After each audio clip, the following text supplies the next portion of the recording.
Wow, is it that time again already, everybody? Wow, time goes by fast, doesn't it? Hello and welcome, everybody. My name is Kismet. They call me Overseer Kismet or the Wasteland Tycoon, and we are going to unleash the Overseer's Guardian, my favorite weapon in the entire Fallout franchise, the legendary, amazing weapon that it is. We are going to unleash it on the Wasteland tonight. We're going to have some fun in the Brotherhood line. We are standing on the Pridwin right now. There we are, right over there. We're going to see what happens when we talk to Elder Maxim, now that we've already discovered the secret of the Synths and the Institute. So we'll see what happens. We'll try not to forward our quest too far, though.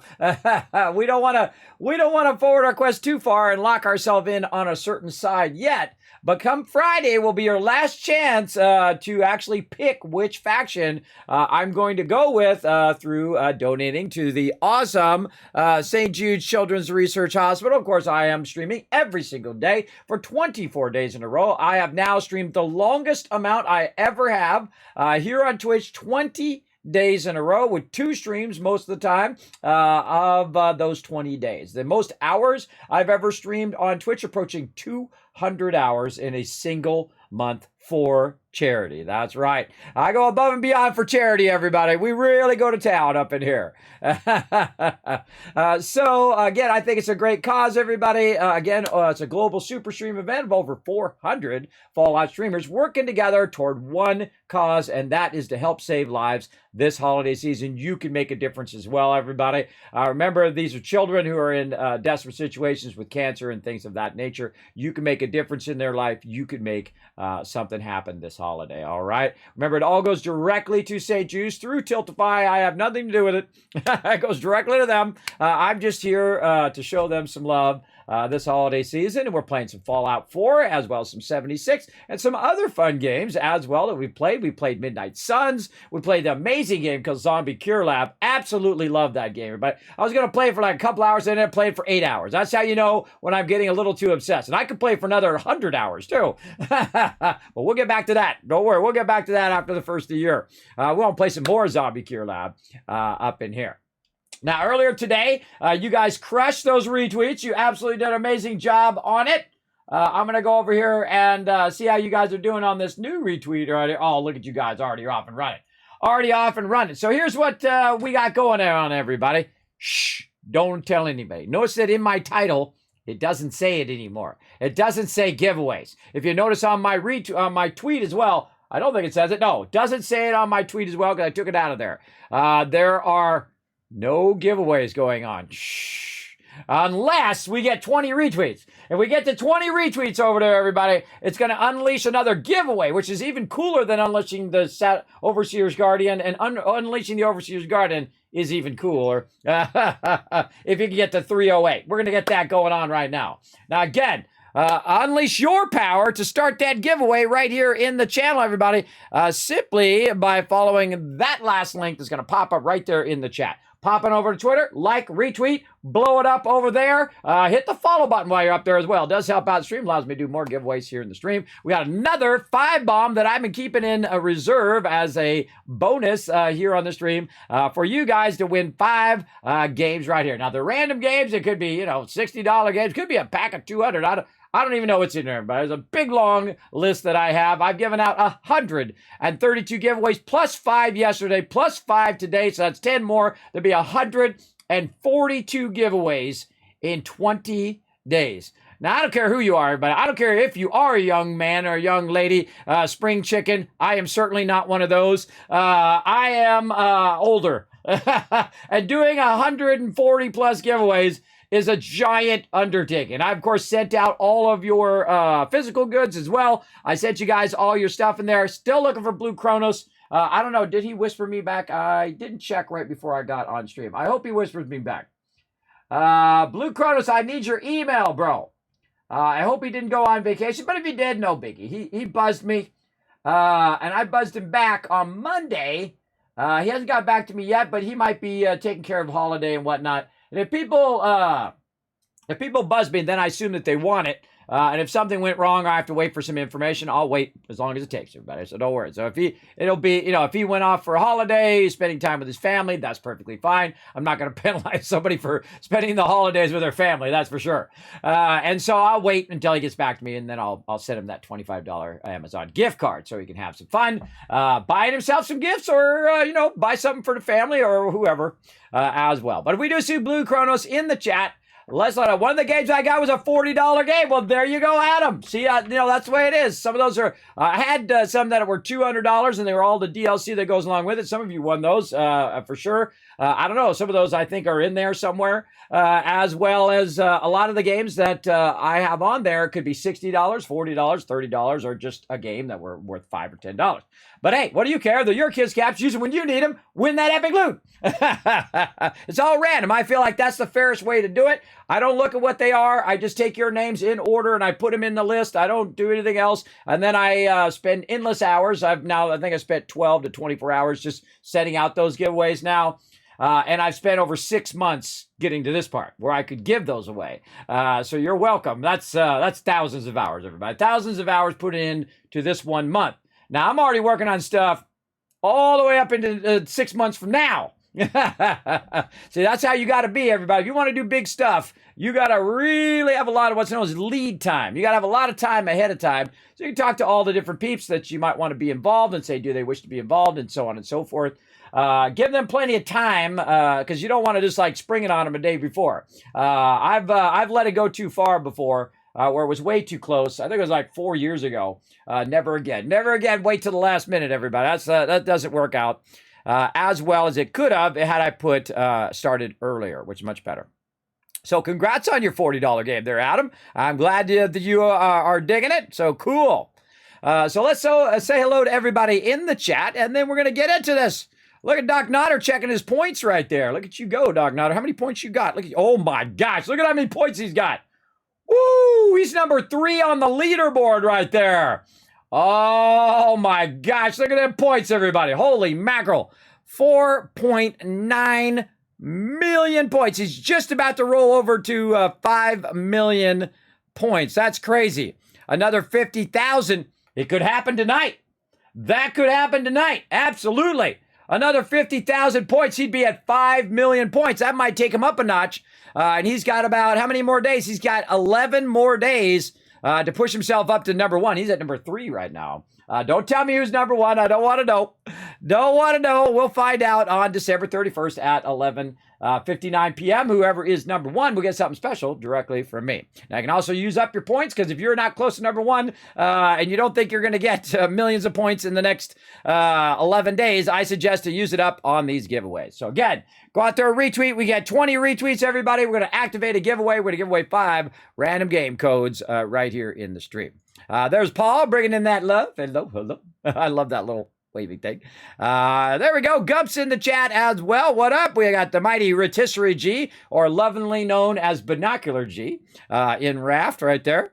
We got Witham coming in saying hello. Now, again, to all my crew that usually hangs out with me on Saturday, and all of you, make sure that you do join us. I was going to do it next week from Saturday, but that's New Year's Eve, which I forgot, because I was like, wait a minute, that's New Year's Eve. I can't put it on that day, because everybody be busy doing stuff, and I'll be busy doing stuff with my family. So we're going to move it back the following week, which I believe is the 7th. Let me get my calendar up over here. It is the 7th. Yes, January 7th at 10 p.m. Eastern Standard Time. I'm going to, of course, the week before that, I'll get everything ready. We're going to start a brand new playthrough of Valheim on our mega server with, of course, the new updates and all the cool stuff they've added. I've been watching I got a news feed that goes onto my Discord, and it basically just shows you all the killer stuff that they've added to Valheim. Valheim, incredibly fantastic game, by the way. Also made way more fun with a lot of peeps who come and join us. So remember, you can only hold so many people on the server, so be ready. January 7th, 10 p.m. Eastern Standard Time on a Saturday. Be here in the stream, because we're just going to jump in. We're going to have some fun. It's open to all of you, by the way. I just ask you to be awesome, work together. Know that we work on a central base where we gather all the loot, bring it together to a central base, and then we'll start expanding to different bases and expanding to different areas. But our number 1 goal is to work together for everybody's benefit, right? You don't just take, just everybody gathers the resources, you take the resources and run off and do your own thing. I've actually had that at 7 Days to Die before, where people grabbed the resource and went off and built this big old thing. Meanwhile, everybody else is now all the resources are gone. And some people just don't understand it. Well, why can't I just take the resources that everybody else gathered and go do my own thing? Because you just took away all their time and effort that they did to gather that stuff, and it was for the benefit of everyone, not just you, right? Again, sometimes it just doesn't dawn on people that that's not the right thing to do. So, being the old leader of the team, I got to call them out on that sometimes. But I try to do it nicely, and I say, oh, no, it's a problem. Everybody makes that mistake. Go ahead and put all the stuff back in the thing, and then, you can go ahead and build something, but just don't take all the resources, because that was a lot of people's hard effort and time. So AMZ coming in saying, hello, Kismet, rocking the Kiss Crinkle right there. I like that. I love that emote, by the way. I wish I had got that one animated. That would have been fun. If they give us more animated emotes here on Twitch, I'm definitely getting that Kiss Crinkle animated. And I think the other one, I get the salute animated too. I think that would be a nice one as well. Kismet, how's your day been? My day's been awesome, Space Ranger. In fact, my whole month has been awesome. I'm doing a lot of breakthroughs here in my life, everybody. Number one, I got my throat fixed. So I feel like myself again. I'm usually like this, everybody. I'm all over the place. You can tell here on stream. I get distracted easy. I can't really remember things. I feel like I'm always like, not really centered as a person. I feel like I'm all over the place, right? It's hard for me to focus on things. It's hard for me to do, a long sit of, doing editing or doing videos or streaming. But because I have that where I'm not suffocating, which I didn't even realize I was over a long period of time, I feel like my whole mental picture is like that. It's like, I feel like I'm becoming myself again, right? Because instead of being this person who's sick all the time, is all over the place and just trying to struggle each day to do it, I feel that actually had a big impact on my mental health, my ability to think, my ability to focus and get stuff done. Case in point, 20 days streaming in a row, right? Also my glasses, big love to Glasses USA. For amazing glasses, by the way. These are actual glasses, everybody. They're computer glasses, and they have the blue light on them. These are like the most expensive version of those glasses that you can get. I got it with everything, all the fancy things, and the anti-scratch and all of that stuff to go extreme on it, because I was going to do a video, but it took so long for my people who gave me the prescription to get it right that I just said, screw it. Now it's months later. I'll go off and work on some other projects now. But big thanks to them anyway for sponsoring the channel, glassesusa.com. So I definitely check them out, everybody. This is not sponsored by them today, but I appreciate them big time. And that's been helping as well. So feeling so much better. Now all I got to do now, everybody, work on this 30 pounds and go surfing for my birthday. It's got to be the 23rd, 2020, or 23-23. So June 23rd of 2023, I'm going to surf for my birthday. I haven't surfed in 25 years. I'm going to surf for my kids, everybody. That's my big dream. My one last dream in my life is to surf with my oldest daughter and my younger daughters as well before they go off to college. My oldest daughter's going off to college next year. So I've got to get that done before fall of next year. And so I'm going to, if I have to sell every last thing I own, everybody, if I have to get rid of everything, obviously, other than my computers here, but if I have to, sell it all, get rid of it all, do whatever I got to do, focus every moment starting January 1st toward that goal. And that'll be my long 6 months goal, everybody. It's just to get that to where I can find a way to maybe rent a car, drive to California, which is 3,000 miles away now because I'm in Tennessee now, and then go there, spend a little time in California with my kids, show them where I grew up, take them to the beach and all that kind of fun stuff, and maybe to like Disneyland or something like that. They went when they were babies, but they don't remember. I don't remember most of the stuff I did when I was, say less than 10 years old, less than 15 years old. I don't remember some of the stuff I did at 30 years old, let alone when I was a kid. And a lot of the things was like, it could have been a year ago or it could have been 20 years ago. That's the problem when you get older, everybody, is that time scale gets a little harder to remember, right? Because you've been around so much, you've been leveling up in real life and whatnot, and gaining that experience, gaining that momentum in your life, hopefully. So Yeah, and I've got to do a lot of amazing things, everybody. If I look back of all the crazy things that have happened in my life and all the dumb things that I've done and climbing in manholes and, jumping from rooftop to rooftop, the very fact that I'm not dead and how many times I have dodged the Reaper just recently with my throat choking up. And I was talking about how they did a terrible job at the emergency room and that my throat closed up. And they basically let me sit there and about die. I was gonna die in that waiting room. Yeah, I was going to die there, but that was pretty scary. Luckily, I couldn't take it any longer, and I had to leave. I left the emergency room. That you got to have some serious problems, way beyond your medical issues to leave the emergency room. That's for sure. There you go. And again, congrats, Adam. Get one of those games. It was worth $40. That's pretty awesome. There you go. You won $40 for Christmas. There you go. It was funny when I was dropping off the boxes today. I said, you're lucky. These could have, I had a bunch of them that were local. And I think I only have one that's international's time. But I told them, because when they see me, everybody, they always see that I do a bunch of international stuff and they have to type it all in the computer. So they're like, oh, here comes that guy. Because I do ship a lot of stuff throughout the year, stuff that people send to me, sponsors send to me, and then I ship it out to you. But I got to pay for that shipping, everybody. That's not for sponsors. So I pay hundreds of dollars in shipping. That's also where some of your sub love goes, everybody. That goes to shipping as well to ship stuff out. But when I go in there, I said, I had a bunch of packages. I mean, a ton of them to do it. And I said, you're lucky. These could all be international. And he's like, yeah. He goes, that would have cost a fortune. And I'm like, I've said things to people that it actually cost me more to ship them than the item was worth in there. I said, I could have sent him a gift card number. But then again, when I say I'm going to do it, I do it. And that's the way I am, everybody. And same thing with some of these ones I just shipped. Some of them cost just amount or as equal to the amount of the actual value of the item I sent you. But oh, well, that's life, everybody. Again, I'm old school. If I say I'm going to send it to you, boom, I'm going to send it to you just like that. So awesome. Awesome.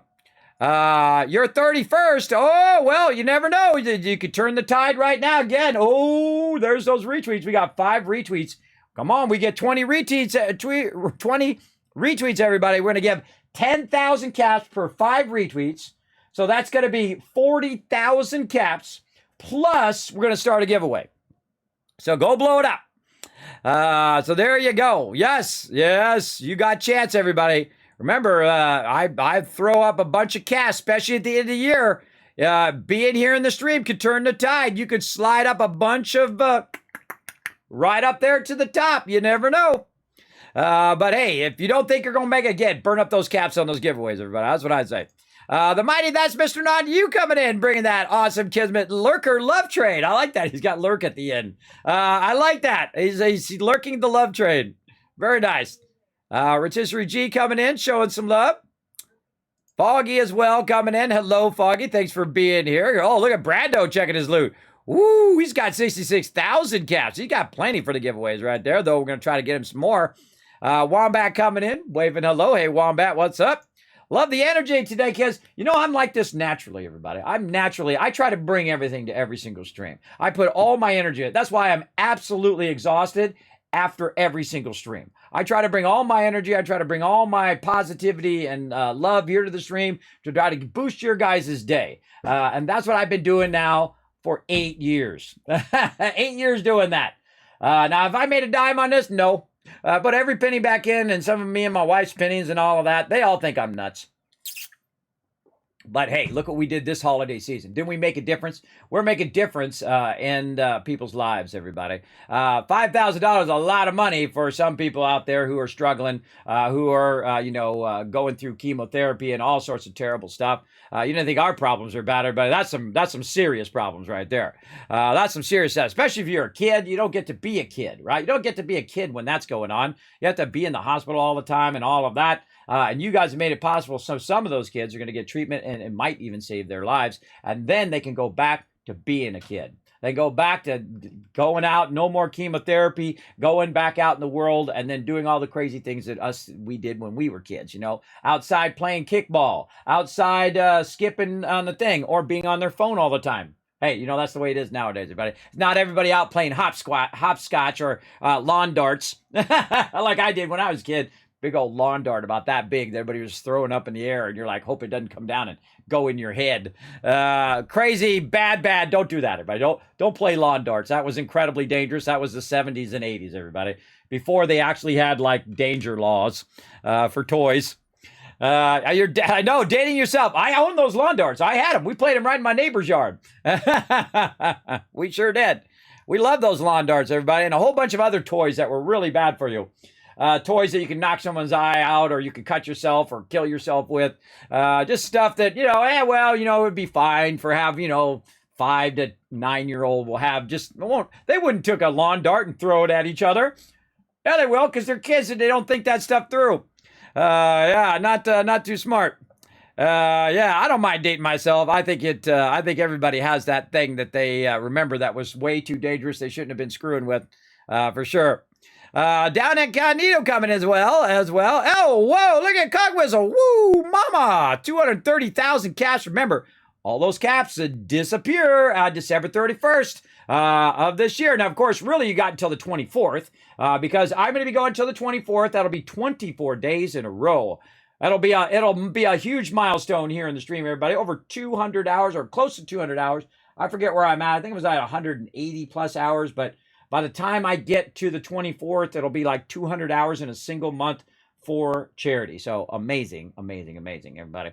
And the funny thing is, for the actual stream, everybody, usually December is my worst month. And the reason why is because people are not donating to me. They're not donating to the channel. They're donating to charity. So it's actually my worst month of the year where I have to struggle to get by.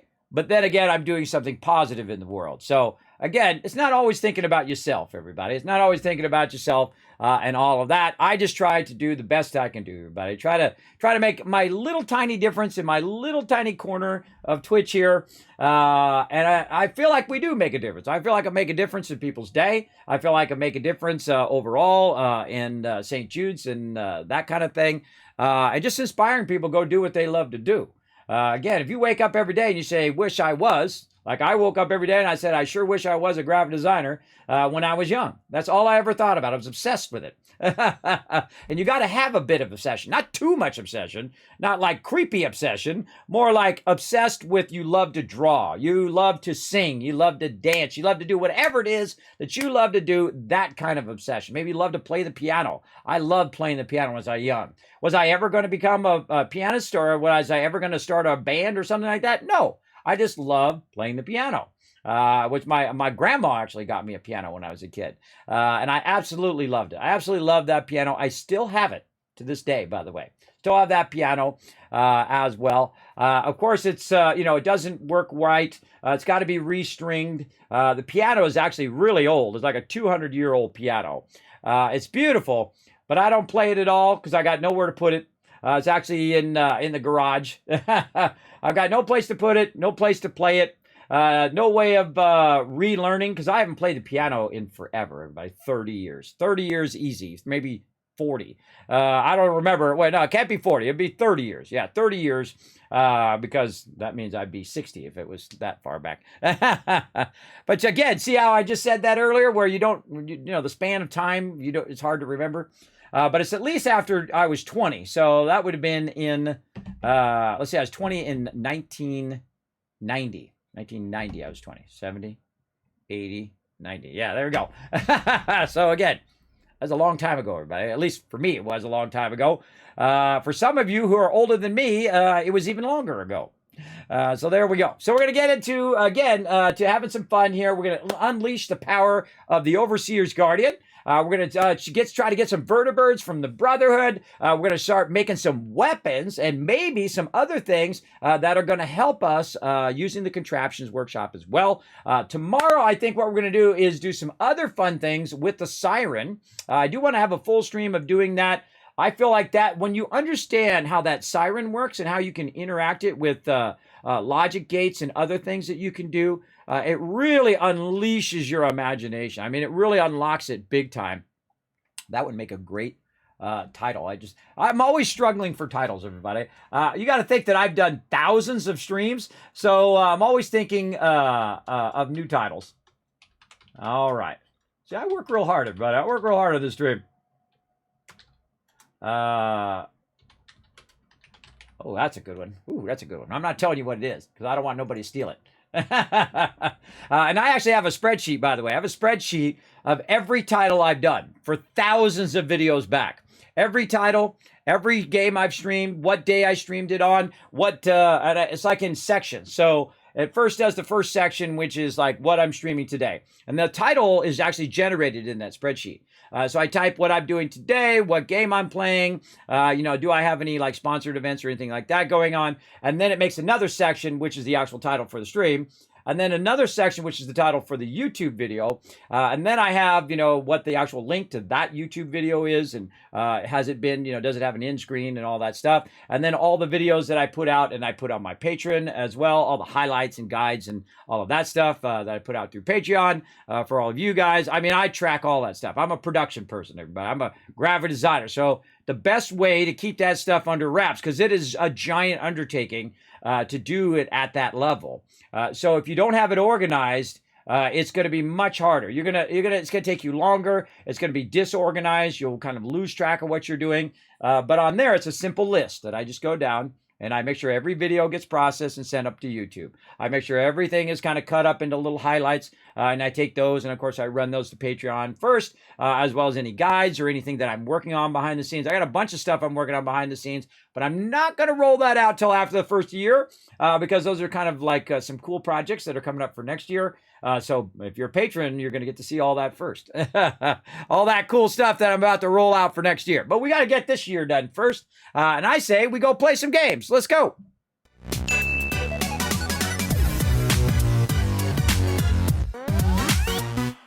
All right, everybody. We are off and running. There we are. 8 retweets. All right, let's blow it up. Here we go. Whoop. I'm down here. Hold on. I got to go over here, and I got to press this button. Whoop. There I am back up there again. See all this fancy stuff I got?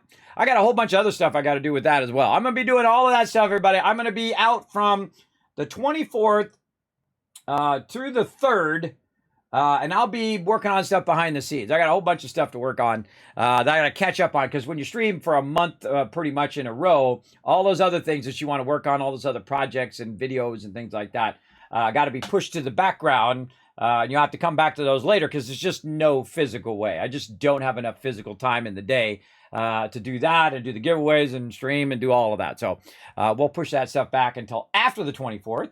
And I'll be working on a ton of that stuff while I'm off there getting all that stuff ready for when the 3rd comes around for the new year. So super excited to show you all the new stuff coming to the stream as well. And I'm not going to tell you anything about it. I'm going to be a big fat tease. So thanks for coming in and hanging out. All right, let's go ahead and blow up the chat. Here we go. 1,000, 2,000, 3,000, 4,000. You're glad you're in the channel now. 5,000, 6,000, 7,000, 8,000, 9,000, 10,000 caps. You're like, Kismet, how can I get more caps? How can I try to be the caps leader or use those caps for the giveaway? Super easy. Right over here. Boom. Jump on over into the chat there. Click that last link. Like and retweet. We need 2 more retweets. I'm going to give you 10,000 more. We get 10 more. It'd be 15 more. 15, 14, 13, 12. 12 more retweets. There we go. Bad math in my brain. 12 more retweets. We had 20 retweets. I'm going to start a 5-pack giveaway of game codes right here. Now, again, it could be like Adam got there. He got a $40 game. Could be a $60 game. Could be a $5 game. It's a random game code. So, again, go to it and enjoy.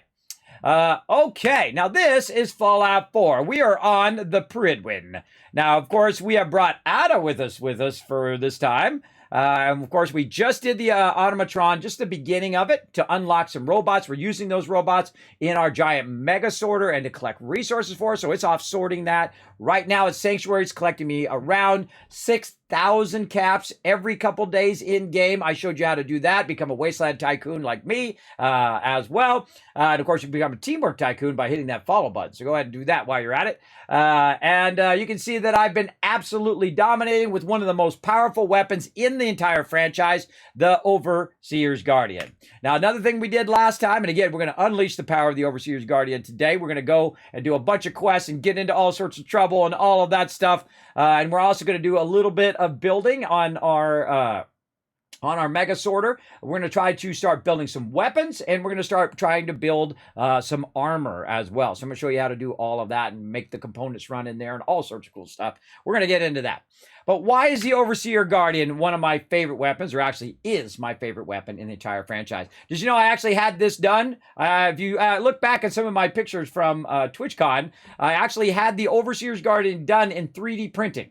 I had it done in yellow, so I didn't get shot, them thinking it was a real gun. And then they also put a little orange thing at the end, so, you know, they would not see that it was a gun. But it was yellow, everybody, so I left it yellow, because no, you carrying around a gun, everybody. People think it's a real gun, so very scary. So yeah, I got the Overseer's Guardian like this. I had a 3D model of it that I found, and then they printed the 3D thing, and I was walking around with the Overseer's Guardian. It was awesome, everybody. It was amazing. Big love to the peeps who did that for me as well. I did pay them to do that. There we go. Check my avatar. I can't see. It's too tiny. There you are. Checking your avatar. Well, there you go. I showed it on stream. I don't know what it says. I don't know what it says. Or what it has in it. It's too small. How could I go look at it? I think I could go. I'll check it.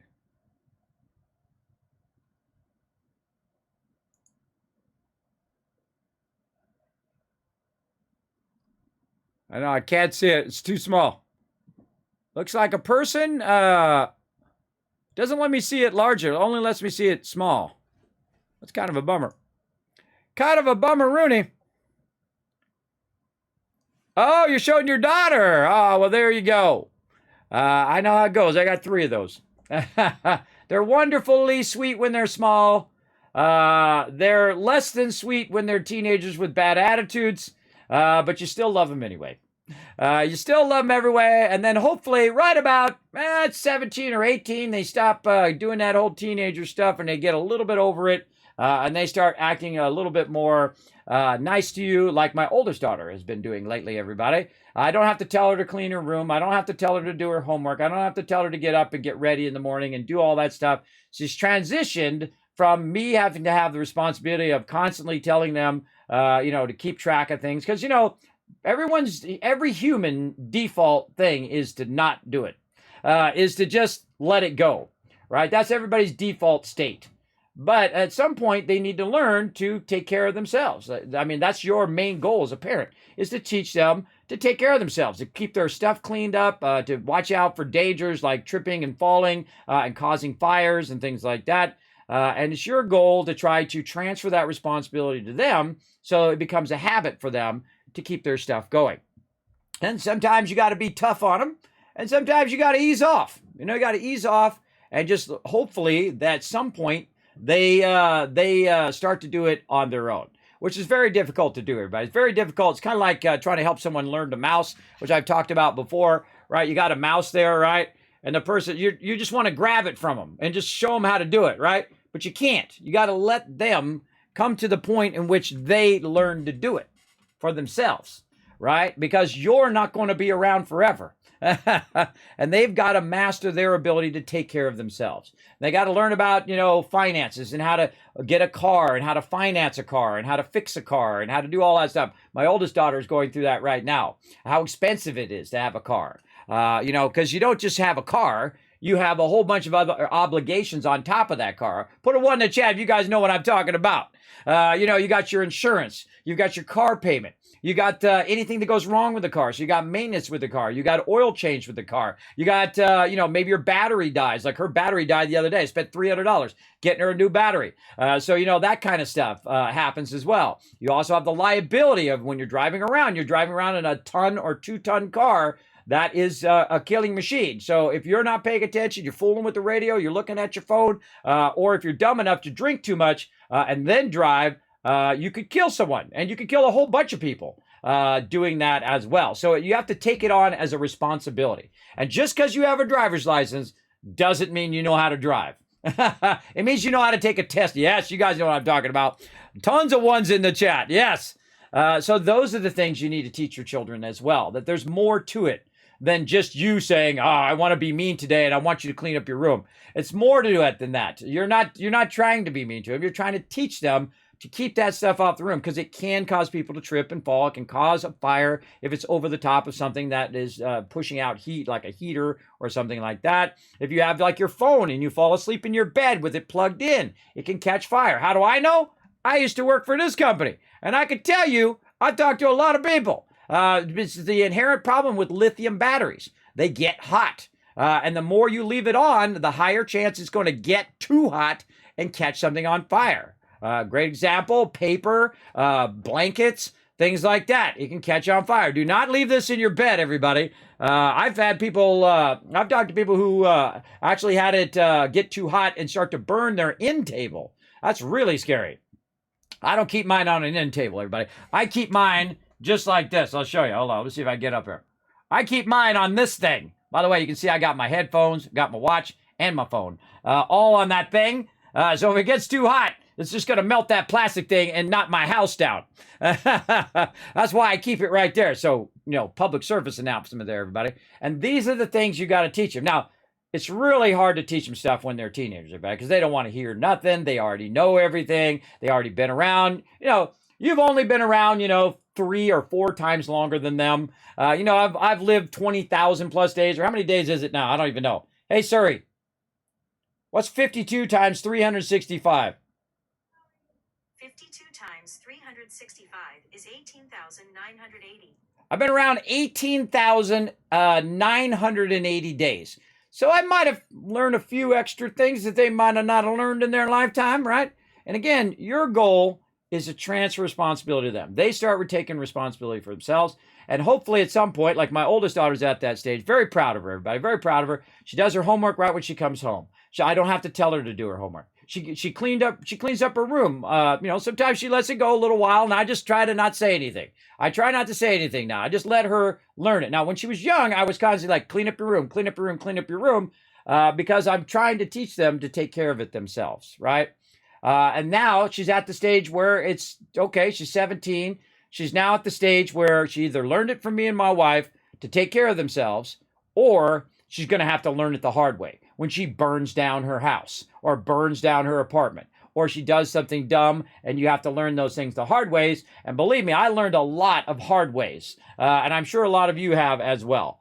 Hard ways suck, everybody, because they came with pain, suffering, financial costs, all of those things dumb things that you do that you didn't even realize was a thing. I've backed out of a friend of mine's garage, and I turned too early. Boom, I hit the side of the car and I dented the whole thing out because I wasn't paying attention. I was talking to them at the same time. I had the top down. I was talking to them. I'm like, oh yeah, okay, I'll see you next week or whatever. And they say, oh, what about this thing? I'm like, okay, whatever. And then I turned the car, boom, hit the side of their thing. Luckily, I didn't damage their garage, but I did just smash in the side of my car. But I just smashed the side of the front fender in. That was $400. For a split second of not paying attention, cost me $400 to fix that fender. And these are the type of things you're trying to save them. Don't run on concrete because you're going to fall. You're going to scrape up your knees. Be careful when you're doing stuff, right? That kind of things you're trying to teach them. And it's tough when they're giving you attitude, when they're being disrespectful to you and that kind of stuff. And, you still give them a chance. Now, if it was someone else's kids, I don't give them any further chances. I don't deal with other people's kids. With mine, I keep giving them a chance to learn because they're young and they still have to get to the stage where they've gone past that childhood part where they're just only thinking of themselves and they're only, they want to just default to the basic position of I'm just going to let it go. I'm just going to let it go and let it go and let it go. And sometimes as a parent, you have to let them let it go until it reaches an extreme level where they come to you and say, well, I didn't have any time to do it. I didn't have any time to clean my room, right? And I'm like, it's been over a month and you haven't had 30 minutes to clean your room? You know how ridiculous that sounds to me? Meanwhile, of course, they spent endless hours on their phone or watching TV or something else, but they haven't had enough time to clean their room. My oldest daughter let hers go for a while too. We let her just go and go and go with that room. Of course, my wife and I would tell her, hey, you clean up your room or whatever from time to time. But we let it go until it reached a point where she finally decided on her own that enough was enough, that she's going to go clean it up. And so she did. And she's kept it clean fairly well. So I give her huge credit for that, everybody. Again, you gotta have your kids transition where they have to accept the responsibility for their actions, for what they do, for how they talk to people, for how they treat people. They have to get to a point where it's their choice. They're making the choice to do that, right? So that's the toughest thing about being a parent, everybody, is that hopefully they get to that point. Because I was the same way when I was a kid. I only thought of myself all the time. That's all I ever thought of. What I want, what I need. Never thought of thanking anybody for anything. Just whatever I wanted. Just whatever I wanted was the most important thing. And hopefully my kids learn a lot earlier than me that that's not the way to treat people. It's not the way to treat people. That's why rule number 1 in my house is respect. Number 1, respect the mama. You respect the mama or you get the daddy very unhappy, which is not good. What about in your guys' household? What's number 1 rule in your guys' household? Let me know in the chat. I want to know. And I don't mess around, everybody. I don't mess around. I'm pretty even keel guy. I'm pretty mellow. I feel like I'm even more mellow now that I don't feel like I'm suffocating all the time. But you gotta, first you gotta be tough on them, and then you gotta let them make the smart choices. And that's what I always try to do. I always try to, gear them toward making smart choices. All right, getting back to Fallout 4. I get off on tangents all the time, buddy. Part of my condition. Part of my sleep apnea. So yes, right here, the Overseer's Guardian. We're going to unleash the Overseer's Guardian tonight as well. And of course, you can see that I've added the 308 receiver. Now, the 308 receiver has boosted it from, and then also the Rifleman perk, has boosted it from about 100 damage to 162 damage per shot. Now, this can also shoot 185. I don't know if you can see it there. Hold on, let me move myself back down here again. Right here, 185 range at 162 damage per shot. And then I can shoot really, really fast, right? So I can basically aim at something. Try not to hit it in the Brotherhood here. I can aim right here, and I can shoot. I'm going to do 500 damage. You ready? 1, 2, 3, 4, 5. I just did 500 damage right there. Probably more. If I round it up to 200 times 5, it'd be 1,000 damage, roughly. But you get the idea. No food in bed. Yes, that's one I've always tried to tell them, but I always find them sneaking snacks and stuff into their bed. They don't understand. Why don't you put food in your bed? Why don't you put food in your room? Let me know in the chat. Let me see if you guys know why you don't do that. Why do you not leave food on your floor? Why do you not leave food in your room? Or even crumbs and things like that. That's right, ants. And it happens every time when we tell them not to do it, and they do it every time, and we have a trail of ants coming into the house. And they continue to do it. And you try to teach them, you try to say, look, this is the result of doing this thing. And yet they do it anyway. Because they just, oblivious. They're oblivious. They haven't learned that lesson, because it's not them that has to kill the ants. It's usually my wife, because she usually sees them first. And then I'm going to die if I get too close to that ant stuff, because, oh my God, that stuff makes me incredibly sick. But again, you try to tell them again and again and again. This is another reason why you clean up your room. You don't want a whole bunch of little critters living in your stuff. That's why you don't hoard stuff and make giant stacks of stuff. Because you know what? Little critters start to live in your stuff. Spiders and who knows what, everybody. And there are mouses and rats and everything's going to start living in that package of stuff, right?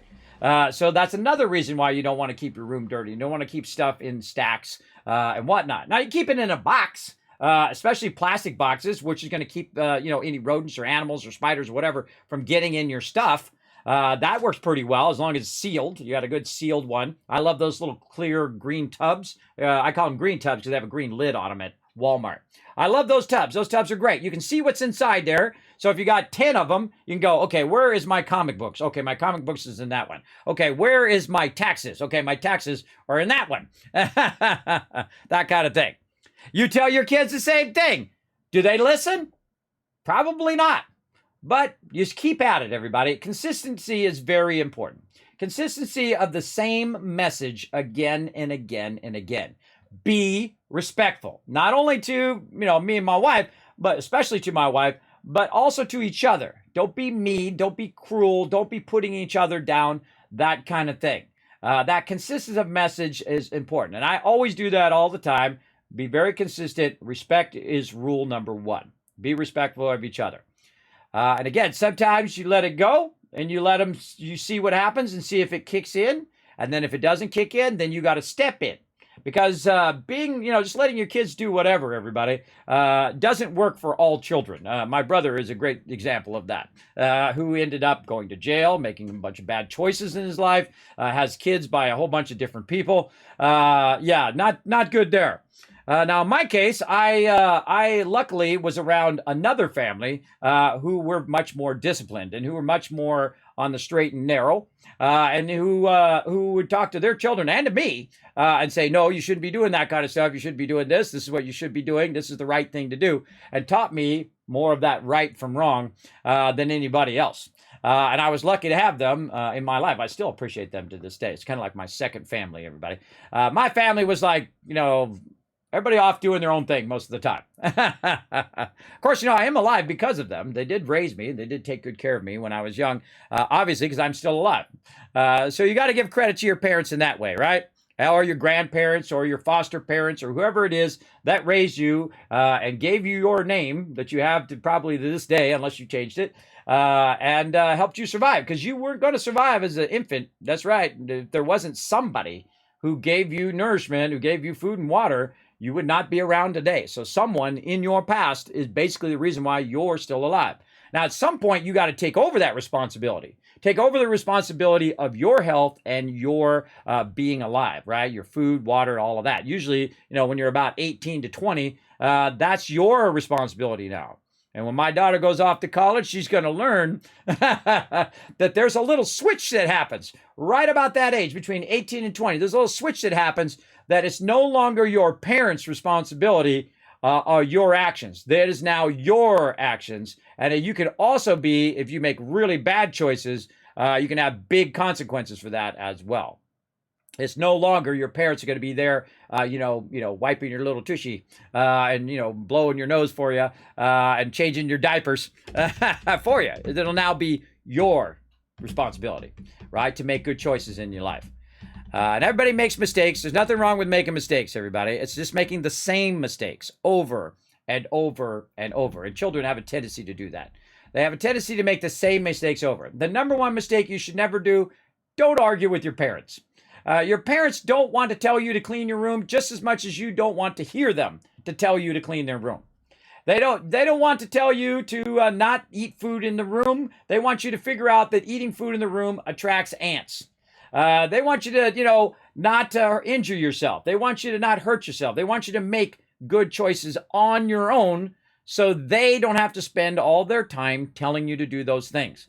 Every time that your parents told you something, that was a bit of their energy and time they had to give up. They don't do it because they like to do it. I hate doing that stuff, but I hate being you got to do this and you got to, do this. You got to get in and get ready and stop taking so long in the shower and all that stuff. I don't like doing it. I don't want to have to do it.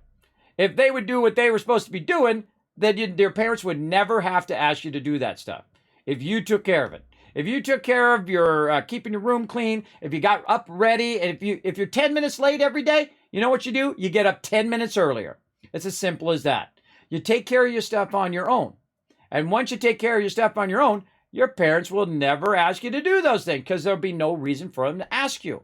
In fact, the cool thing is to ask your parents how to help.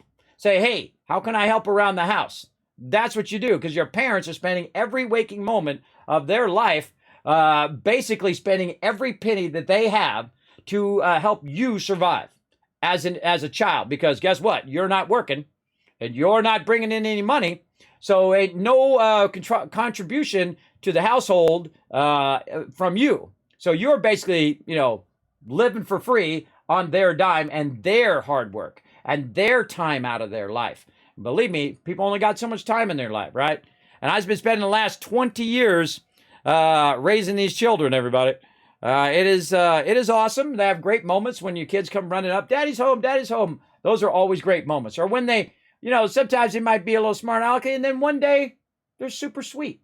They're super nice. Hi, Daddy, how you doing? Oh, I'm doing good.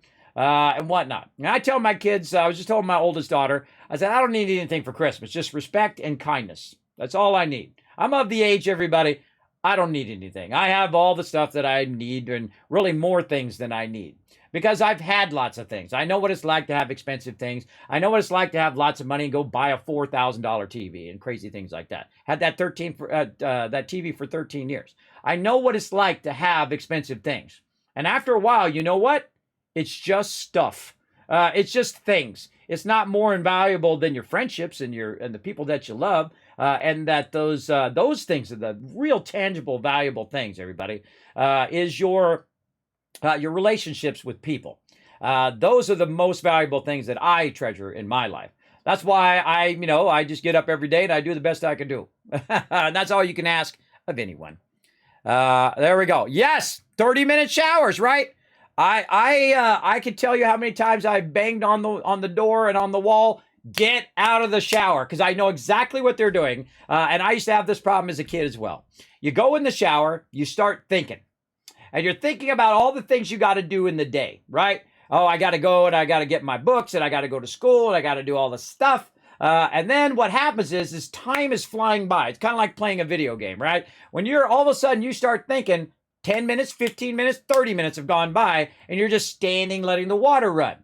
Now, if you have 3 kids, that's 3 hours, or even if it's just 30 minutes, that's an hour and a half of water. That's more water than you have in your water heater, right? That is literally a pool, one of those big doughboy pools worth of water that has been used for no reason.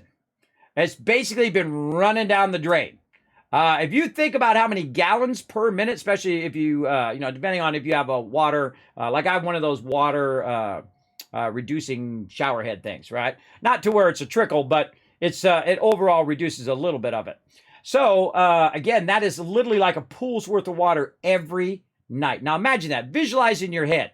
How many pools per week are they filling with water? And how much are they wasting in that amount of time? How long does it take you to take a shower? Not that long. 5 minutes, maybe 10 minutes. If you got to, condition your hair and all of that stuff. And then the thing I told them when they're little, when we're teaching them how to take a shower, you do first your face, and then you put the soap in your hair, you wash your body, you rinse off, you get out. It's as simple as that. It should take under 5 to 10 minutes. They actually have some things that you can put on there that are timers. I was always trying to get one of those, but they're always too expensive or they were sold out. Where you could only have like a 5-minute shower. So you turn the thing on, 5-minute shower, and it'd be it. Imagine how many parents would buy that, everybody. They'd buy an absolute ton of those. So they'd have to learn, that's it. Your time's up. You don't get any more time on your shower. That's it. Game over.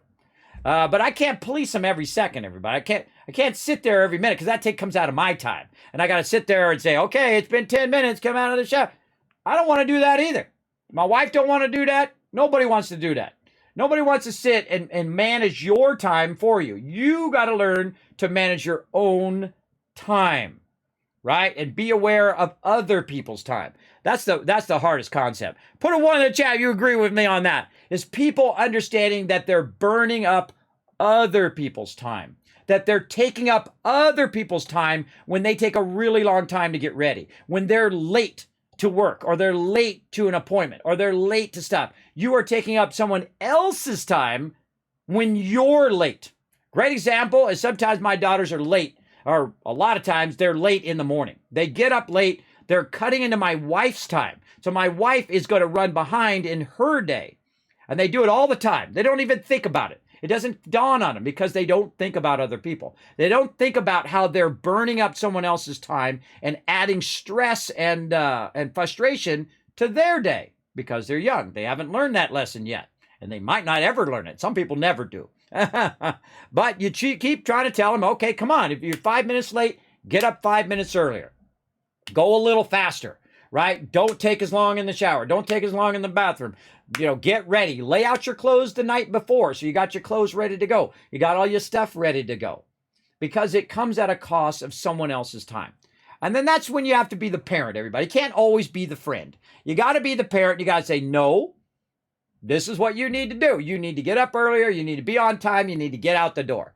And they're going to not like it. They're going to think you're just complaining and telling them to do the thing. But what it's doing is it's costing the time of someone else. So, yeah, lots of ones in the chat on that one. We are going to eventually play some Fallout 4 here, but sometimes I get off on tangents. You know how it goes. Yeah, Chad getting the smackdown. Exactly.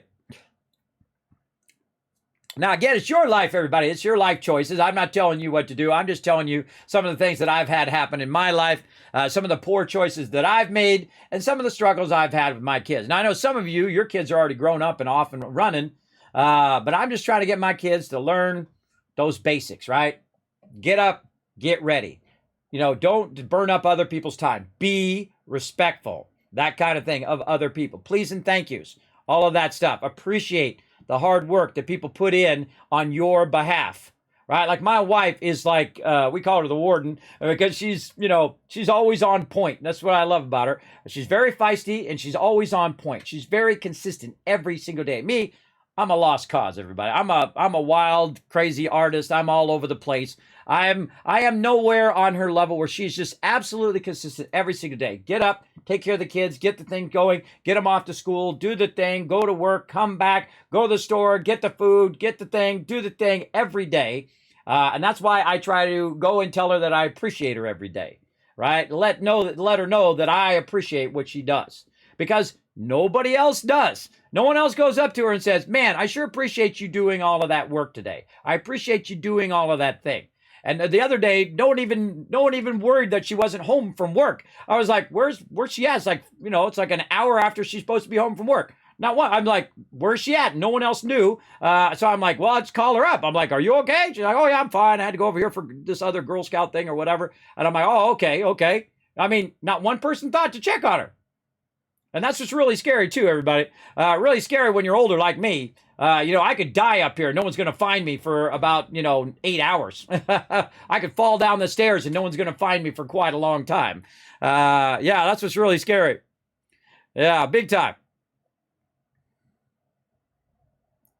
Yes, you get it from adults too, don't you, Walt the Cat? Yes, the pharmacy, exactly. People have not even learned it as adults. That's because their parents just let them do whatever. They didn't teach them the most valuable things they need to learn in their life that no one taught me either. I had to learn a lot of that stuff the hard way. And so you try to pass it down to your kids. You give them chance after chance after chance. You give them leeway after leeway after leeway, which you would never do with anyone else in your life. Not a friend, not anyone else who wasn't like a direct someone that you loved or who was, someone like who's a part of your family.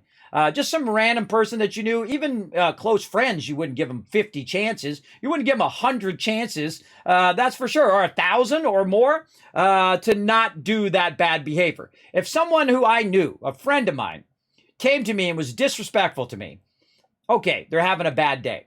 But if they did it 50 times, what would you do? You would cut loose that friend. You absolutely should. Anybody who treats you disrespectfully more than a couple times to have some excuse they're having a bad day, you should not stay with that person. That person is abusing you and is not treating you properly. You should cut them loose. Now, for family, you might let them go a little longer, but there's a line that they're going to cross, and you're going to be like, no, that's not how you treat me. That's not how you talk to me. I don't talk to you that way. You don't talk to me that way. It's as simple as that.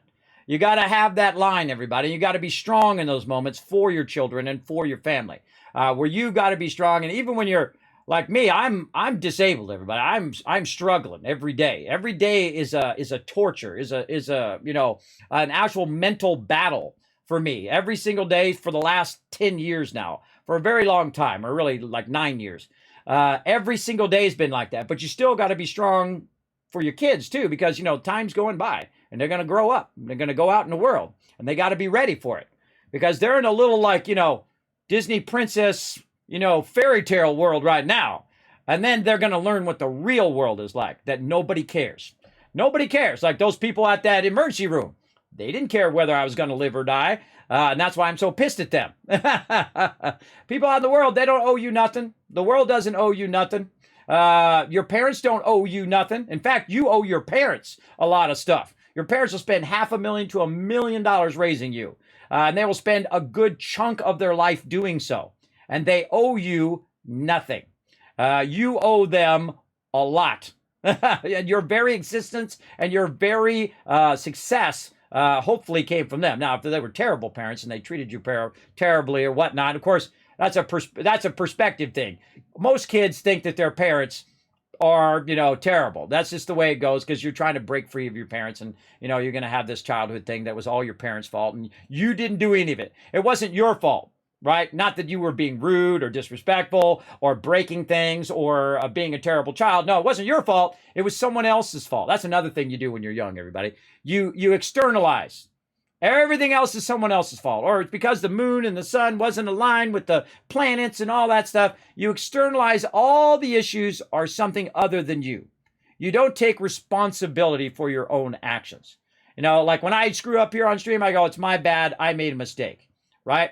You got to get to that point. That's leveling up in real life. When you admit your mistakes and then the people around you give you the freedom to make mistakes. Like my daughters many times have knocked over their drink or their milk or whatever on the table.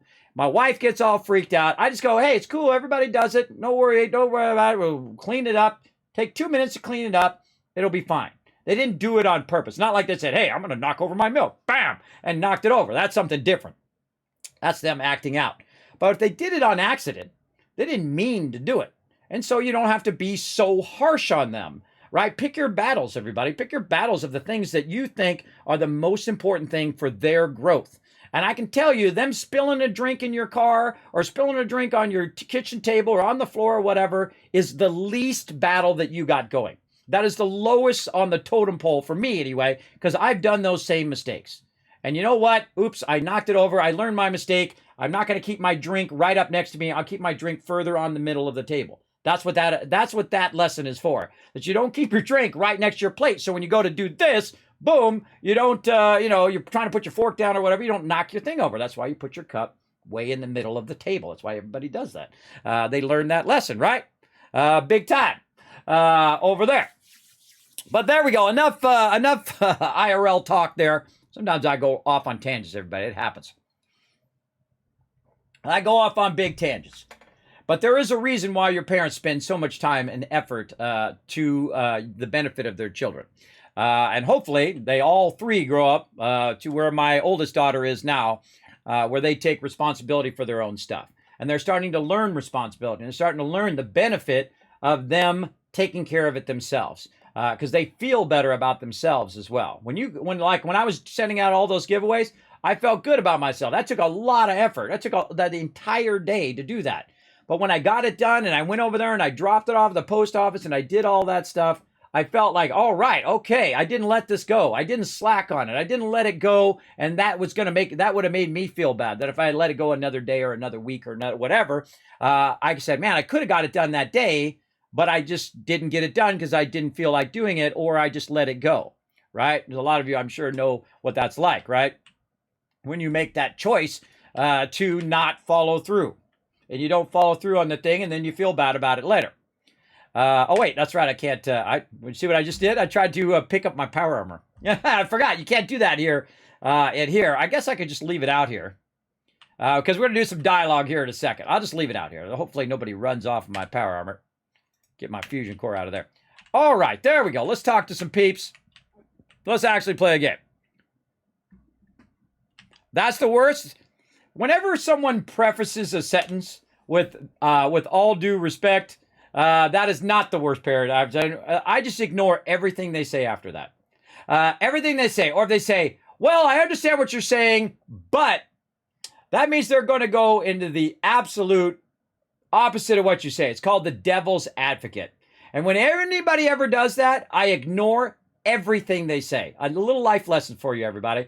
Don't do that. Whenever you start a sentence like that, you're belittling the other person. Well, I'm going to choose the devil's advocate. You like rockets? I don't like rockets. Rockets are terrible. We don't want no more rockets in the world. That kind of thing. Yeah. You don't do that, everybody. What I do every single day is I check on my children. I see how they're doing.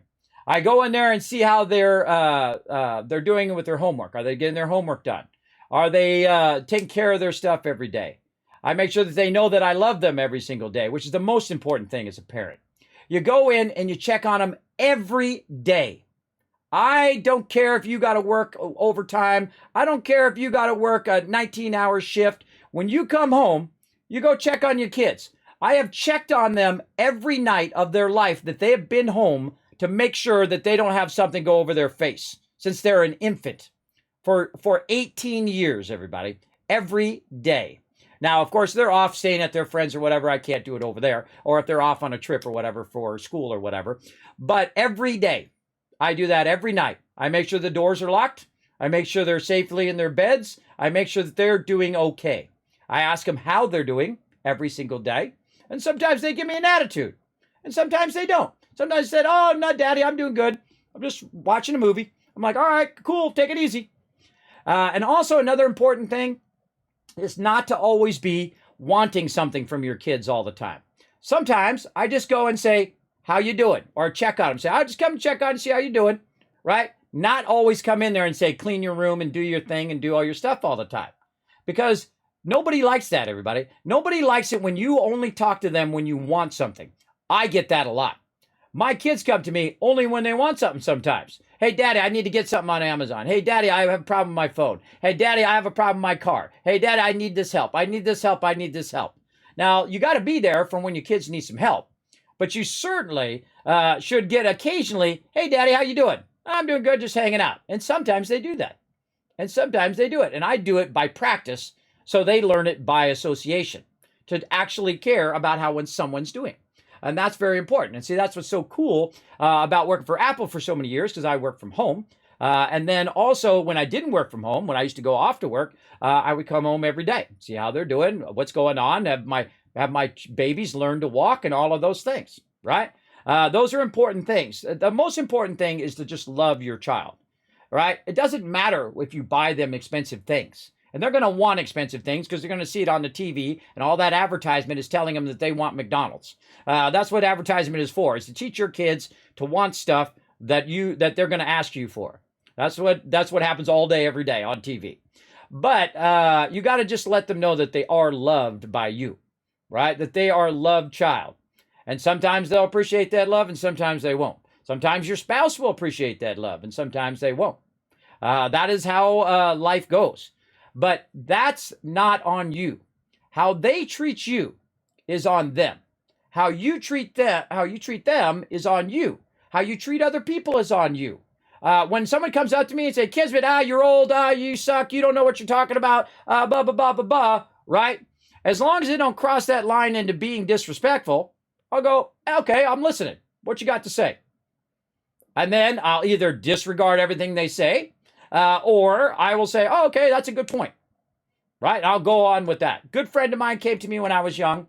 I only used to think about myself all the time. And he said, you'd be a great guy, Kismet, if you weren't such an a-hole. And he was talking about the fact that I only thought of myself. That's all I ever thought of. And I always thought I was right? Even when I wasn't right. And then also trying to do the whole thing where if you make a mistake, you pretend like you didn't make a mistake and it wasn't your fault, it was someone else's fault. Blaming the universe, as I like to call it. It's not my fault. It was this and that, and my car broke down. That's why I was late to work, and I was running behind because of this, that, and the other thing. Really? You couldn't have got up 5 minutes earlier and got to work on time? And you've been late for 20 times in a row? Yeah, I'll give you 2 or 3 late to works because of traffic or whatever. And then I'll say, might be time to get up about 5 minutes earlier, and then you wouldn't be 5 minutes late to work every day. Because you got to take responsibility of yourself and then transfer that responsibility as your kids are growing up to them. So it's then their responsibility to take care of themselves along the way. So very, very important. Yeah. There you go, Subi. Yeah. I hope you didn't ignore your children. I didn't ignore them doing what? Didn't ignore them. I have been around my children their whole life. Like I said, I've been checking on them every day. I say hi to them every day. If they need my help, like one of my daughters, by the way, next week I'm going to be out because I have to go pick her up. If they need help and my wife can't, drive them wherever, I'll say, okay, what do you need? Where do you need me to drive you? Now, they could have been rude to me all day long. They could have been, Daddy, I don't want to talk right now. I'm doing something on my phone. And, they're at that age where they do that, everybody. It's, you got to give them a little leeway. They're learning about their emotions. They're going through a whole bunch of stuff. They're in that teenage age, right?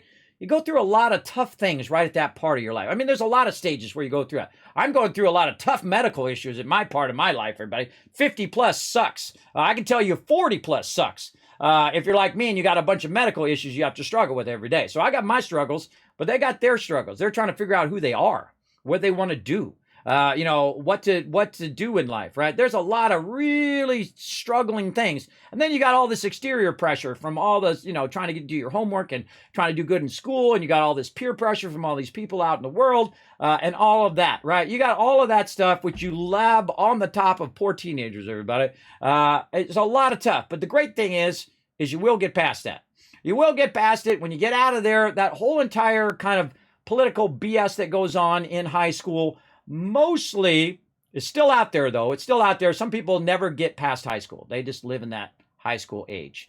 They live in that high school age and they never progress past it, right? They never get to the stage where they level up in real life, as I like to say. They still think about themselves. They're still acting like a toddler. Look at some of these politicians. I don't care who you are, politician-wise. They act like little babies. They just sit and, they say, oh, these guys are wrong and these guys are wrong. It doesn't matter who's wrong. It matters if you're doing your job. Your job is very simple. Serve the people. That's it. That's your job. Acting like little kindergartners is not serving the people. It's you, saying, look over here. Let me do this little magic trick. Look over here why I take money from these big people over here. They're going to pay me to do this thing over here. That's why I don't get involved in all of that. But it's like it's like a dog chasing its tail. All those people are scumbags if you think about it, because that's their job. You look at the application, you fill out an application for a job and they're looking for certain qualifications, liar, chief, manipulator, all of that stuff. That's their job. That's what they do. And if you haven't figured it out yet, that's what they're going to do. They're going to lie, cheat, manipulate in any way they can to benefit themselves. And they don't care about anybody else. It's really scary when you realize that in life. There are people in life that don't care anything about life. So yeah. So again, it's good to let them learn on their own, let them make mistakes, and then not be too harsh on them when they spill milk or they do something like that. Is basically the point of all of that. Don't be too harsh on them, but of course, you got to be strong with them sometimes and say, okay, come on. Let's go, clean up your room, do your stuff, right? Come on, let's get ready and get to work or get to school and all that. And then the cool thing happens. Like when they get older, like my oldest daughter, she's in honors. All three of my schools are in honors because they're smart like my wife. My wife is like smart. I'm like work hard smart. I have to reread the same paragraph 100 times to, get those good grades. But my wife and my oldest daughter, she's a 4.2 GPA. She's part of the Honor Society. One of the things that we've always worked with her is that learn reading. We used to read stories to them when they were babies and things like that until they started reading on their own. And then also, focusing on those important things, being real honest with kids, as they get to certain stages, right? As they get to certain stage, obviously you don't want to start too soon on some of that stuff, everybody. You got to get them at the right stage of development. And then care about them, care about what their development is, right? That's what's really cool. My kids can play instruments, not because I told them or wanted them to, because they get to choose what they want to be in their life. There's nothing worse than putting your expectations on your kids. Like, I want you to be a football star or a baseball star, or I want to live vicariously through my kids and have them go on to be whatever I didn't become in my life, right? I've been very lucky in my life. I've become, what I wanted to be, a graphic designer. I've worked for the top companies in the world. I've been incredibly successful in that way because I was obsessed with it. I had a passion for it. There was nothing that was going to stop me. It was never impossible for me to do that thing. And that's what I want for them. I want them to discover that thing. Whatever it is, it doesn't matter what it is, as long as they discover it and they go in that path. And maybe they won't discover it. Love them anyway. Love them anyway, everybody. Maybe that'll be that should have been the title of the stream. Love them anyway. Love them anyway if they make mistakes. Love them anyway if they're mean and upset with you. Love them anyway. And you would only do that with your closest of friends. You would only do that with your family, right?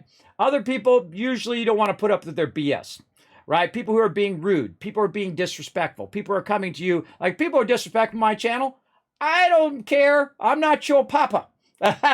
You're gone. That's it. Boom. Out of here. Banned forever. I don't mess around. I'm not your papa, right? I'm not going to give you the 50 chances that I would give my daughter because it is my responsibility to help them grow and learn as they grow up. I don't remind them how much they owe me every day. That's ridiculous, Fuzzy Orb. You're just trying to start an argument.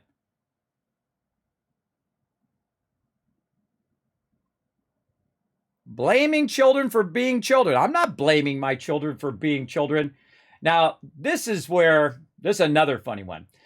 This is where people take your words. Put a 1 in the chat if you guys see that happening right there in that sentence. Where people take your words and they twist it around. You're trying to be kind. You're trying to be sweet. You're trying to impart some information that you might have learned in your life. And then they take the words and they turn them around on you. Now, I'm 52 years old, everybody. I've had that done to me so many times. So many people take your words and twist them around. Take the intent, the kind, sweet, respectful intent that you had behind your words, and they will twist them around and they will try to use them against you. And it may not feel that to you, but that's how it feels like to me. I had in no way would I blame my kids for being kids. I even said that, and if you were listening, because again, some people hear only what they want to hear. But I would not blame them for being kids. If they knocked over the milk, like I said, I'd say, oh, okay, well, you knocked over milk, it happens. But I do accept, I do think that they should expect that we want them to accept responsibility for themselves, for what they do, right? To clean their room, to get ready, to treat people with respect and kindness of other people. I don't think that's too much to ask, to learn to manage themselves for their own good. Not for my good. I don't care if their room is dirty. I don't care what they're doing, other than the fact that they learn to survive in the world. That's your job as a parent, to help them grow up, learn to be a decent human being, and survive. And they're either going to learn it or they're not. That's the way. They're going to be who they're going to be. You do your best to guide them along the way, but they're going to make a choice of who they're going to be. And I did the same thing. I at some point chose to go down this road or go down that road. This road was me only thinking of myself and only going down, never going to get married, never going to have children. Then meet that special someone, and then you have this other road where you could get married, you could have kids, and then you have something else to think about other than yourself every day, right? So everybody comes to those pathways in their life where they choose one way or another. And I chose this one. Now, again, I could be sitting and having lots of money, being solo guy all the rest of my life without having to worry about any kids or any family or any of that stuff. But I've invested 20 years of my life into my kids and into my family. And I put nothing above my family. If my wife calls me right now and says, hey, I need your help, I'm turning this stream off. If she says, hey, she's done it before. Hey, I locked my keys out of my cars. Gotta go, everybody. My wife needs help. I'm out. There's my wife. There are my kids, my extended family, and then there's everybody else in the world. And I consider you guys extended family here in the stream. So, and that's how it goes. Yes, that's called turning it around on you there. Yeah. Yeah, I'm sorry, Fuzzy Org. Your argument isn't that great, but I appreciate you bringing it forward and not being too disrespectful there. But riding that line. There we go. There we go. And I don't know what's triggering about taking good care of your kids and helping your kids be responsible adults that you dislike out of all of that stuff I talked about. But, sometimes I get off on a tangent. I get off on a tangent here in the stream. That's what happens. Thanks for the follows, by the way. I appreciate all those follows. 100%. Thank you very much. Lecture department. I feel like I was giving a lecture there. I have actually given many lectures, everybody, but on computers and internet and all that stuff in the past for thousands of people as well. Yes, exactly. Unforgiven, knocking it out of the park right there. Not only do you got to let your kids make mistakes, but you got to let yourself make mistakes. Exactly. Good one. So when they spill the milk, don't yell at them so much. I mean, my kids have spilled the milk many times. And I just go, whoa, okay, calm down. It's okay. It's okay. Just mop it up. We're good. Right? And many times they've been disrespecting my wife, and I've called them out on it. I said, no, we don't talk like that to my wife. We don't talk to mama that way. Many, many times. And they'll either get it or they won't. My oldest daughter, crushing it now. Crushing it. Amazing.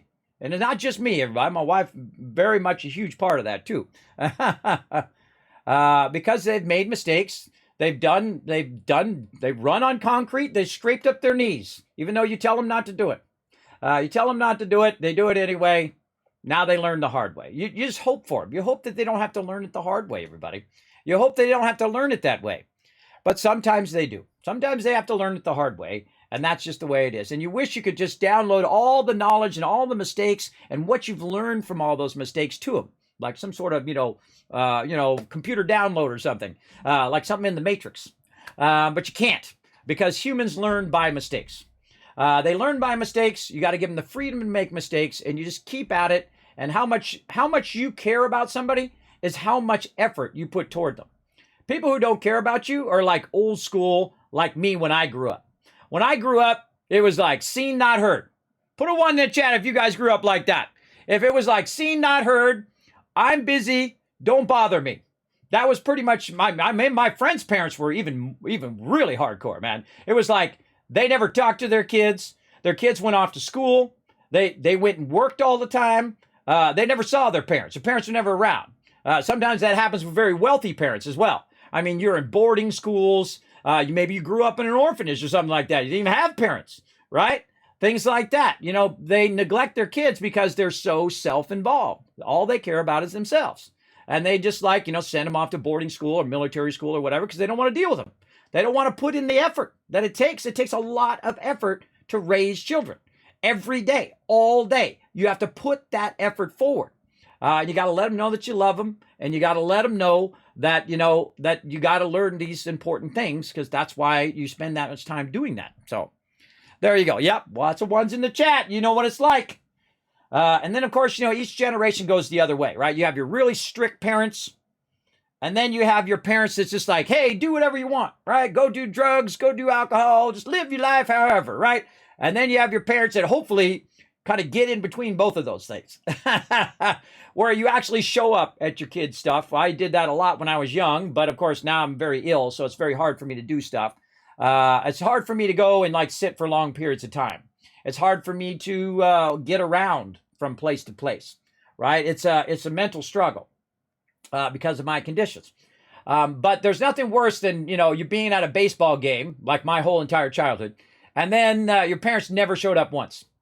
Never showed up once. I used to be in Little League, everybody. Not once, ever. Not once ever came to my school. Not even at my graduation, where I was actually honored at my graduation with the very first Computer Graphics Award in the school's history, because that was the first year computers were in the school. Didn't show up either, because that's just the way it was. That was the mentality of that age. It's not like they were doing something wrong. That's what everybody did. Nobody's parents showed up. I don't know if you guys remember those ages, or some of you were not alive. Nobody's parents showed up. It wasn't a common thing that people's parents would show up. There was a point in which the men would not show up for the birth of their children. It was not a common thing. They wouldn't be at the hospital when your child was being born. I was there. I was there when both my children were born. I almost passed out multiple times. Oh man, you want to go through some struggle, everybody. That is my wife going through some serious struggle to bring those babies into the world, everybody. She went through a whole lot to bring those little babies, because I was there and I watched them, and I got to hold them first. I hold my oldest daughter first, and I hold my twins first. Because my wife's sitting there, she's sitting there flipping around in the bed because all that medicine and stuff she's doing. I'm like, that's not normal. I say, hey, nurse, over here. What the heck? What's going on here, right? Because you know all the struggle that you've gone through, and I know all the struggle that my wife's gone through, because I pay attention. So you know all that stuff, everybody. Your kids will not know all that stuff. They won't know, they won't understand until they get older.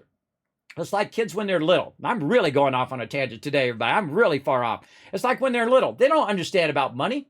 One of my greatest examples of the lack of understanding for children is I bought this toy. It was $80, everybody. It was a lot of money for this little Tigger toy. And what it did is it had a little tail that bounced up and down, right? And so you turn it on and it would bounce up and down. It was super cool, from Winnie the Pooh, right? So I bought it for my oldest daughter. She got the thing, and I always tell the story all the time. It changed the way I look at children and in the way that they think. And the terrible thing that happens to you when you get older, when you become too money focused. And so she took the toy out of the box. Now the box had like one of those little clear things in it, where you can see in the box and see the toy inside there. She took the toy out of the box, took this $80 toy, set it over here, and played with the box for several hours.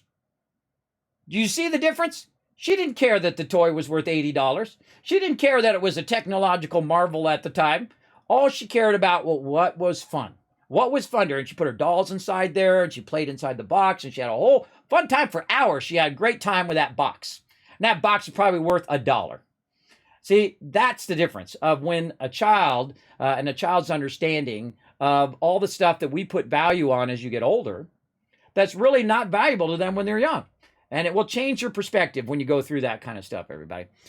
So yeah, okay, sorry. Super tangent there. Super tangent, everybody. But I appreciate you guys sitting through that. Yeah. Let them make their mistakes, but also be there to guide them. Be kind as much as you can be, right? Be kind as much as you can be. Oh, Crazy Aussie coming in with 60 months of sub love. And you know what? Sometimes I get on, I get up on my little podium and I, regale you with my experiences and my point of view. But that doesn't make your point of view wrong. That's okay. If you disagree, if you want to raise your kids another way, you want them just to let them, run free in the yard. I used to have someone tell me that their parents used to let them go smoke drugs in their yard. So as long as you smoke drugs in the yard and you don't do it outside the yard, it's okay. Okay, no, that's not one I would do. But hey, those are your kids. They're your choices. They're all up onto you, right? That's your thing. But again, you got to have some sort of understanding that they need to learn responsibility for themselves. And your job is to transfer that responsibility so they learn to do their stuff for themselves. And again, that's something I talk about all the time, everybody. That took me a long time to learn that. And again, hopefully it doesn't take them as long in their life. But again, my oldest daughter, crushing it. Crushing it right now. She comes in. She's very kind. She talks to me with kindness. She talks to my wife with kindness. She takes care of her own stuff. She cleans her room. She's doing all the things that you hope they grow up to do as you get older. And of course, you're trying to teach them all of those things as well. Like I tried to teach her about replacing her battery, but she was off at her boyfriend's. So here comes nice daddy spending $300 to fix her battery. And she goes, "Daddy, can't you just go and do it?" And I'm like, "I could, but I'm trying to teach you how to do this for yourself because this is your car and you should be over here doing it. And I got to pay for it. And I don't have the money to pay for it in the first place. I had to put it on a credit card and I hope I can learn to pay it off at some point." Right. So and then I just didn't give her any flag at all. I said, "Okay, I'll take care of it." And then went and took care of it. And then she said, "Thanks, Daddy. I appreciate it." And there you go. That's all it takes, everybody. It doesn't have to be a big thing. I didn't have to go and say, "No, you're coming over here right now. You're going to get it here. You're going to drive over here and do all that."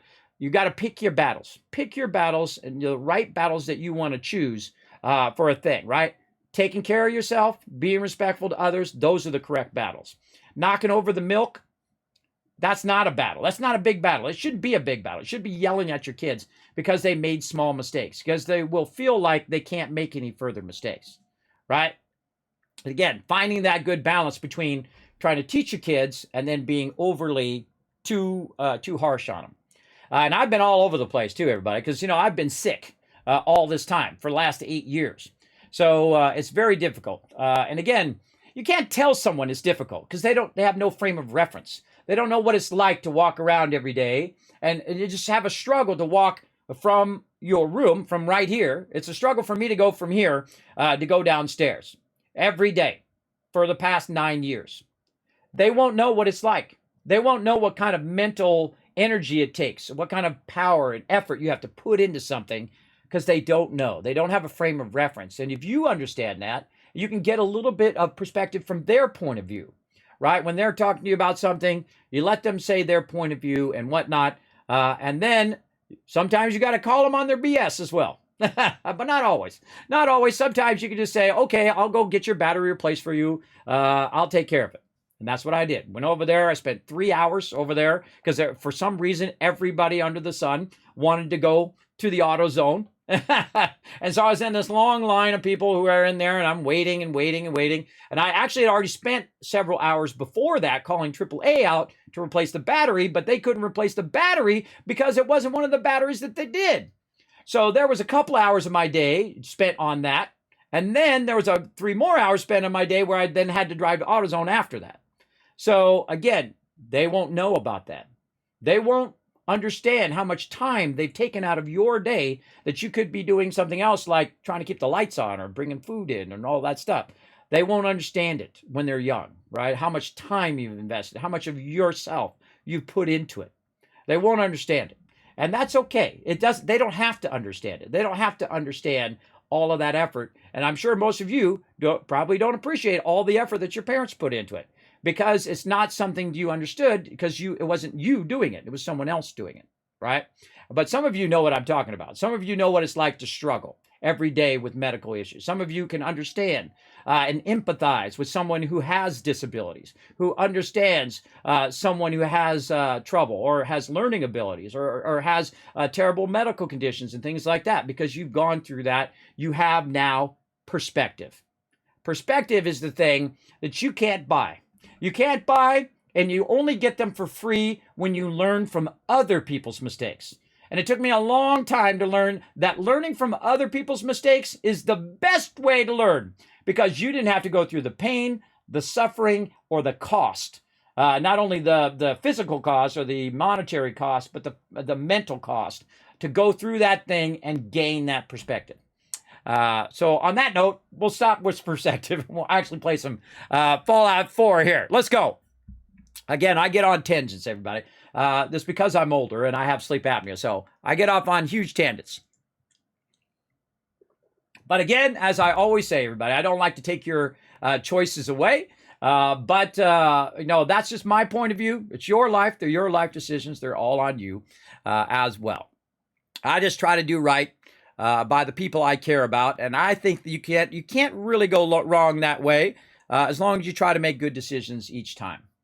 If your intent is true, to your own self, be true, everybody. A great line in Shakespeare, right? Put a 1 in the chat if you guys agree with that. To your own self, be true. Try to do what you feel is right and kind by others. All right, now back to Paladin Dance over here. Let's go. Read your reports. You'll be pleased to know that Elder Maxon's approved your request and placed the recruit in your charge. Thank you, sir. And my current orders? You are to remain on the Pridwin and await further instructions. Very good, sir. Ad Victoriam, Captain. Ad Victoriam, Paladin. Paladin Dance.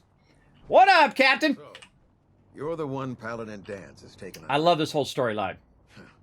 They're a little crazy, though, but I love it. Yep, lots of 1s in the chat. There you go. But again, I don't mind people disagreeing with me, but don't play the devil's advocate. I hate it when someone says, well, I'm going to choose the devil's advocate. Don't. Have an opinion of your own that isn't the exact opposite of somebody else's. And it's okay if you agree. It's okay if you disagree. But don't just automatically choose the opposite of someone's opinion. Let's see. What did he say? I don't even know what he said. I missed it. Looks are deceiving. Looks can be deceiving. Which is precisely why I personally insist on scrutinizing every recruit who boards this vessel. Probably listen. I've read Paladin Dance's reports. He seems to think you'll make a fine addition to the Brotherhood. You might expect an endorsement like that to grant you a great deal of latitude with us. But let me make one thing clear. The Brotherhood of Steel has traveled to the Commonwealth with a specific goal in mind. As the captain of this vessel, I won't allow anyone to jeopardize our mission, no matter how valuable they think they are. Understood? Absolutely. Absolutely. Good. I love the writing in this whole entire part of it. Orders are to proceed to the command deck for the address. After which, Elder Maxon wishes to have a word with you. If you have any questions, ask me now. Otherwise, you're dismissed. All right. What are my orders? What are my orders? Your orders are to proceed to Elder Maxon's address. After which, he wishes to speak with you. Anything else? Power armor. Where can I get power armor? Only knights are allowed to wear Brotherhood power armor. And you're no knight. Not yet. Until Elder Maxon grants you that title, you'll have to make do with what you've got. Anything else? Well, I got some good stuff. I got some T60 full set. Can you tell me anything about Elder Maxon? Elder Maxon is Sorry for the tangent, everybody. Brotherhood. Without his tenacity and his vision, we'd still be a small group of complacent stragglers, occupying the Citadel in the capital wasteland. In a mere decade, he's grown the Brotherhood of Steel into a major military force. He's an inspiration to us all. Is there anything else? No, I'm good. I don't have any questions. Then I suggest you head over to the command deck immediately. Dismissed, Initiate. I've never lost anyone before. This failure is new to me. Oh, I'm sorry, Ada. Let's go, Ada. Going in. Maxon's address. All right, everybody. Now we're playing some Fallout 4. I'm playing every single day for 24 days in a row for the awesome peeps over at Fallout for Hope. We are raising funds for St. Jude's Children's Research Hospital. If you'd like to be part of my Fallout 4 playthrough or be a St. Jude's hero, you can go ahead and follow that link right there in the chat, or you can go ahead and scroll down, even easier, and click that donate button right there. Remember, it does go directly through Tiltify to them. I have nothing to do with it. Just click that. Goes directly to them, and it does help support St. Jude's mission there to help save lives this holiday season. So I do appreciate everybody doing that. Let's go listen to Elder Maxon do his thing. I love this whole storyline, everybody. Sisters, the road behind has been long and fraught with difficulty. Each and every one of you has surpassed my expectations by rapidly facilitating our arrival in the Commonwealth.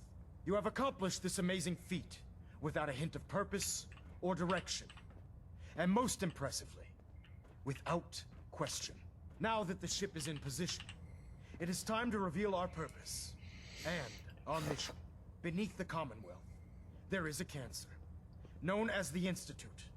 A malignant growth that needs to be cut before it infects the surface. They are experimenting with dangerous technologies that could prove to be the world's undoing for the second time in recent history. The Institute's scientists have created a weapon that transcends the destructive nature of the atom bomb. They call their creation the Synth, a robotic abomination of technology that is free-thinking and masquerades as a human being. This notion that a machine could be granted free will is not only offensive, but horribly dangerous. And like the atom, if it isn't harnessed properly, it has the potential of rendering us extinct as a species. I am not prepared to allow the Institute to continue this line of experimentation. He's not wrong. Therefore, the Institute and their synths are considered enemies of the Brotherhood of Steel, and should be dealt with swiftly and mercilessly. This campaign will be costly, and many lives will be lost. But in the end, we will be saving humankind from its worst enemy. Itself. Ad Victoriam. Ad Victoriam. Ad Victoriam. He's not wrong. He's a little too fanatical, but he's not wrong. When I get off duty, that Because if they replace all the people with synths, then humans go extinct. All right, Elder Maxim. Let's chat. Excuse me, Elder Maxon. The people of the Commonwealth. I can see that. I can see that. They're playing with fire and we need to save them. Exactly. I just hope we're here in time. I refuse to allow the mistakes of the past to be Great repeated. shot. I'm convinced. Don't worry. I'm convinced. Paladin Dance's reports were quite clear regarding your feelings toward the Brotherhood.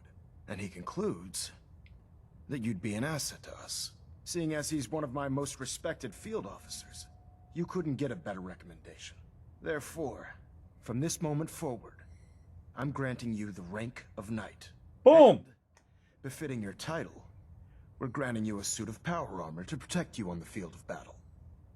Wear it with pride. I'll do my best. I'll do my best to live up to it. I'm certain that you will. In any event, once you're finished becoming familiar with the Pridwin and my staff, report to the flight deck for your new orders. Welcome aboard the Pridwin, soldier. Make us proud. All right.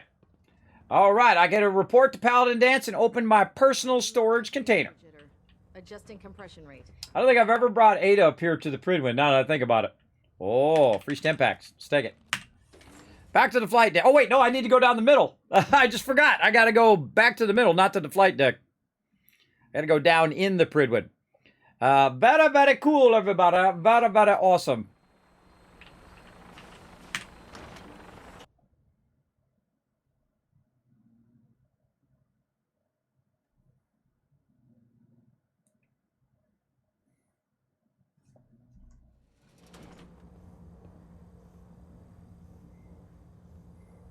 Hey, Jonkers, I see you in the chat there. Thanks for that love, bro.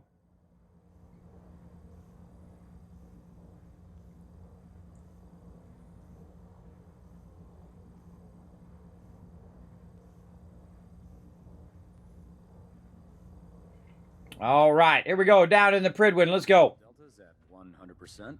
Secondary Delta standing by. Cool. Structure integrity green. Hull plating stable. Drive this sucker. All right. I think there's a ladder around here somewhere. How do I get down? Man, it's been a while since I've been in the Pridwood. There it is. Some ladder somewhere. Tell you, it's been a while, man. I don't know. Did we get on the Pridwood last year? I don't think we did. I don't think we even got to the Pridwood, or at least we didn't go down in the middle of the Pridwood. Now what we're going to do is unleash the power of the Overseer's Guardian, everybody. We're going to go ahead and run around and get ourselves some power armor. One of the things I think they do exceptionally well in Fallout 4 is they don't have everybody talking at the same time. But sometimes it'll happen. But a lot of times you get all these little moments like this where you're walking around and you're talking to people and they're talking to other people. Maxon might appear compassionate, but I can assure you, the Institute will face his wrath.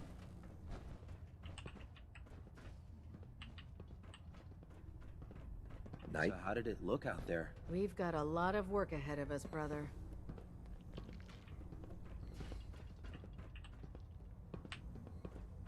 There. Try it now. Nothing. I was supposed to report 10 minutes ago. If you can't fix it... I can fix it. You're the one who decided to kick your way through a Mirelurk. Got it. There it is. Thanks, brother. I owe you. All right. Come find me when you're done checking in with Maxon and Dance. Okay. I love proctoring them there. Ingram, do you have a moment? It better be important. Broadsword's pilot needs you to reprogram his guidance system. He says that north and south are reversed again. Are you kidding me? All right. I'll see what I can do about it.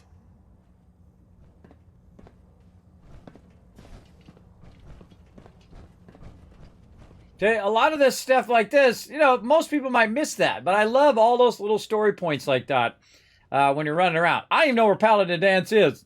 Oh man, if I'm late for muster one more time, Captain Kells is gonna have me do 100 push-ups. Look at all that loot he's got in there. All right, I'm trying to find my little personal locker down here too. I forget where it is. I think it's way here in the back. Woohoo, superpowers. Oh, hello. You got to be careful sometimes, everybody, because you'll be, oh, okay, I can grab this loot, and just, all of a sudden, I'm not going to get that turtle. All of a sudden, you hit something that's red, and then everybody in the whole entire area will aggro on you. Even though they couldn't see you do it, sometimes they aggro anyway, even if they don't see you grabbing that thing. Cap says you can't bag more sense than me. I'm not taking that bet. Why? Because you know I'll beat you? No, because you don't have 100 caps. You know how I know that? Because you owe me 100 caps from your last stupid bet. Yesterday. Yeah, I get it. Just... Will you get out of here? Don't. Okay, sure. Firing. Everything holding together? Trust me. You'd know. Good. Firing. All right. Everything looks nominal. And you didn't scuttle the ship. Thanks, Initiate. Sure. Anytime. Okay. Thank God. Again, I love all the little side dialogue and all that kind of fun stuff. Cockroach can do to a buoyancy regulator? I can guess. Don't get smart. You want to see the Brotherhood's greatest warship brought down by bugs? All right. Just don't tell Ingram, okay? Nuka-Cola. All right, I forget which one's mine. Food's not allowed near the instrumentation. Down below? Down there.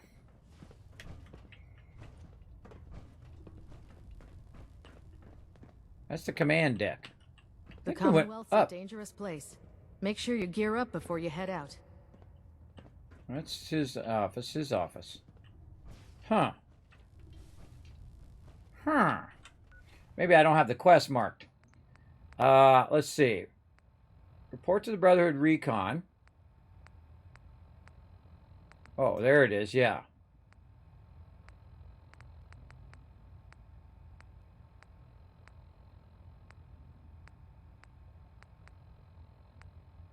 There it is. I don't have it marked. Okay, that's why I was like, that's weird. Aha! That's my bunk right there. I think I've got a little nicer place back at my place.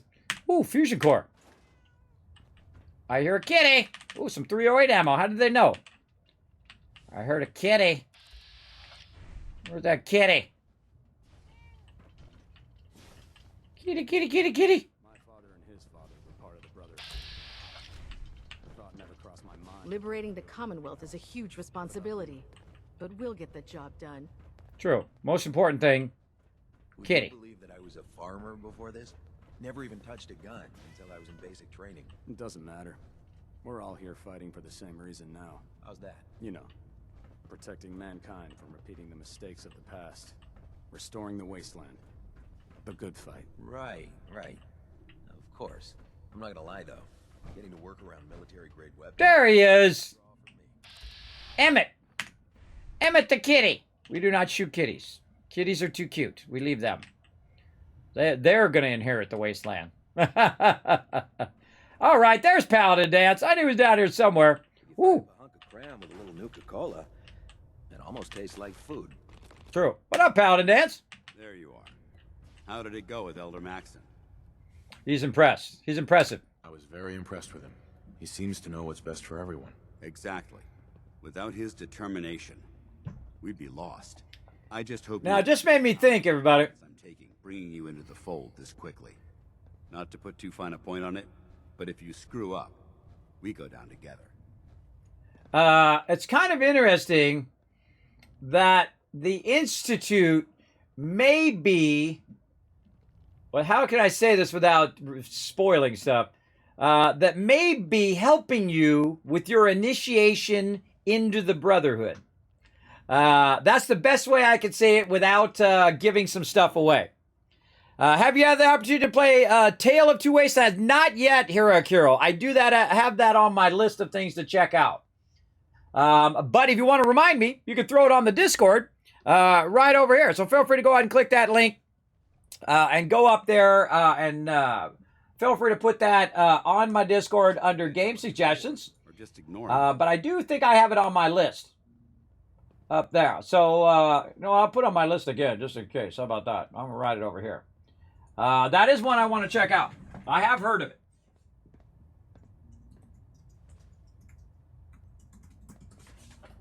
I'm going to write it down again. I'm sure I have it in my list over there. I have a list of all the things that, games and things like that I got to get to eventually. I only have so much time in the day. Hey, Baroness, what up? Trying to refrain from spoilers. Yeah, no spoilers in the chat. I try to say it in such a way I don't spoil it, unless it happens on stream. Obviously, I'm, nothing I can do. We're doing it right on stream. We'll let you down, buddy. I won't let you down, Dance. I promise. Good. Now, I know you're eager to hop into a suit of power armor and take the fight to the Institute. But first things first. In order to be an effective part of the team, you need to learn your way around this ship and get to know its crew. Since I've been officially assigned to you as your sponsor, I'd recommend taking me along with you. Let's go. Sounds good. Let's go. Outstanding. Oh, I gotta send Ada back. All right, Ada. Go take care of Spectacle Island. Right there. Bam. Off she goes. By the way, she will walk all over from here to Spectacle Island. It's actually pretty impressive if you think about it. You can follow your peeps all the way there. My buddy Paladin Dance. Dance Revolution backing me up now, everybody. Yeah, doing good, Baroness. Doing good. I got off on some serious tangents earlier. Sometimes, I get off on tangents, everybody. If you watch my stream, just know that I go off the rails all the time. And part of the disadvantage of being a bit older is that I go off the rails. Okay, we got to meet some peeps. We got to meet these peeps. Don't I have to meet the doctor and stuff? Who we got to meet? One of the things they don't have in this game is a quest tracker like they have in Fallout 76. Let's see. What is it called? I forget. There it is. Tour of Duty. I don't know why my quests are not turning on. Is that a setting in here? I thought that's a setting in Fallout 76, but oh, the Pip-Boy app. Oh, I forgot about that. Where they have like the phone app and you can do your Pip-Boy through your phone. Oh, man. Oh, I haven't used that since like it came out. Anybody remember that? Put a one in the chat. You remember the Pip-Boy app? Oh, God, I forgot about that. Wow, that was a long time ago. Not even played with that. Okay, let's see. Save in Pip-Boy, 10 minutes. Oh, that's where I just was. All right, let's look under controls. No, that's that. Display. Is there something, the reason why it's not automatically putting those quests on when I get them?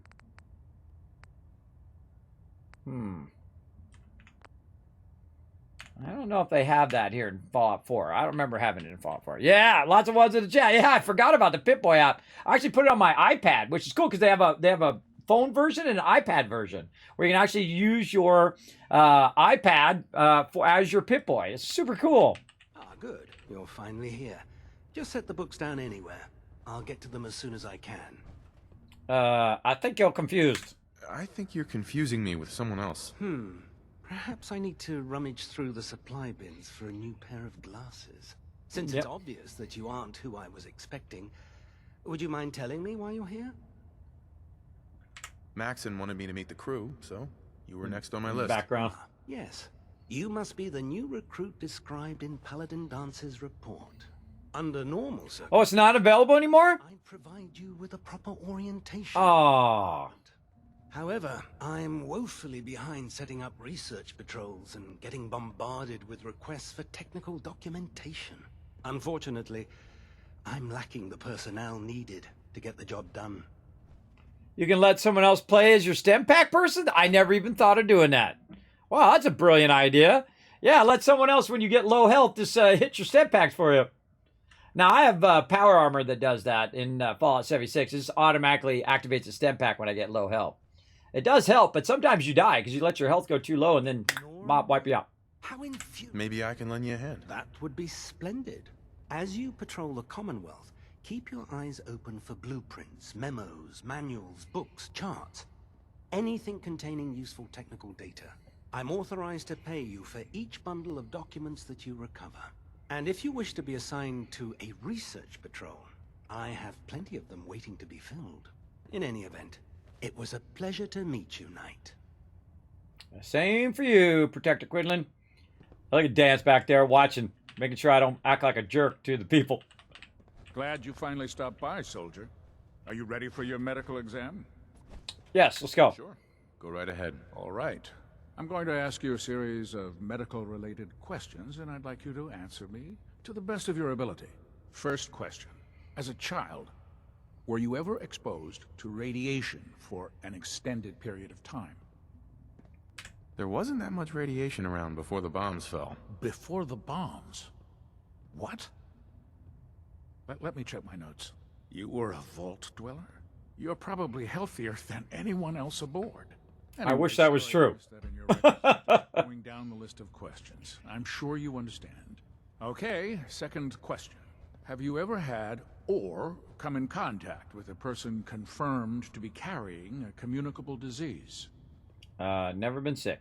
Never been seriously sick in my life. Good, good. Third question. And please, answer honestly. Have you ever had sexual relations with any species considered non-human? Never. No. Never have. Very well. Last question. Would you have any problems pulling the trigger on an enemy of the Brotherhood, whether they're human, formerly human, or machine? Not if they're evil.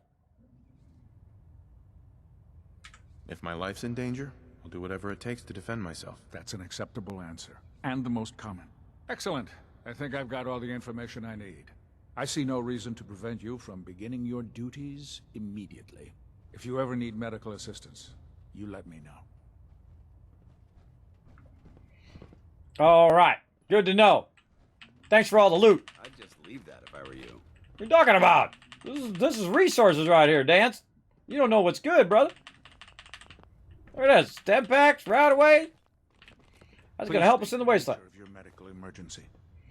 The nature of my medical emergency is to loot everything in your office. Thank you for all your loot. Oh, that's bone right there. That's oil right there. Whenever you see bone, everybody, you can use that to convert it into oil, which then you could use for turrets, which you can then use for defending all your stuff. You don't need any of this. No, that's not for you. That's not for you. This is for me. Thank you. You're an inspiration to us all, Knight. I know, right? Super looter. I'm an inspiration by stealing all their stuff. But I'm going to put it to good use. I'm going to help out my buddy Dance here. Again, yes, that it makes me think that maybe the Institute has helped you. I never thought about that until this playthrough.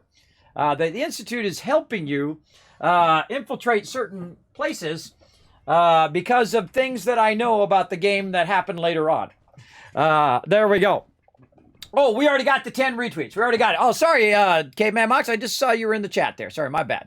I forgot to put it in the chat because I didn't see any mods in there. So I did. I got to remember to do that in the thing. I did 10K caps for 5 retweets and 10K for 10 retweets.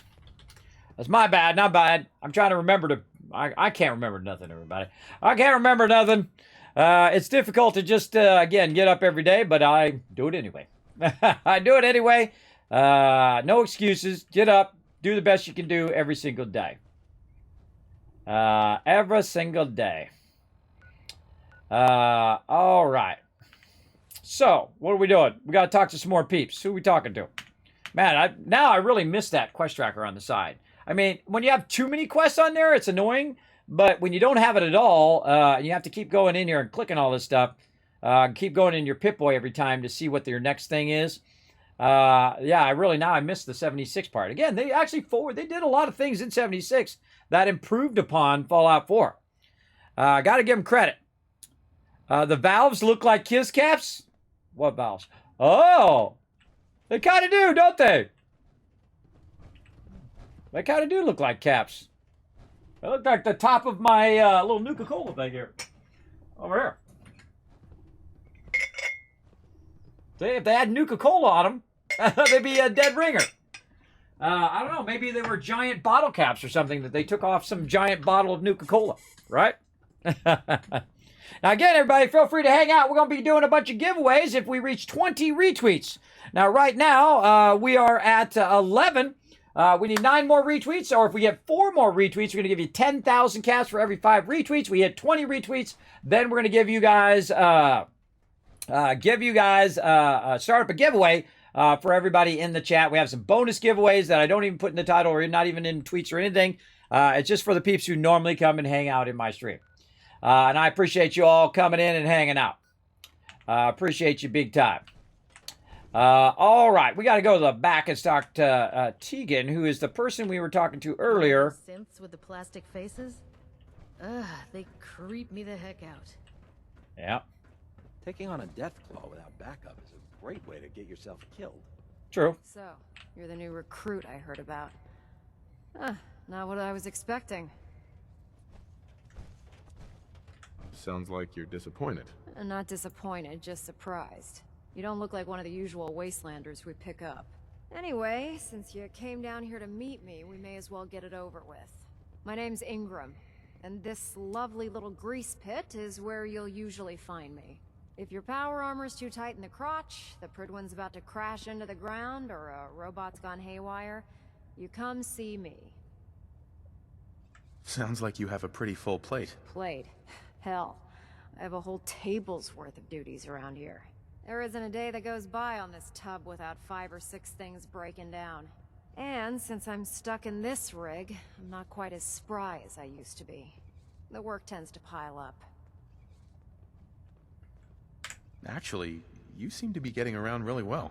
I suppose it's better than the alternative. Anyway, I'm sure you're here to get your hands on some power armor. There's a pretty decent T-60 suit sitting in Bay 3 that's all yours. The left leg actuator's a bit sticky, but it'll keep the creeps off of you. Oh, and if you need any work done on it, feel free to use the workshops around here. Now, if you'll excuse me, I need to get back to work. Now, see, I got a big problem right now, everybody. I got some power armor. I think it's this one. Right over here. And this is Brotherhood of Steel power armor, which is pretty cool. Except for I already have a suit of armor that I left outside. So now I got to get both power armors. Now, the trick is, if you don't have Dance, by the way, if you have like Piper or like Nick Valentine or someone like that, or even some of your other companions, you can tell them to get in the power armor, and they can get your second power armor and bring it back, and then you could wear the first power armor, which is pretty cool. Or the second power armor, whichever one you want to wear. But I'm definitely taking this one. Let's go. Now, what I'm trying to do, everybody, is I'm trying to get to the missions for the Brotherhood. We'll be on report before you can blink. Feels like you can take on the world in there, doesn't it? Dance loves it every time I get in my power armor. He digs it. All right, let's go talk to the awesome doctor in the back of the Pridwood. All forms of technology should be confiscated. Oh, we're talking to the vendor guy first. Step forward, Knight. Even though they've locked me in this blasted cage, I promise that I won't bite. Much. He won't bite much, everybody. Looks uncomfortable in there. It's not that bad. And this is the stowage depot, and I, as you probably already guessed, am the ship's quartermaster, Proctor Tegan. The powers that be have me locked in here, so I can keep an eye on the Brotherhood's valuables. Hey, cowfolk, what up? To stock up on supplies before you head out on a mission, this is the place to buy them. Good to know. That's good to know. I'm glad you're the agreeable type. When I tell most of the new recruits that they have to buy their own equipment, they give me the stink eye. The good news is by having a constant flow of caps, I'm able to buy whatever you bring me. Yeah, I'm mostly interested in weapons, but I'll take anything useful. Of course, if you're just looking to make a few caps on the side, I might have some extra work for you to do. Sounds good. I could use some extra caps. You need them, and I want you to spend them here. It's a match made in heaven. It just involves a little bit of heavy lifting and interacting with the local farms. And since I'm stuck up here manning this one-man zoo, I need someone to do the legwork for me. After you're done with the meet and greet, we can discuss the details. In the meantime, if you ever need anything else, a gun, a mod, even ammo, you just let me know. I think Tegan is also the place in which I get my 308 mod sometimes. What he wants you to do is shake down the local farmers to get resources for the Brotherhood. And I never do that quest, everybody. It just dawned on me when I did it. I was like, nah. Let's barter. Set me up. Sure, I've got something that'll put a smile on your face. You have a lot of stuff. You got 308 ammo. I'll be taking that. Oh, I'm down to 1,600 caps. Remember I had 16,000? Now I'm down to 1,600. That's okay. We'll be fine. We got Brotherhood of combat armor, chest armor, combat helmet, which is a 1010. Let's see what we got right now. We got the Destroyer's helmet. That's right, which is a 1313. But this helmet here is the base of the helmet as well. So I usually buy this stuff right here. I buy this stuff and I give it to my companions. I can also buy the power armor and give it to them. Oh, yes, that's right. The increased action speed. Commando chest piece. That's right. Man, I forgot that was there. What kind of chest piece I'm using right now? Just regular combat armor. So yeah, let's get that too. Right there. And you're like, well, Kismet, you can't afford it. Hold on. Let's cancel this. Hold on. All right, Tegan. I'll be right back, brother. I gotta make a quick pit stop. And then I'll be right back. So we're going to pop over here to Sanctuary, the home of where I'm making around 6,000 caps every couple days. That ain't nothing. I could be making a lot more. Ah, man, I hate when you click it and then you click the thing and it doesn't do it. Oh, that's right. You can't do it from an interior location. Oh, yeah. I'm so used to Fallout 76 where you can do that. I'll show you a great trick. There's a couple ways to get out of here, everybody. But one of the ways is to just run all the way to the end in the lower section of the thing. Where's the lower? Oh, I think I went past it. There's a lower level of this part right here. You can do. Sorry, Dads. Other way. Yeah, I went past it right here. So what you can do is go around this, and you're in the lower level, and so you run up here, and instead of going down into the lower part of the Pridwin, you simply just keep running toward the front. And so instead of having to load into the midsection and then load to the outside, so you got 2 load screens, you can have just 1 load screen by simply going out to the front of the Pridwin, which I absolutely love this front part. I absolutely love it. I dig this front part. It's so cool. Where you're hanging out just right in the front of the ship. So cool. Now, I can't tell you how many times I have just done this. Whee! Just jumped off the top of the Pridwin, down here, into these lower areas. Now, you got to be careful when you have your power armor, especially if you have some perks in there, where if you land, it does AoE damage, which means it'll hurt some of the Brotherhood members or whoever's down there, and then cause them to aggro. Right? So you got to watch out for that. But I'm just going to go out again with power armor. You're good. Now, also, I got superpowers as well, everybody, so I could just use my superpowers. Because I'm using a superpower mod since about level 35, just for fun, for St. Jude's. As well. So right down here, everybody, is the most useless settlement in the wasteland, and we're going to actually give it a purpose. So we're going to go to the workshop here and unlock the workshop, and now this is our settlement. We can actually use it for stuff. There's only 2 good things I've ever used this for that was useful. One, for holding all my loot over here, and then I'll connect this to other locations so I can just keep putting my loot from Spectacle Island right over here. And number 2, a giant prison to put Marcy in. I called it the Bad Attitude Prison. It was 6 stories high, and I put her in those little stockades in a little room. And if you want to see that, you can check it out on YouTube over there, and you can go look at my mega builds over there. You can search for like Kismet, I don't know, mega prison or whatever. I forget what the actual name of it is. Hold on, let me actually see if I can find it. I'll just put it in the chat. Let's see. Let me see if I can find it over here. Oh, wait, I'll get K-Man Mox. Hey, K-Man Mox, try to hunt that down. Kismet, I forget what it is. Kismet, Fallout 4, prison. Let's see if I can find it just by searching for that. Let's see how good it is. Playthrough. Oh, there it is. Bad Attitude Prison. Oh, that's the full stream there. Wow, that actually worked, everybody. That's amazing. Let's see. Hold on, I gotta wait for the commercial. How long is that one?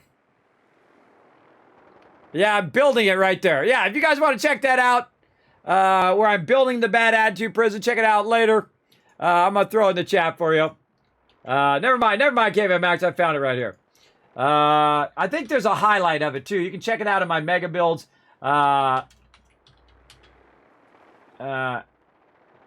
Jude prison. There we go.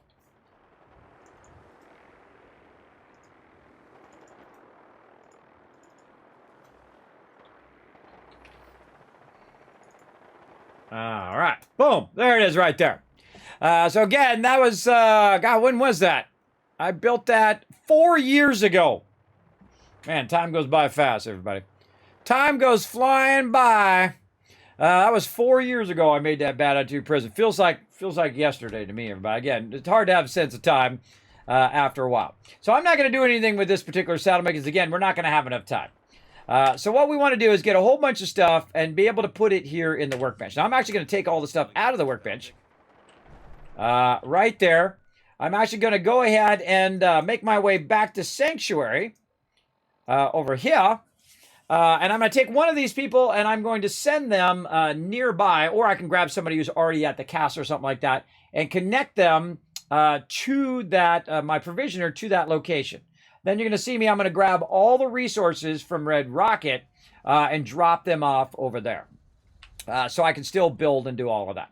But first, we want to go over here and see if we got any purified water that we can go ahead and grab. We got about 2,000 in there, 370 there, which means that a whole bunch of this has also been pulled out of the workbench because, hey, thanks for the follow. As you can see, we've got a little fun little mod here that's making it look all fancy here at Sanctuary. Very fun. You can also see that it's here pulling out all the steel, pulling out all of the resources constantly out of the workbench. Wow, 876 steel that they've gathered out of there, or maybe I put in there. I don't know. Let's grab all that out of there. Thing for antiques, huh? I do like my antiques, Nick. I do like them. Also in here, we can go ahead and look for some bottle. Oh, 200 bottle caps. Nice. Grab all this junk out of here. Woo, look at all that copper. Nice. Now, see, if I see it show 200, then that's telling me that I must have put that in there, because that's a lot for them to grab. But I want them to pull all this other stuff out. Razor grain, smoke grenades, all that stuff. See right there? It'll pull all that out of there and run it over there. It's running at its maximum speed. Whoa, look out. Thing's falling off the side. Yeah. So it'll run its way all the way in there, and it just keeps clearing out the workbench. Now, why do I want to do that? So it never stops producing food, and it never stops producing purified water. Because there's a reason why they call me the Wasteland Tycoon, everybody. Is that I literally make tens of thousands, hundreds of thousands, millions, billions, trillions of caps right here in the Wasteland across the entire Fallout franchise. You can see right there, I have a ton of purified water because I keep pulling it out of there. I'm only producing about 730 right now. I could be producing over 2,000 or more, especially if it's at Spectacle Island where you can produce over 10,000 purified water and then use the purified water like it's the currency. Now, we're going to go on a bit of shopping spree real quick here. I'm going to go ahead and park this power armor right over here for me to use later on. I'm going to park it right here. Now, whenever you get out of your power armor, I highly suggest that you take out your fusion core. Right there. There you go. Take out that fusion core, and you're good to go. Right there, so people don't jump in your thing and grab it. Now, we got to go and we got to buy some stuff, because now the Pridwin is telling me, hey, I want to buy that. I forgot that armor's in there. That increases your action speed, which is awesome. So we got to get that. Thank you, Times, for the follow. Appreciate that. And again, earlier, thank you to Crazy Aussie for the 60 months of sub love. All right, we got to get our power armor back. One of the fun things to do here in Fallout 4 is also go around and collect every single power armor. Most of you, I'm sure you have, along the way, whether you did it on purpose or just happen to run by them. I love going and collecting every single one, and then you put it. Split the difference. There. Dance likes it every time you get in your power armor, brother. He digs it. I think there's a cooldown on it, though. It's like so many hours or something like that. That has a cooldown. Okay, so we did that. Now we got to go talk to Tegan.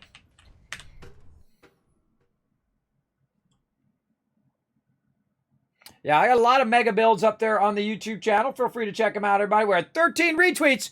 Oh, 2 more heroes in the chat. Go ahead and click that last link. Go up there, hit that like button, hit that retweet button on Twitter. We get to 15 retweets. We're going to give you 10,000 more caps. We get 5 more after that. We'll give you another 10,000 caps. And we're going to start a giveaway of 5 bomb of codes right here in the stream. I prefer laser weapons myself.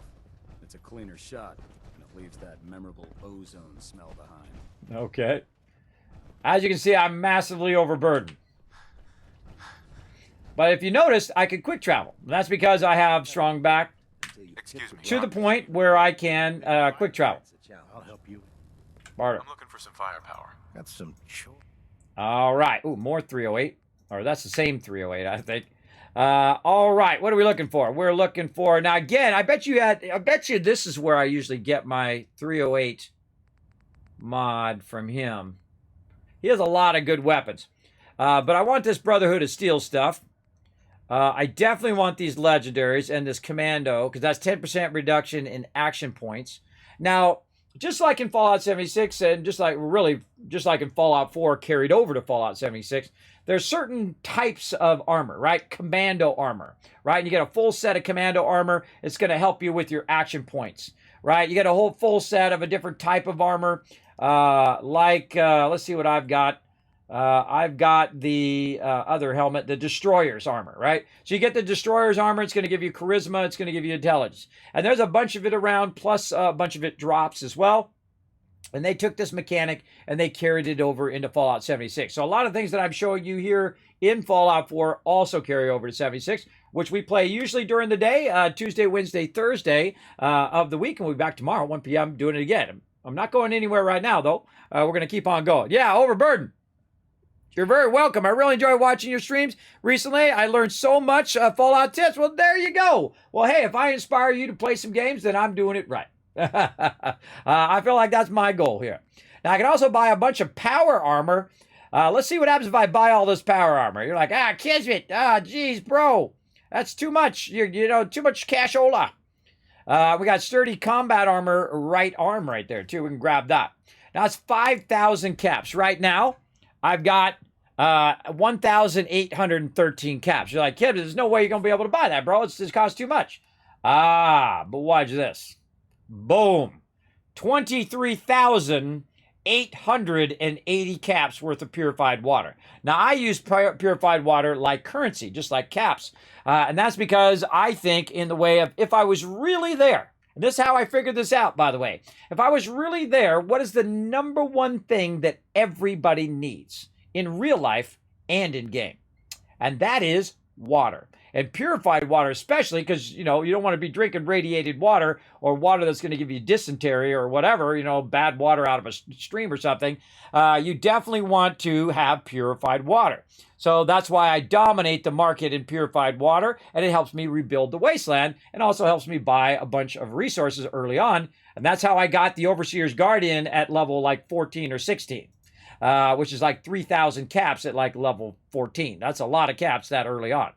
But right now, you can see I can just simply dial in how much I want to do here. I'm even going to give them a few extra caps there. You know, keep those 87 caps. What do I care? So there we go. Boom. Now I just bought all that legendary stuff. You know where else some legendary stuff is? That's right, over here at Vault 81. Let's go over there. Oh, that's again, I always forget. In Fallout 76, by the way, you can actually quick travel from interior locations, which is awesome. Sadly, you cannot do that in Fallout 4. I wonder if I'm sure there's a mod for that. If you can think of a mod, everybody, someone else has usually thought of it and has already made it, especially for a game that's been around as long as Fallout 4. And I'm sure somebody's thought of a mod to travel from interior locations, just like in Fallout 76. Have you ever fired a minigun? Choose through ferrules like paper. I also choose through ammo, too. The reason why I don't use the 50 cal minigun. Oh, thanks for the follow, Carnifex. Appreciate that. Thanks for coming in, hanging out, showing the love to the stream there. Becoming a Teamwork Tycoon. Let's show some love in the chat, everybody. Both Times and also Carnifex for the follow. Appreciate that. That's one of those things, everybody. One of those things is, if you can think of it, most likely the awesome modding community has gone out and already done it, which is pretty cool. Pretty cool. So big love to the modders out there. Now, I typically don't play with too many mods. Very rare do I play with mods at all. But in this case, we're doing a playthrough specifically for St. Jude's Children's Research Hospital. We raised over $5,500 for a charity. And again, if you want to interact with my stream and also support a good cause, you absolutely can. You get your name on the Tower of Hope. You can also found settlements, and you can even change the name of settlements. I'll call it Wonky Town if you want to. Whatever kind of funny name you want to do. Of course, it's PG-13. I reserve the right to change any of those to something that's compatible with my stream. Yeah, so you can have that kind of fun, or you can just donate directly to them. You can donate meals, or even help with their chemotherapy and things of that nature. You can pick all of that stuff right there through that link in the chat, or simply just scroll down right there in the panels. You can become a St. Jude hero right there. And any donation over $15, I will put your name on the Tower of Hope, which is a giant mega build that I'm building over at Abernathy Farm, which is actually the tallest settlement in the vanilla version or actually in any version of the Abernathy Farm. It's actually the tallest settlement. So very, very cool. And we'll go check that out again here in a moment. But for right now, we want to go to Vault 81. So as you saw, I walked out the front of the Pridwin so I can teleport over there. There we go. Yep, there's a lot for that. I knew you would know, Unforgiven. Unforgiven's like our mod expert in the chat there. He's got it going. I'm sure there is as well. Hey, Carnifex says, hello, everyone. Yes. Feel free to say hi in the chat. Show them some love. Again, this is an interactive stream, everybody. Anytime someone comes in, says hi. Any one time someone comes in, it shows that love to stream. Make sure to show them some love right back again. Now, again, everybody, I've given away 132 giveaways. I'm sorry if you missed it. I'm sorry if you just wandered in my channel right now and you literally missed out on thousands of dollars worth of giveaways here. I've given all this away. 132 giveaways right there. And I'm still giving out loot. Now, what I want you guys to do is work together as well as I work together with my team in game. I want you guys to go ahead and show some love right there. Oh, boss battle too.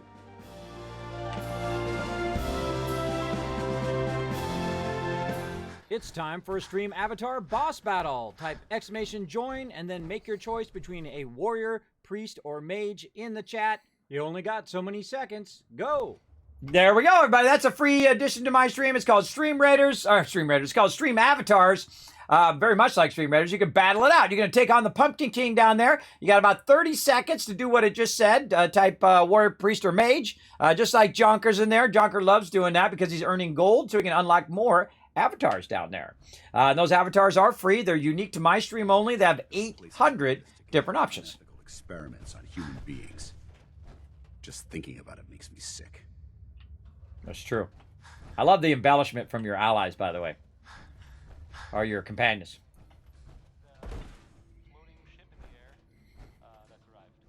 Looking for a meal? See Maria. She runs the Sunshine Diner in the atrium.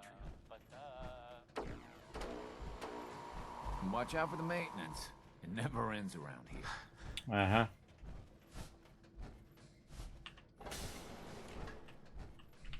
All right, dads, come on. All right. You do love you some battles. Well, that's why they're there. That's why I work so hard, everybody. That's why I spend 7 days a week on the stream here, is to add fun stuff. Now, I'm not spending 20 hours a day every 7 days a week. I'm 52, everybody. That's very difficult. Very difficult to put that much effort into it, especially when you're partially disabled like me. But I do try to put, again, everything I try to do, I try to put all my passion and love and energy into. Because I feel like otherwise I shouldn't do it at all. If you're not going to put out your all into it, then might as well not do it. Hi. Looking for something? I have more stuff than I know what to do with. True. Let's see what you've got. Great. I have all sorts of odds in it. I know what she doesn't have. She doesn't have the Overseer's Guardian, because I already bought it from her. By the way, I didn't even take the tour of Vault 81. I've done none of the quests, 0 of the quests here in Vault 81, other than to talk to the Overseer at the very beginning. I walked right in here. I went and see if it was in here. It was in here. I went and made a bunch of caps. I came back and I bought the Overseer's Guardian. I think it was level 14 or 16. I should have wrote it down. I forgot. It was early on. Now, the other thing that she's got is a bunch of legendaries as well, except for these legendaries cost big money, everybody. The Overseer's right arm guard is over 11,000 caps right there. This one is also 11,000 caps. So let's just go ahead and buy that. Let's just buy all that. And you're like, no way, Kismet. Could you just buy that at level 40? There's no way. Oh, really?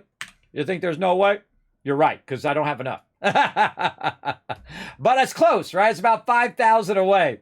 So I can go ahead and try to sell some of this other stuff right over here. Let's just sell all this other stuff. Let's see how much money we can get. Can we get 5,000 caps out of the stuff we have on us just randomly right now? I don't even know what some of this stuff is. Not the junk. I don't ever sell my junk. What about 38 ammo? 45 ammo? Right here. I don't need this 45 ammo anymore. What about 50 cal? Do I need 10 millimeter anymore? Probably not. Let's sell that. 2 meters. 5. Fuel. Flare. Fusion cells. Not using it. Plasma cores. Shotgun. Oh, wait. Wait a minute. In my ammo, I had more than 5,000 caps. More like 6,000 caps worth of loot. Now, if you learn only one thing in my stream, everybody, learn one thing. Do not save endless amount of ammo that you don't think you're going to use. Do not. I made the same mistake. My first playthrough, running around with 10,038 ammo that I didn't use the whole entire time I was playing. Maybe a little bit in the beginning, but then I went to 45. I went to shotgun ammo. I went to 308. I'm using 5 millimeter. Never used that 38 for like the whole rest of the playthrough for 500 hours. Struggling with no caps, didn't have a lot of caps, didn't have a lot of stuff. And then I realized toward the end of that playthrough that I literally had tens of thousands of ammo in here that I never used, and it was worth tens of thousands of caps. I could have just taken that ammo, traded the ammo, and got myself better armor. I could have just done that the whole way through. And that is why now at the very beginning of the game, I start with Scrounger. In fact, if you'd like to know all the perks that I've done in order, you can check it out over here on my Settlement Overseer. Now, well, the reason why I call it the Settlement Overseer is these are all the settlements. And these settlements I use to track it, right? Now, you're welcome to go ahead and download it and save it. Now, you can't modify mine, but you can save it out. You can highlight it, copy it, paste, take out all my stuff, and use it for your settlements. It's all up to you. It'll even tell you whether you've put a bell down. Yes, I put a bell down there. Did I put a kill box down there? Did I put a siren? How many people do I have each thing? How much water? Do I have enough defense? See how it's red? That's telling me I don't have enough defense at those areas. Those have what's known as conditional things in there as well, calculations. What's the minimum defense that I should have there? I should have 36. How much do I have? I have 32. But I'm purposely doing that so my things get attacked right now. So you can actually keep it lower. But you want to have some defense there, so when they do show up, that defense will cut them down. All you need is the best defense in the wasteland, the Kismet kill box. That's what you need. Right over there. So that is the Settlement Overseer. Now, I also have my perk orders. What I did, it took me about 5 hours, by the way, before I started this playthrough. And people ask me every single playthrough. This is my 9th playthrough of Fallout 4.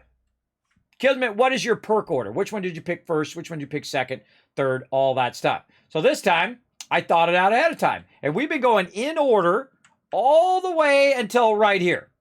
And the reason why we didn't go in order there is because I found a bobblehead that gave me +1 intelligence, so I didn't need to actually add that one. So we put that one as red, and then we skipped it. And then at 35, I did intelligence, and nuclear physicist, so I used less of my fusion cores. Another intelligence put me at 10 intelligence, which means I'm getting massive XP. And then armorer, 39, and then gun nut at 40, which I should have done gun nut at 39, but I clicked the wrong button. It was my bad. My bad. But there we go. And the gun nut 40 allows me to have 308 armor, because I can do the mod for 308 armor on my Overseer's Guardian.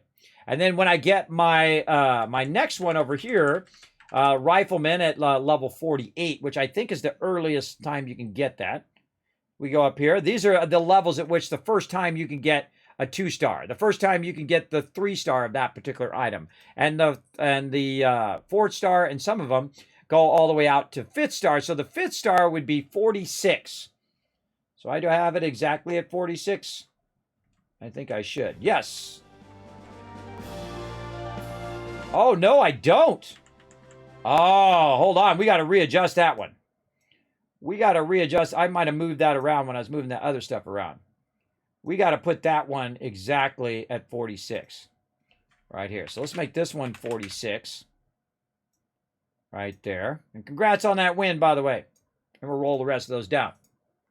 Yeah, so that Rifleman, I would get that as soon as you possibly can. So that's the earliest moment in which I can get that. Now here, Rifleman at 31. We go up here, we look at Rifleman again. Because the Overseer's Guardian is a combat rifle, not a combat shotgun. So your Rifleman perk affects the damage done by your Overseer's Guardian. So, again, where's that Rifleman at? Right here. Rifleman, the earliest I could get it at 4-star would be 31. The earliest I could get it at 5-star is 46. And so I went in and engineered this to get it at the earliest point using the least amount of points where I have to put it in your perk points. By example, I'll show you. Go over here. And let's just trade this. And oh, she don't have enough caps. Hold on. What else she got? We can just grab. She's got some junk. All right, we'll grab a bunch of this random junk that we're usually looking for. Hold on. Let's do this trade here so I can go look at my perk points. So I'm literally going to buy out not only all of her armor, but I'm going to get her caps, and I'm going to get a bunch of junk and a bunch of other stuff that I just bought from her, just like that, in one single trade. By the way, later on in the game, if we kept going here, but of course we're going to run out of time. We've got 4 more days to go.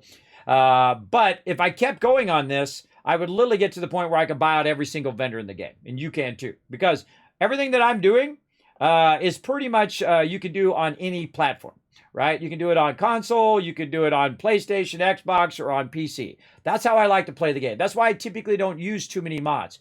Even in like games like Satisfactory, I don't even use the alternate recipes. The reason why is because everything that I'm doing, if I'm talking about a technique or something that I learned or something that's going to help you in your gameplay, I don't want to make it where you don't have the alternate recipe. Well, you can't do that thing, right? That's why you'll see me do that on purpose, because I think about from your guys' perspective. I know not a lot of people in life do, everybody, think about from other people's perspective, but I do. I try to make it a fun, enjoyable place here, for sure. There we go. Did I hear 9th playthrough of Fallout 6? Fallout 4. Fallout 4, this one right here. Did I say Fallout 6? I don't know. I got sleep apnea, everybody, so I'm not all there, everybody. Just so you know. I'm not 100% there anymore. Yeah, it's my 9th playthrough of Fallout 4. Yeah, if I misspoke there, that was my bad. I didn't think I misspoke, but there you go.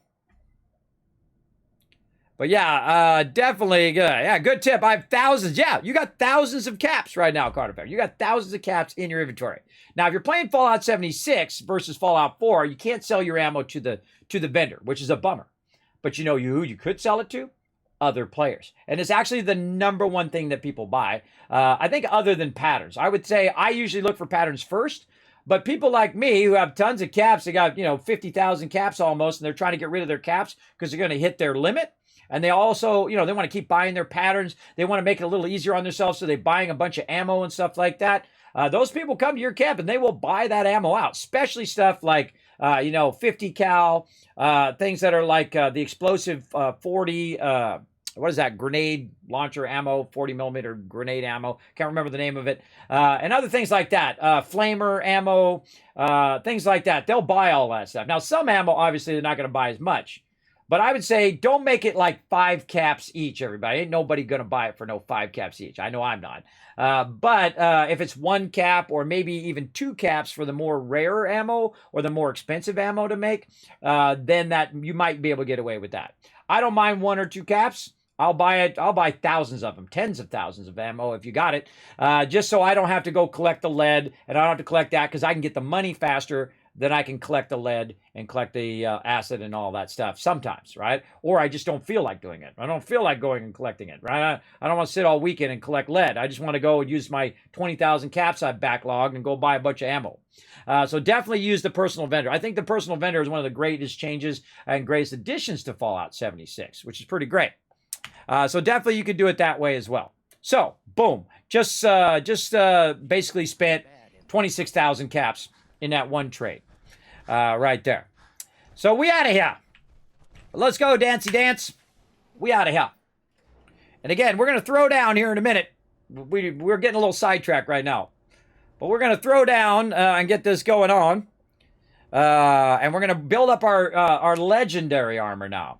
Now, again, I don't have time to show you all of this stuff. But we're going to try to get as many tips in as we can.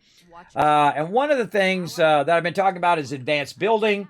Talk about how to get tons of caps and not have to cheat or shortcut or glitch or do any of that stuff. Don't do that. It's just a waste of your time. It's much more fun if you do it legit and you do it, the way where, man, I really crushed it, man. I destroyed it. All right. Using the actual game mechanics and not cheating it. So I find that pretty fun. But again, it's your game. You play it however you want. That's just my suggestion, everybody. I only give suggestions. I don't tell people what to do. I give suggestions. I give tips. I say from my point of view, but I'm never going to tell you, you have to do this thing, because you don't, because you answer to no one. You do whatever you want. You do whatever you want. Just be respectful in the channel. So there you go. How you doing? I'm doing good. You're having duck for your first Christmas. Oh, that's wild. I've never eaten duck. I've had shark soup before. I've had sushi and all sorts of weird stuff, squid and all of that.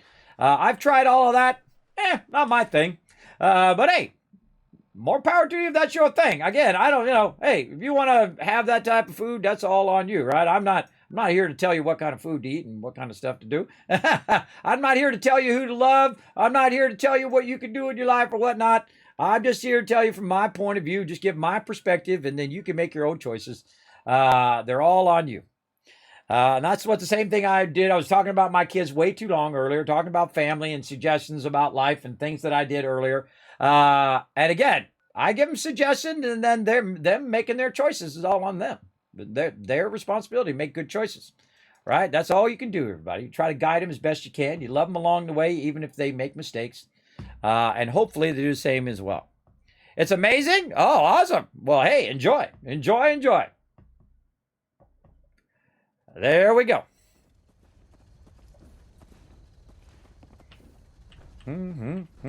All right. Back over here. And guess what? While I was gone, bada bing, bada boom, I just made another $6 grand. While I was gone buying stuff, they just got me more purified water. Boom, another $6 grand right there. And again, that's why they call me the Wasteland Tycoon. Now, if you missed it, if you just tuned in, you're like, Kismet, how the heck are you making so much cash? Let me just go show you right over here. I'll tell you all my secrets. I don't mind. One of the things that took me a while to figure out, actually, I think it was my second playthrough before I figured it out. Oh, I'm still overburdened. Hold on. I'll get out of this power armor. And by the way, everybody, once you play Fallout 76 for a while, every time you get out of your power armor, you'll try to hit spacebar because it picks up the power armor. It doesn't do that in Fallout 4. It doesn't do that. Let's see. I think I'm still overburdened. Am I over? Whoa. Okay. I'm like, what the heck? 1800. Oh, that's because I have my superpowers. That's right. I have my superpowers that I'm using a mod called Superman mod right now. Look at me go. I'm using it through the power of hope because we're raising funds for St. Jude's, everybody. So that's where that comes from. And I'll show you the Tower of Hope here in just a second. This is how I make my money, everybody. Just like if I was really there. If I was really there in the wasteland, I probably wouldn't have superpowers, but I would have the power to think, what does everybody need? Well, everybody needs water. And so my second playthrough, I go, wait a minute. I could just start putting down purified water and then use that purified water and sell it to the vendor, get their caps, get the resources I need, put down more purified water, and it doubles and doubles again and doubles again and doubles again. So I think it was, I'll go back and look here. I wrote it down. At level 17, I was producing 320 water. So that's 3,000 caps every couple days. At level 18, I was producing 400. At level 20, I was producing 740 water, which is roughly around 6,000 caps because there's a cap in which they use up the water or they stop putting the water in the workbench. So basically by level 20, I was making over 6,000 caps every couple days in game, and you can do the exact same thing in your playthrough. There is nothing that I did that you can't do in yours. That is not a mod or anything else. That's part of the base mechanics of the game. So pretty awesome, I think. Let's go ahead and use our superpowers to run the red rocket.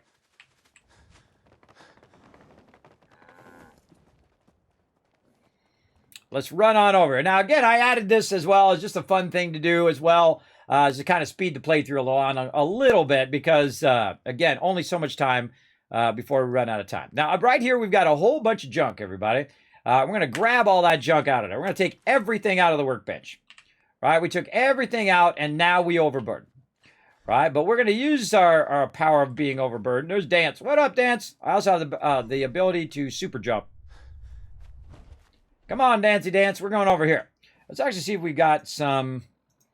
do we got any... Oh, we don't have any... Nuka-Cola would be awesome. And I don't have my action... Usually I have my action boy by now. I kind of feel like I'm going to put my action boy earlier in future playthroughs. And I'm going to go Charisma 10 next time. I feel like a lot of these perks that I'm getting to now in the bottom, I could have just said screw those and skip those and done it much earlier. So I'll do another perk run. By the way, they have an HD version that they're working on right now of Fallout 4 for next-gen consoles and for PC as well, so that we'll get high-res 4K textures and all that stuff. And they said they were going to fix a bunch of the bugs and all of that stuff of the game coming out sometime next year, in theory. I don't know. Maybe they'll push it back and be the year after that. I don't know. But whenever that does come out, we're going to do a full playthrough, and I'm going to show you how to play through in the survival mode, the new survival mode. Because there was because I played through again 9 times. This is my 9th playthrough of Fallout 4. What I've done is basically played through the first time. I got toward the end of the game, realized it was way too easy in normal mode. I basically just stopped playing, started a brand new playthrough in survival mode, played that all the way through. And I think we went with the Brotherhood or the Minutemen the first time. I can't remember. Then the second, and then third time, survival mode. 4th time, survival mode. I think 5th time was survival mode. 6th time was survival mode with mods.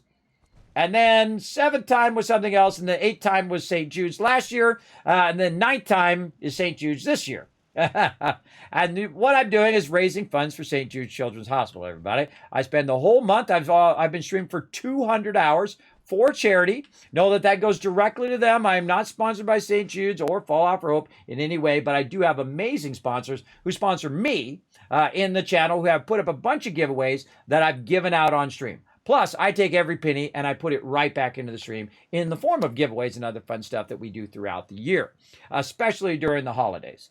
And of course, when you do donate more than $15, you get your name on the Tower of Hope, everybody. This is it right here. Look at all these awesome peeps right here, everybody. Ems and Roars here, Dr. J, AMZ, Crazy, all these awesome people right here. Now, that's not it, everybody. Look at this. More awesome people. And more awesome people. And more awesome people. And, of course, Wombat for Hire right there. Lots of awesome people who have donated to help us reach not only our regular goal, but also our mega goal and now beyond to, again, make a difference this holiday season. And I'll probably stream about a total of 200 hours for 24 days straight. 2 streams a day on average. Some streams, like on Monday's stream, I had to work on all the giveaways. I've given away 132 giveaways this month. It's just in the 20 days. Not counting all the other months that I've given away hundreds of other giveaways, but I'm just saying just in the last 20 days, I've done 132. Then I did 5 yesterday. 5 this morning. We're at 15 retweets. We're going to give you 10,000 more caps right now. 1,000, 2,000, 3,000, 4,000, 5,000, 6,000, 7,000, 8,000, 9,000, 10,000 caps for those giveaways for all of you for crushing those retweets. We get 5 more, and I'm going to start a giveaway. Here we go, everybody, right here. Boom, right there in the chat. Click that last link. Go up there. Be a hero, everybody. Be a hero of the stream. By going up there, hit that like button, hit that retweet button. Does help out the stream, and it earns you guys Kiz Caps here in the channel. And I'll activate another giveaway to give away 5 random game codes on Steam. Now, it could be a $200 package of games, or it could be, you know, the game and a bunch of DLC, which I've given out many times here in the stream. It could be a $60 game. I forget who it was. I think it was Adam. I gave him randomly a $40 game. I don't know how much the games are worth, but it's a long list of games that have been either donated or I've purchased to give away here in the stream. I just put your names in. I just got them in there randomly. As you win, I just put your name in there, and then I send you the code. It's as simple as that. So you can actually win tons and tons of loot here in the stream. Now, if you missed out, again, on all these giveaways, it's not too late.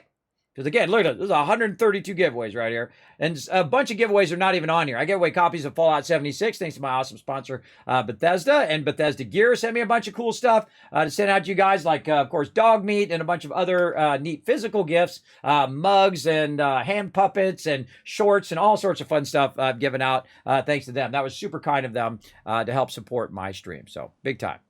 Let me back up in the chat here. Let me make sure I'm not missing you guys in there as well. So having duck for Christmas. Awesome. Let's see. There is a modeler that says build your models your way. I don't know what that means. You should never build models the way someone else wants you to build the model. Okay. I don't know where that's coming from, but okay. Kiz, have you seen the video of Fallout London yet? Yes, I have, Unforgiven. Another. By the way, did you know they hired the writers who wrote the dialogue for Fallout London? Bethesda hired them. They actually got hired at Bethesda. So great. Hire all those awesome modders, everybody. That's what they've been doing. They've been hiring up all the modders who've been doing amazing mods over there. All the people who've been doing awesome writing and all that stuff. Bethesda's snatching them up, which is great, because that means that we're going to get better stuff. Hopefully they work on the revamp of Fallout 4, the HD version. Hopefully they work on, Fallout 76, because that writing is way better now. But I'm just going to tell you to you straight, even though Bethesda is my sponsor and whatnot, I just tell it to you straight. You always get the straight deal from me, everybody. I don't answer to no one. I'm 52. I'm partially disabled. I don't have to kiss anybody's butt. That's what you'll always get, the straight deal from me. That Fallout 76 writing in the beginning is not good. It is not good. The quests are not good. It's very rough. And of course, it had all the technical problems as well. I didn't really have that many technical problems, but that doesn't mean that I didn't have any problems. That doesn't dismiss other people who did have lots of problems as well. And they acknowledged it, and they said, you know what? We're going to work on it. We're going to listen to feedback, and we're going to add a bunch of stuff. And they did. And that is what I give them credit for. I'm not going to forget that they, it launched pretty badly, but I will give them a little credit for actually going in and doing what they said. Another great example, No Man's Sky. No Man's Sky, trash dump at launch. It just not all the things they said it was doing. They said they were going to do all these things, and they didn't do it.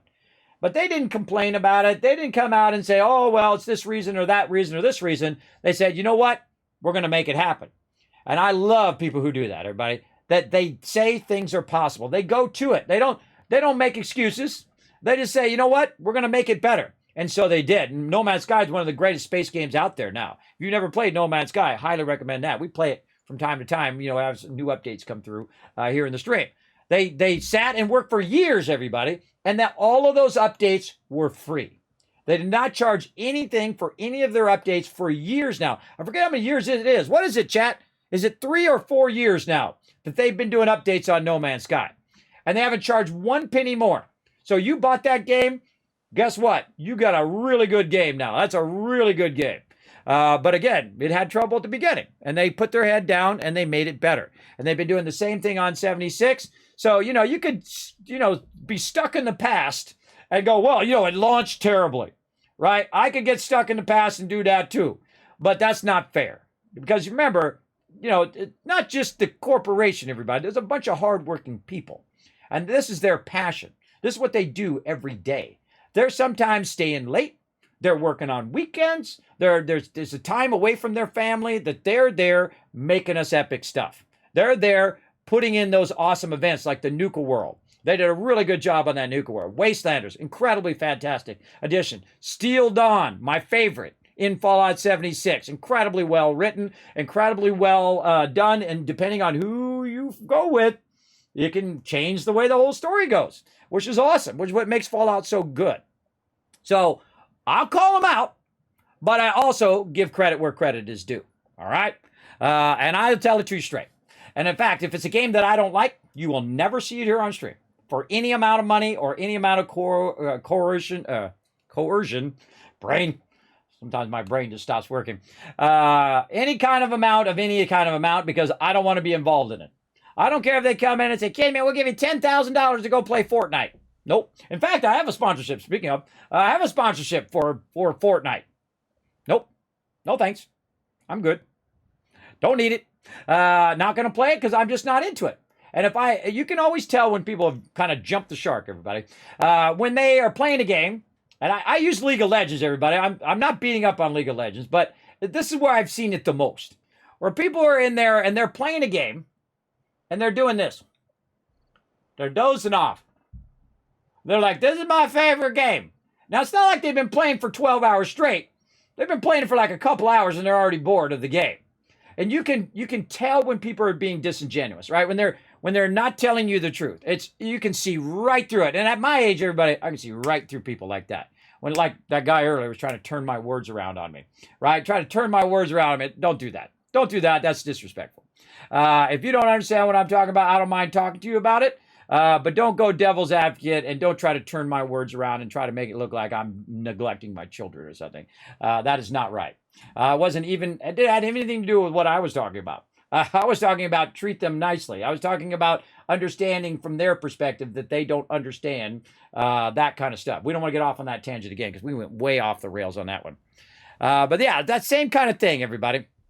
That you got to give them more credit is due, right? And that's the cool thing about the Fallout 76 is they have done a great job. They have done a great job.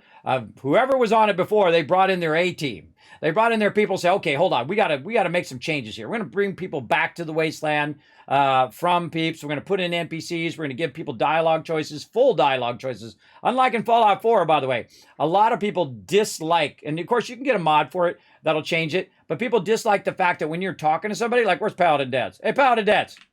Hey. What do you want? Paladin. Yeah? See that?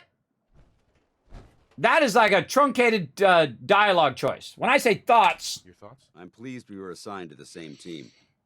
I think we can learn a lot from each other. Right? You have all this truncated dialogue. Instead of the dialogue like in New Vegas and other things like that, we have the full dialogue, and then you have checks, right? Where it's, whether it's agility or whether it's charisma or whatever. A lot of people don't like the truncated dialogue, but you can get a mod for it, and you don't have to look at the truncated dialogue. Excuse me. And some people, never mind. That's all for now. Very well.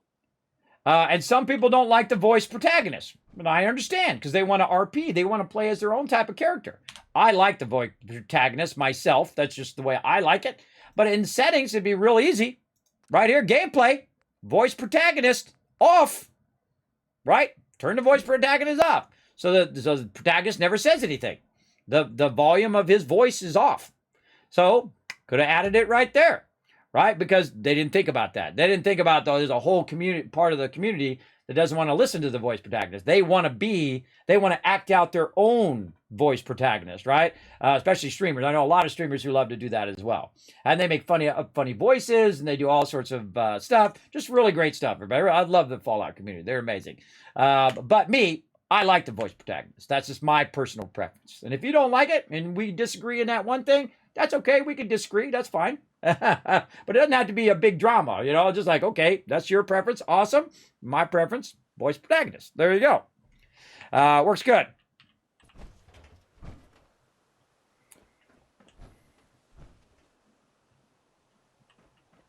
Yeah, can't wait for Fallout London. I hope you get a chance to do a playthrough of it, Kismet.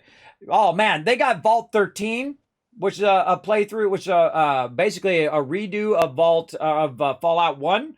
That's one I want to do. I really want to do another playthrough of Sim Settlements 2.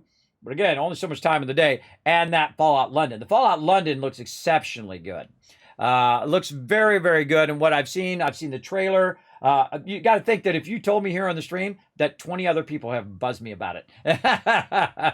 I do get buzzed about it, but tell me anyway, just in case they didn't tell me, right? I don't mind if you guys tell me again.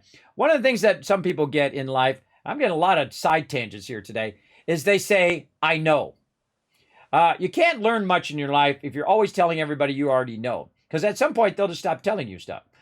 So I never do that. Oh, I know all about that. You don't have to tell me, blah, blah, blah, right? You don't want to do it like that. You say, oh, yeah, I know about it. It's great. Yeah, it's cool, right? You don't make it like it's a bad thing that people are telling you these things. You try to make it where you appreciate them, you telling them, and then you're also letting them know that you did hear about it without the attitude. Right? There's a little attitude that goes with, yeah, I know. Yeah, I already know that. Right? See the difference? Yeah, you know what I'm talking about. Put a 1 in the chat if you know those people, everybody. If you know those people when you're trying to help somebody and you're trying to do something kind for them and they give you that attitude, yeah, I know. Don't tell me that. Something like that. Oh, I hate that. It's hard to learn when you don't admit what you don't know. I don't know a lot of things. I do know a lot of things about some things, but not a lot of things about other things. Like I couldn't tell you how to rebuild a carburetor or an engine. I couldn't tell you about that. For sure. Fallout 4 has 100,000, there we go. 111,000 lines of dialogue, and Starfield has 252,000. Wow, I didn't know that. 900, look, I just admitted something I didn't know. 953 lines with a silent protagonist, which is interesting. Imagine having to do the voiceover of 252,000 lines of dialogue. Imagine the logistics of being the person in charge of that. No, thank you. Count me out for that one. I do not want to be in charge of that. Imagine how long it took them to do the dialogue in Fallout 4. Because they said they were working on it for years. Years and years and years on the recording all the dialogue and all the voice protagonists. And then people don't like it. That sucks, bro. That sucks. But yeah, we're going to play the heck out of Starfield up in here, man. There's 3 types of games that I like, everybody. First, Fallout. Okay, Fallout's my favorite series. Number 2 is any kind of fantasy game. Like, like World of Warcraft or, Lord of the Rings or whatever. I love fantasy games or Elder Scrolls, which is eventually will come out, the new one.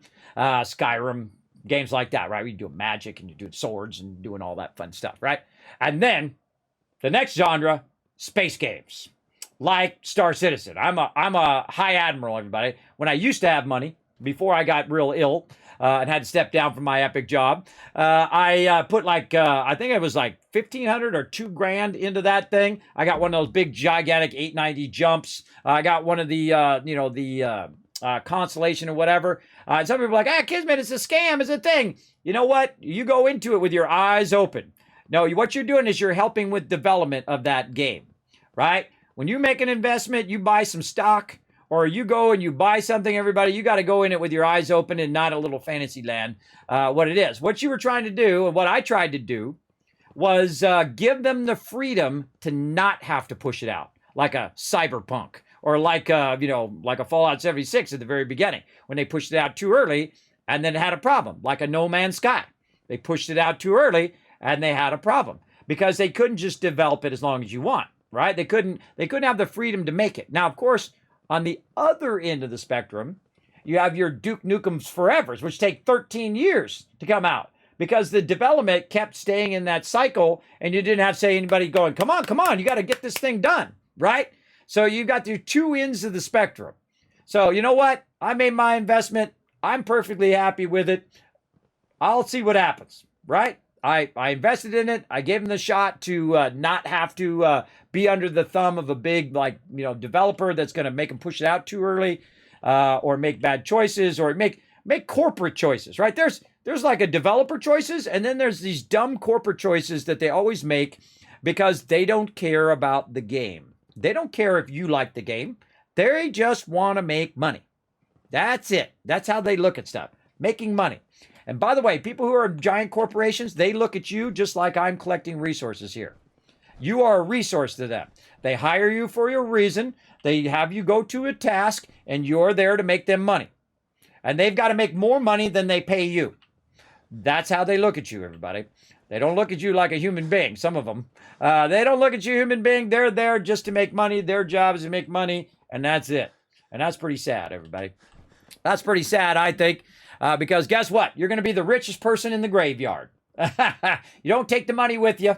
It doesn't do you any good when you're dead. I guess you could pass it on to your family and whatnot. But if you've been terrible to people your whole entire life, look out. Karma comes around every time without fail. So again, I'm just as happy with $10 in the bank right now, which I actually do have I think I have $14 in the bank right now. I'm just as happy as when I was young and I was making 6 figures. I'm making tons of money, everybody. I'm not bragging, just saying I feel just as good because I have the most valuable things for me. The most valuable things to me is my wife is number 1. My kids, number 2. Family, in there at the top. And then everybody else in the world is down below that because I set priorities. I set what the most important thing is to me, more than money, more than fancy cars, so I can, be the biggest, richest person in the neighborhood, which is really the most in debt person in the neighborhood. All those rich people that you know about in your neighborhood, just imagine how much debt they got. Imagine how much debt they got, and if they lost their job, what would happen? Poof. All that stuff is gone, bro. They're going to come take it. Right there. Yes. You know how many games are coming out in February, everybody? I mean, just an insane amount of epic games. Just so many cool epic games coming out. Not from the epic people. You know what I mean. A whole bunch of amazing games. There we go. I don't want to confuse you guys. A bunch of amazing games. And apparently, everybody is dropping their game in February. So get ready for being broke next year, everybody. Because there is some amazing amount of games dropping. A ton of them. Thanks for that info there, Heretic Hero. Let me give you 1,000 kiss caps in the chat for being on top of that dialogue. Too cool. Okay, so here we go. Tower of Hope, everybody. Right here. Crushing it. Right over here. Now look what we did at the top. We put little hearts up there at the top, and we put it on all the different sides. over here, as you can see. Oh, I'm out of action points. Down I go. Safer way to get your thrills. I don't think I've heard that dialogue before. That's pretty funny. Over there. So yes, we've got the hearts at the top. Oh, I can just move away here. I'm overburdened right now too. But there we go. We got the tower. There we go. As you can see, I made hearts in all 4 directions. So it's the beacon of the wasteland, aka the Tower of Hope. For St. Jude's, I built that giant mega build for them. I am using a mod that does make it unlimited building because there's no way you're going to build that in the vanilla game unless there is a workaround of it, everybody. You can drop weapons and scrap weapons, and then it gives you more of your thing back, and then you can do that over and over and really build as much as you want. But that limit's there for a reason, everybody. That's because some people don't have computers that can handle that. That if I built that on their computer's just going to lag out. They'll be like this. That would be their gameplay, right? That would be their gameplay. And they have those limits there for a reason, right? Because there's only so much memory. There's only so much they can do on certain systems. So they usually go for like a certain minimum, but they usually are aiming for that middle system. And then, of course, if you have 4K textures and all that kind of stuff, they're going to that. I actually have the high-res textures installed as well as part of that tack. But I think it could be way better now, right? By today's technology versus like when first Fallout 4 came out.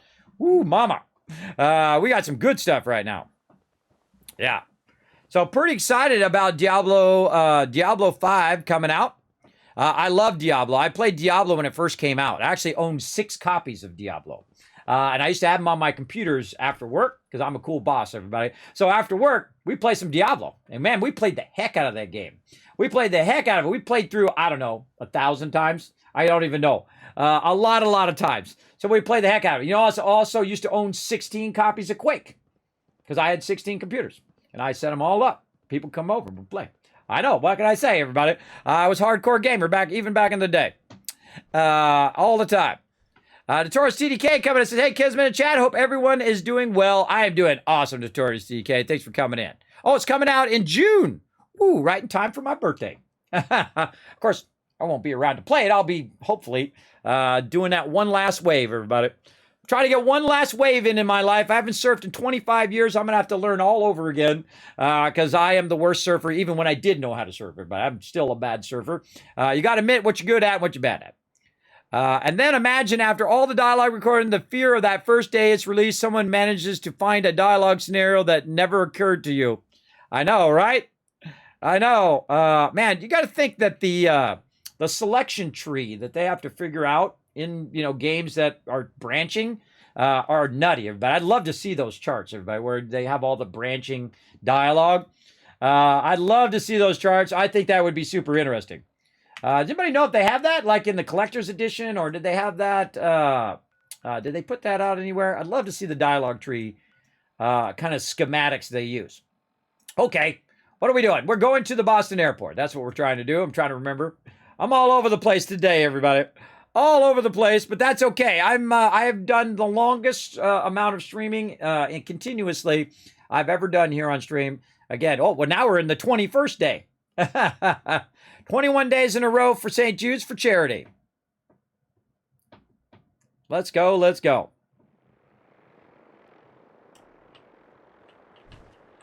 All right. Now I'm actually not going this way. I'm going this way.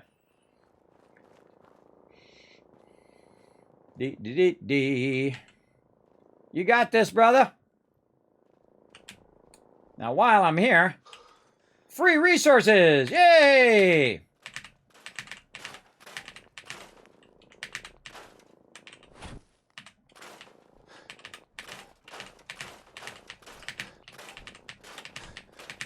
You gotta think that I played through the game 9 times, everybody.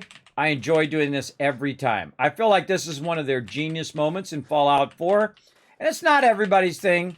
Not everybody likes to do the building and all that. They want to just play through like they're playing New Vegas, and I don't blame them. I don't fault people for playing how they like to play. But for me, I find this to be their genius moment.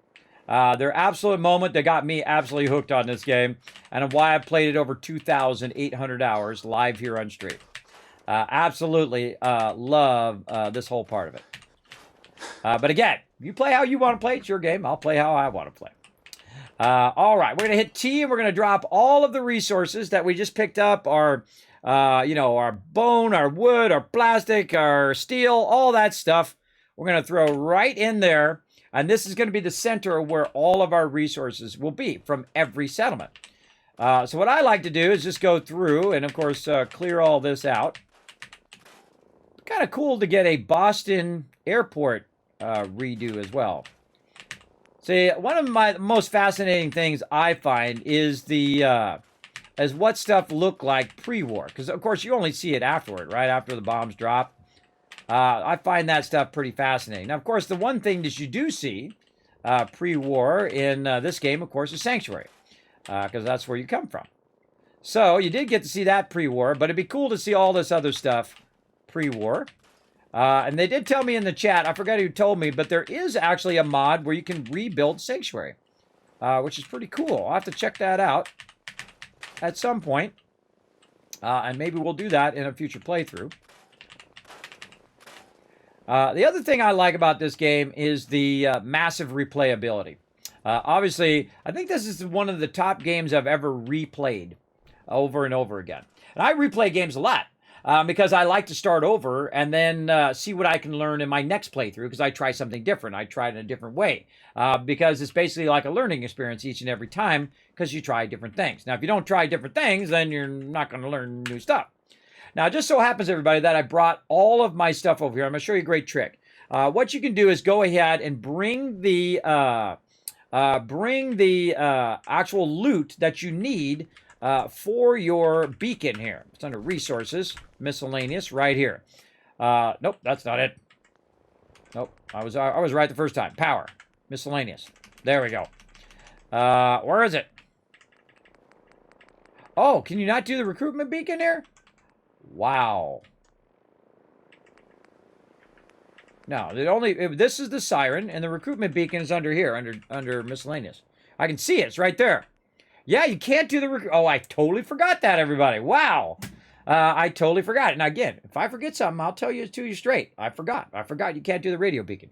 But what you could do in other settlements, obviously not this one, is bring enough resources to do the radio beacon and put the radio beacon up there and then have someone show up and then use them as your provisioner. Now, I'm not going to do it here because I don't want anybody at this location because otherwise I'd have to put, food and water and all that stuff here for them and defenses and whatnot. I'm not going to do any of that here. I'm just going to take someone from another settlement and send them here so that they're actually based out of this other settlement, but they still are connected to here, which means that all of this loot will be kind of distributed to all of my settlements and I can use it for building. Like right now, if I go to, say, Norhagen Beach, which is actually where I'm going to send somebody down to, if I went to Norhagen Beach and I try to use these resources, I wouldn't have them available. Like if I go in and I say I'm going to build something, right? Say I'm going to build this terminal. You can see that I have 1,672 rubber, even though this settlement is not connected to anything else. That's how much I put in the workbench, right? But if I go to Norhagen Beach over here, like this, and get it going. The dialogue tree for Fallout 4, holy smokes, is that one of those moments, kids? Yeah, imagine if you could see the branching of all the dialogue, right? So if you chose this selection and it went this way, you choose this selection and went that way, and then it went that way, that way, that way, that way, that way, that way, right? Because that's called branching dialogue. It's just kind of like one of those books you would read. I don't know if you guys remember those. I remember them. Where you're reading it, it says, okay, now you fight the dragon. Go to page 35. And then you go to page 35. What do? Do you run away or do you actually fight the dragon? You say, oh, I fight the dragon. Okay, you died. Those kind of books is very much how these games are like. And I thought I did a radio beacon here. Yeah, I got a radio beacon here. Why don't I have some peeps? Is this on? This won't work without power. Oh. This won't work without power. Oh, I forgot to connect the power. My bad. I just realized I only got 3 people here. Hey, easy living. This ain't. It ain't gonna get any better, bro, because now you gonna be my guy. So luckily I at least have one more guy, and I can just use him. I'm gonna send him to the Boston airport. Oh, wait, I gotta show you the thing first before I send him. Hold on. So again, we're gonna go in and try to build a terminal. Let's go in and try to build that same terminal again. Way over here. Now, see, I can do my radio beacon. See, here it'll do it at this location. I forgot that. That was so long ago. But right here, you can see now I have only 65 rubber that I can use for making terminals and a whole bunch of other things. Same thing with copper circuitry. You can see I have just a little bit of it, right? And that's because this settlement is connected to all the other settlements, and that's combined across all my settlements. That's how much resources I have. So I only have 20 copper on all of the resources that are, on all of the settlements that are connected to this one, which is basically all the ones I've gotten so far, right? So all of that only has 20 copper. That's not good. That's not good. It's going to make it hard for me to build stuff. But if I take this dude over here, wherever he wandered off to, where'd you go, guy? Where'd he go? He wandered off. All right, did we put a bell down here somewhere? Yeah, we did, right there. Instead of me hunting him down, I'm going to hit the bell, and he's going to come over here. Oh, look at Paladin Dance up on top there. What are you doing up there, Paladin Dance? Too bad I can't use this kid of provisioner. By the way, one of the things that I always make mistake of, never take that kid off food. Always have him on food, because you can't assign him to anything. See, afterwards, you can't assign him. So you want to leave him on that food. I made that mistake.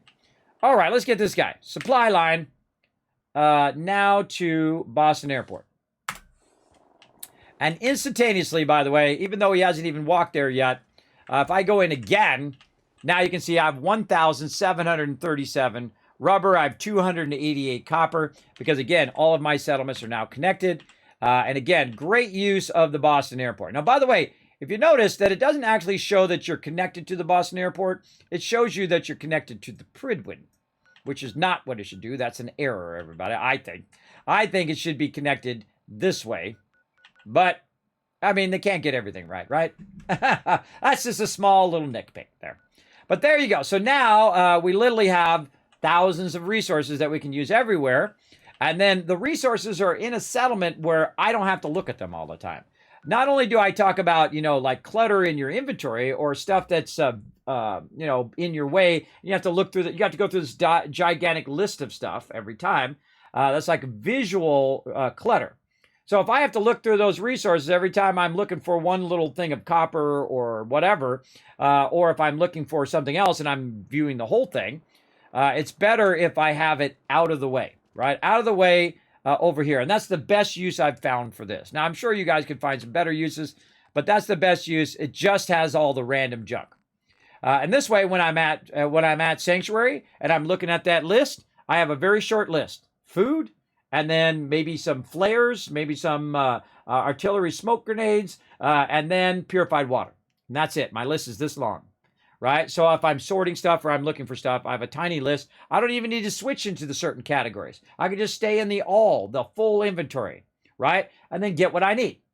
And then I don't have to look through all that junk all the time. And I've made that mistake in the past. I've left all that junk at Sanctuary and thought, man, there's got to be an easier way. And there is an easier way. Go put it somewhere else. Don't put it wherever your main settlement is.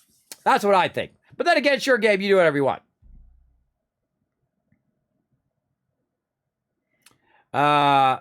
This is a tree from Fallout New Vegas. Oh, you can't put links in the chat. But if you do have it, you can put it on my Discord, by the way. You can pop on over to my Discord over here, right here. You can go ahead and read these rules. They're right here at the very top. You're going to go right into the rules section here. You can follow that link. Go right down here. Click this green check mark. You're going to see that number go up down there. And that's going to allow you to go into other sections and say, hey, Kismet, I got you some cool stuff for Fallout right here. You go in the Fallout section. You pop it in right down there and say, Kismet, here's a cool link right here. Check it out, bro. Throw it right in there. And I may or may not check it out depending on how much time I have. But go ahead and throw it in there. That's the best place to do it. So there we go. Oh, what? We need 3 more retweets. All right, here's your chance to be a hero in the chat, everybody. Go ahead and follow that last link right there. 3 more retweets. We're going to give you 10,000 more Kiz caps in the chat. That's a lot of caps. Then we're going to start a giveaway for 5 random game codes. Now, hurry up, everybody. You got like 45 minutes left. 45 minutes left of the stream to make that happen. So go to it. Oh, sorry about that, Papa Murph. Again, Twitch trying to make $1, everybody. I'm sorry if you got to watch the ads. I'm sorry if you get a bunch of ads and a bunch of stuff like that. Again, I'm sure Amazon is breathing down their throat. Make a profit, make a profit, make a profit, make a profit. It does help creators. It does help out in the stream. So know that it does help out your favorite creator as well. But again, that's what I feel like's going on. Now, I don't have any inside information on Twitch, by the way. I'm a Twitch partner, but that doesn't mean I'm sitting in on the board meetings. I'm a very small Twitch partner, but I'm not, I don't have 100,000 people on my channel.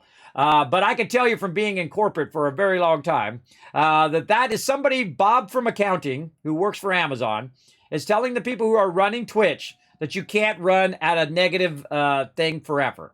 That you need to find a way to make a profit because we like to see profit and we want more money. And that's how Bob from accounting works. Because he doesn't care about the quality of the thing, about your experience, which I think it sucks if there's too much ads. The one that's really bad is YouTube. I watch a 20-second video. I watch 2 minutes of ads. 2 minutes of ads to watch a 20-second video, everybody. Very annoying when that happens. Right? Very annoying to watch the same commercials over and over and over again. Commercials that I'm not even interested in. I'd love to be able to put, I'm not interested. Right there on those ads. But no, they show me the same ad over and over again. There's one right now that really just like triggers me every time. It's this guy who says, oh, I love to smell my beard after a meal. Have you guys seen that? Put a 1 in the chat. Now, big love to the company for doing something odd like that. But I don't want to hear that. I don't want to see that commercial. It triggers me a little bit. And every time I see that commercial, I sometimes go, is it worth my time to watch this commercial to see this video? And if it's not worth my time, I will close out of that video. There you go. That's what I totally would do. So again, sorry everybody. I just try to do the best I can do here in stream. Sorry if Amazon's trying to make a profit. Hey, that's the way it's got to go in life, right? You got to stay in business, right? There's nothing wrong with making money in business. It's just when you take it too far, right? Take it too far and do all of that. But thanks for hanging out in the chat. Appreciate it. Yes. So yes, I want to see the Yes Man's dialogue option Heretic Hero. Go ahead and put that on the thing. On a scale of 1 to 10, how much do you love this game? This is a 10. This is a 10 out of 10. I think there's only one game I've given more than a 10. And it's now a 12 out of 10. And that is Satisfactory. Satisfactory it's like someone said, Kismet, what kind of game would you like us to make you? Now, of course, if it was Fallout with the Satisfactory style of building, well, then that one would be a 13 out of 10. If it was like Fallout 5 with an incredibly great story like in New Vegas, and then, of course, we also had building, then that one would be number 1. Because Fallout is my favorite franchise. But basically, Satisfactory is number 1. This is definitely a 10 out of 10 for me. Because that's what I like. I like to build, and that's why, just ever so slightly, in the smallest way possible, I like it just a little bit more than New Vegas, though I do love New Vegas as well. I've played all the Fallouts, everybody. Even Tactics. Yes, I have. I've played them all. And I love the entire series, and I like all the Fallouts.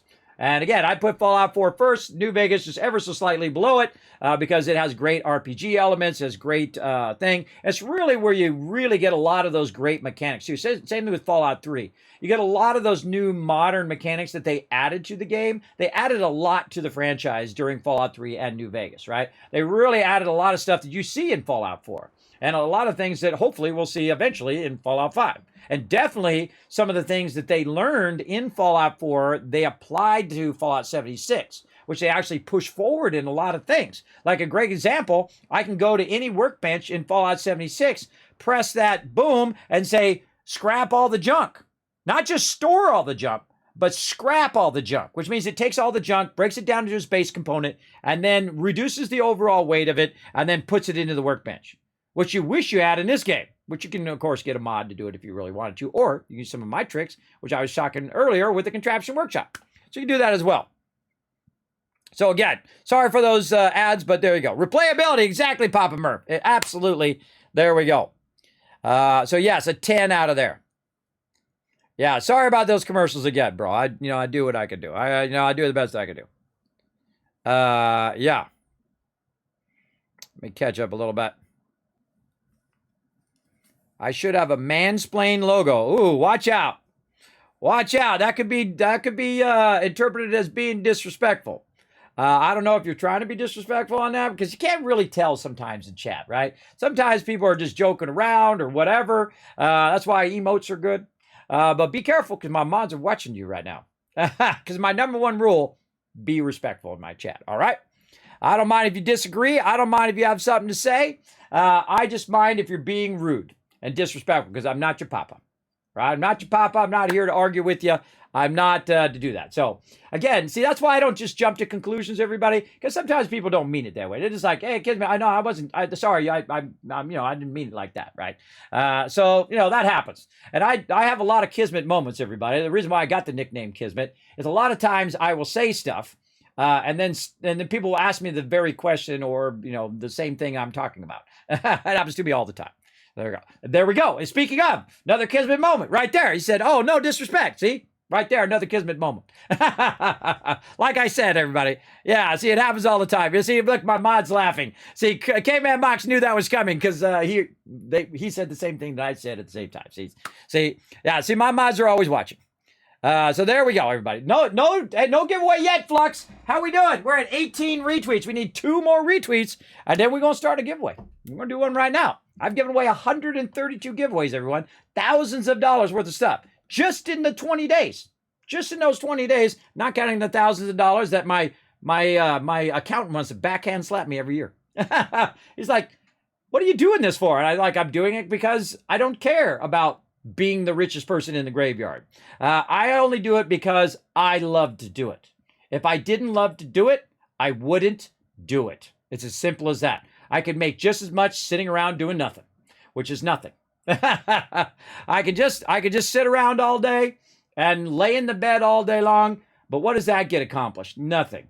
I could sit around watching movies and TV all day. What is that going to do for my health? And what's that going to do for my little tiny part of the world? Nothing. So I get up every day, say, okay, today's the day. We're going to get something going on. We're going to send out a bunch of giveaways today. We're going to package up a bunch of stuff. We're going to take it over the post office. I'm going to send it out. When someone opens it up, you're going to know they're going to be smiling. They're going to be, oh, cool, check it out, hand puppet, Kismet. This is the thing that Kismet sent me. Oh, awesome, right? Someone's going to have that moment. You're going to have it within the next few days, by the way. So watch your post office, everybody. Watch your mailbox. I sent all that stuff out. So there you go. There you go. I explain things very well, and I love it. Well, hey, I try to be very forthcoming in everything that I say, and I tell it to you straight. I don't sugarcoat stuff, everybody. I just tell it to you straight. I'd be respectful, but again, I try to be nice. Try to be nice to a certain degree, but I will also tell it to you straight. I don't kiss butt. I don't do all of that stuff. I'm too old for that. I'm too old for that high school, petty game where you're wailing on people all the time or you're putting them down all the time. I'm too old. I don't have enough energy for that, everybody. I just try to get up and bring a little joy and positivity in the world. That's all I try to do. Do you play other games? I do. I played some Fallout 76 earlier. I was just talking about Satisfactory. Play that normally as well as I play Astroneer. Really, I play every game. I'm the OG, the original gamer, not the original gangster, the original gamer from way back in the day. My first gaming console was the first gaming console, the Magnavox Odyssey, in the early 70s. Yes, since before some of you were born. I've been a gamer my whole life. I knew I was a gamer when I was playing a game called Ultima 4, Quest of the Avatar. I absolutely love that game, and if you want to thank the person for all the RPG games you have today, you can go thank Lord British, a.k.a. Richard Garriott, because he is the one that is the grandfather of all modern RPGs. All come from that Ultima 4. It's the very first one that was a modern RPG, that was a game that came out. Amazing, amazing. Of course, the whole Ultima series is amazing as well. A lot of you know you played Ultima Online or whatnot. You get the idea. So there you go. So I do play a lot of other games. I play whatever I want. I answer to nobody. Sometimes I'm in here playing, God, what is it? I already forgot what it is. Playing like first-person shooters. Sometimes I'm in here playing things, but mostly a lot of Fallout, 7 Days to Die, multiplayer games like Raft. We're going to be playing some more Valheim again coming up in January with my crew. I do love playing multiplayer games. I love working together with an awesome team. I feel like my job as the leader is not to tell everybody to do and say, look at me, I'm like the best person, I'm the best. I hate people who do that. It's so egocentric. My job is to facilitate their greatness, right? So how can I, as a person in the game, like say, great example, Fallout 76, how can I make my peeps stronger, more powerful? How can I make them facilitate that greatness? Well, I can get my charisma to 15. I can share my level 5 adrenaline card. So now everybody's doing more damage. Or I can share my perk card, which heals everybody. And no matter who uses the stem pack, as long as we're next to each other, it'll heal everybody up. Now, do I need to be the person doing the highest DPS? No. Do I need to be the person who is the best stealth player or whatever? I don't have that kind of passion.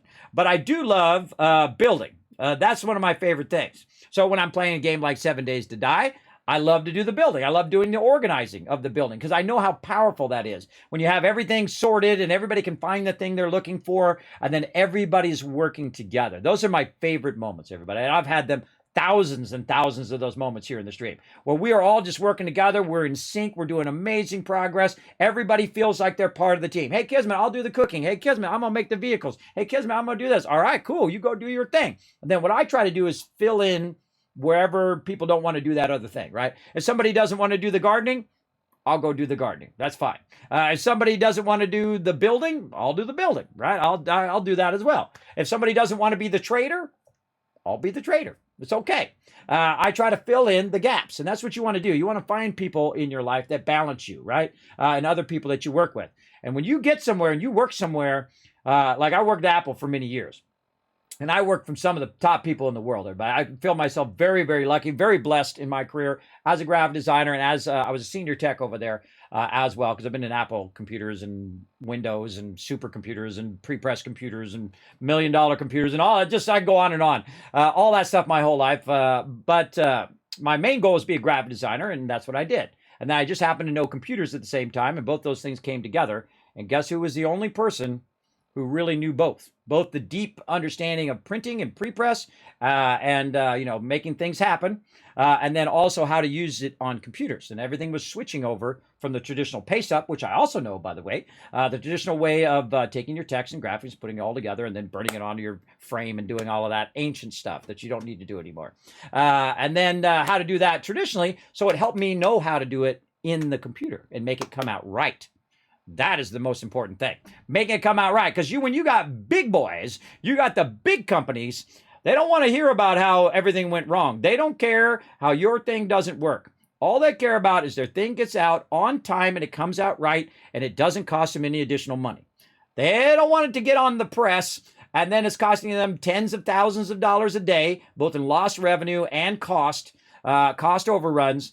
They don't want that. They want you to do it right the first time, get it out, get it done, send it out, and then they move on to their next project, just like I do. Move on to my next project. But I don't do graphic design for people anymore. So just so you know, because every time I bring it up, someone says, "Kismet, can I get a logo or whatever?" Nope, sorry, I don't do it anymore. You know what I do? I create joy, I bring positivity, and I bring love in my little tiny part of the Twitch here. That's what I do, and a little bit on YouTube as well. That's what I do. That's my job now. So there we go. Kez, you see my message about the surprise I and Dog work on? I saw you said something about a surprise you're working on, but I don't know if you went into it any deeper than that. I did see that message, but I didn't see if you told me what it was. So again, I remember you got to think I'm with all these giveaways, I have 132 giveaways. So you got to think I have 60 or 70 whispers that I had to go through the other day. So, and then it took me 5 hours to send all these giveaways out and everything. You're a businessman, bringing the talent together. Exactly. Well, I've been in production for a very long time. So I know how to work with teams. And I hired many, many people, and I've fired many people too. Don't show up for work, do a terrible job, bad attitude, bringing their personal problems to work. Hey, I feel for you. You're having personal problems. You're having trouble. A thing. I mean, I won't fire them if they have one personal problem, everybody. It's when it's affecting their job and they don't show up for work and they don't call in and say, "Hey, I'm not going to be into work today because, my car blew up or my thing where you gotta have a, don't be an a-hole." I can't stand bosses who are a-holes. That does not it doesn't cause any further loyalty to you. It only makes everybody pissed at you and talk about you behind your back. So don't be that a-hole boss, everybody. Now, sometimes you got to be strong because people walk all over you. That happens as well. But you want to find a good balance between making sure that everybody feels like part of the group, right? You don't want to just be there and, telling them what to do all the time. It's very difficult as a manager to have to go around and micromanage everybody. If you have to micromanage everybody, you did a poor job of hiring. You did a poor job. Because when people brought stuff to me, everybody, because I have bosses on top of bosses, because I'm the boss of all these people, but I also have bosses on top of me. And those bosses would come and say, look, I need you to get this done. And I'm like, I know just the people to do it, or I'll take care of it myself. And that's it. They knew they could just give it to me, and I would take care of it. That is what you want in an employee, and that's what you want for yourself, too. You want to have that ability to just say, okay, give it to me. And then, when you do that again and again and again, they should be paying you that paper, everybody. They should be paying you that right money. Because guess what? Those are the people they want. They want the people who can deliver on what they say. They want people who can do that. And I don't care if you are the best at what you do in the world. If you're an a-hole, I don't want you on my team. If you are the best gamer in the world, I don't want you in my guild. I don't care if you win 100 tournaments. If you're going to be a jerk to everybody else in the guild, I don't want you in there. It's going to cause instability. It's going to cause everybody to be miserable. We don't want you. But if you're awesome at what you do and you're also great at working with other people, awesome. Awesome. So good. There you go. Yeah. At 7 days to die, I'll throw a hint. All right. Well, just go ahead and tell me on the thing here. I got to keep going on some Fallout 4. See, look, I'm off on tangents today, everybody. I'm like Major Tangent Day today. That's what I should have put in my title, Major Tangent Day. Okay, we're trying to get to this Brotherhood line so I can show you the awesome Overseer's Guardian. So I wanted to show you all of this, how I use the airport. And everybody, I write down a little bit of, kind of rough outline of what I want to do each stream. What I want to get to, because otherwise I forget. So I try to get to some stuff. So use the Boston airport for dropping all your junk, because it is mostly useless. You can't really put down that much food unless you put down those platforms. You can't really do that much with it. If you go in and look at your food and water in here, you can see I can do water. And then, I can't even do food. That's right. You can't do food here at all. No food. No food generation. So this has to get food from somewhere else. So I don't bother putting people here no more.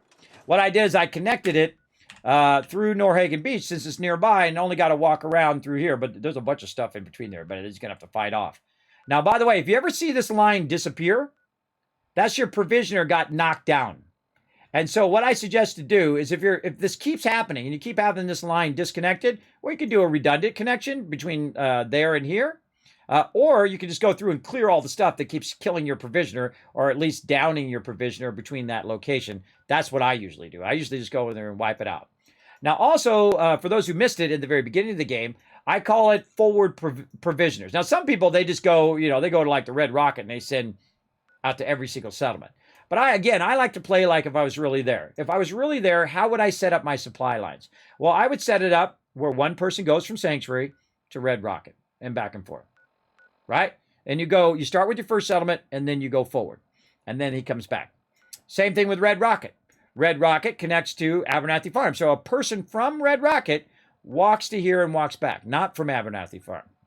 And so on. Red Rocket to here, Starlight Drive in there, and there. Abernathy Farm to Sunshine Tidings and back, and so on. So always pushing forward. Now, this is a big gap right there. I don't really like to run them that far because they're just going through a ton of stuff in between there, but he's still doing fine. And again, someone who goes from that far, I would give him some really nice weapons. Really nice weapons and armor. But there are other settlements in there that we're not going to have time to get to. There's a bunch more settlements that I'm not going to have time to get to. In fact, I got them in the list if I really want to know. But there's a bunch of them we're not going to get to because, again, we only have 24 days. 24 days seems like a lot of time, everybody. But normally in a playthrough, I'll do about 500 hours per playthrough. That's why I have about 2,800 hours in there. I think only the last playthrough we did for St. Jude's last year, which was only 18 days, and then this one here, which is 24 days. Now, I'm not playing 20 hours a day, though a couple days I played 17 and a half hours and 15 hours and 13 hours. I got all wrapped up in it. A little too much. There you go. Well, this is something that I acquired. I'm actually introvert, everybody. I know it may seem amazing here on stream, but if you're an introvert, streaming is the perfect thing for you. Because it's a great way to kind of get you out of your shell a little bit, right? Get you out of your shell and whatnot. Now, I used to be way more introverted when I was young because I was small and everybody used to pick on me. And I had to learn to beat them down so they stopped doing that. This old school 70s, everybody. Don't do that now. Don't do that now. But in those days, you had to be able to defend yourself. The old school kid ways. But one of the things is I would be real shy. And then eventually I got over it. Because, I got good friends and we start talking and I start talking to people and I feel more comfortable talking to people and whatnot. And really whatever makes you comfortable, I find. But streaming is a great way of doing that. Good, getting you out of your shell a little bit, trying to find people who like the same thing as you, right? Especially play games that you like to play, which is going to attract other people who like watching those games. Something I talk about all the time as a streamer. Don't buy $10,000 worth of equipment, everybody. Don't be crazy like me and have 6 monitors and all the crazy stuff.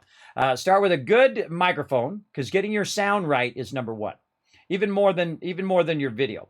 Get a cheap camera. Maybe you got a built-in camera in your laptop or whatever. And then get a good microphone like an Elgato microphone or even a Blue Yeti if you want to get that as well. Whatever, you prefer.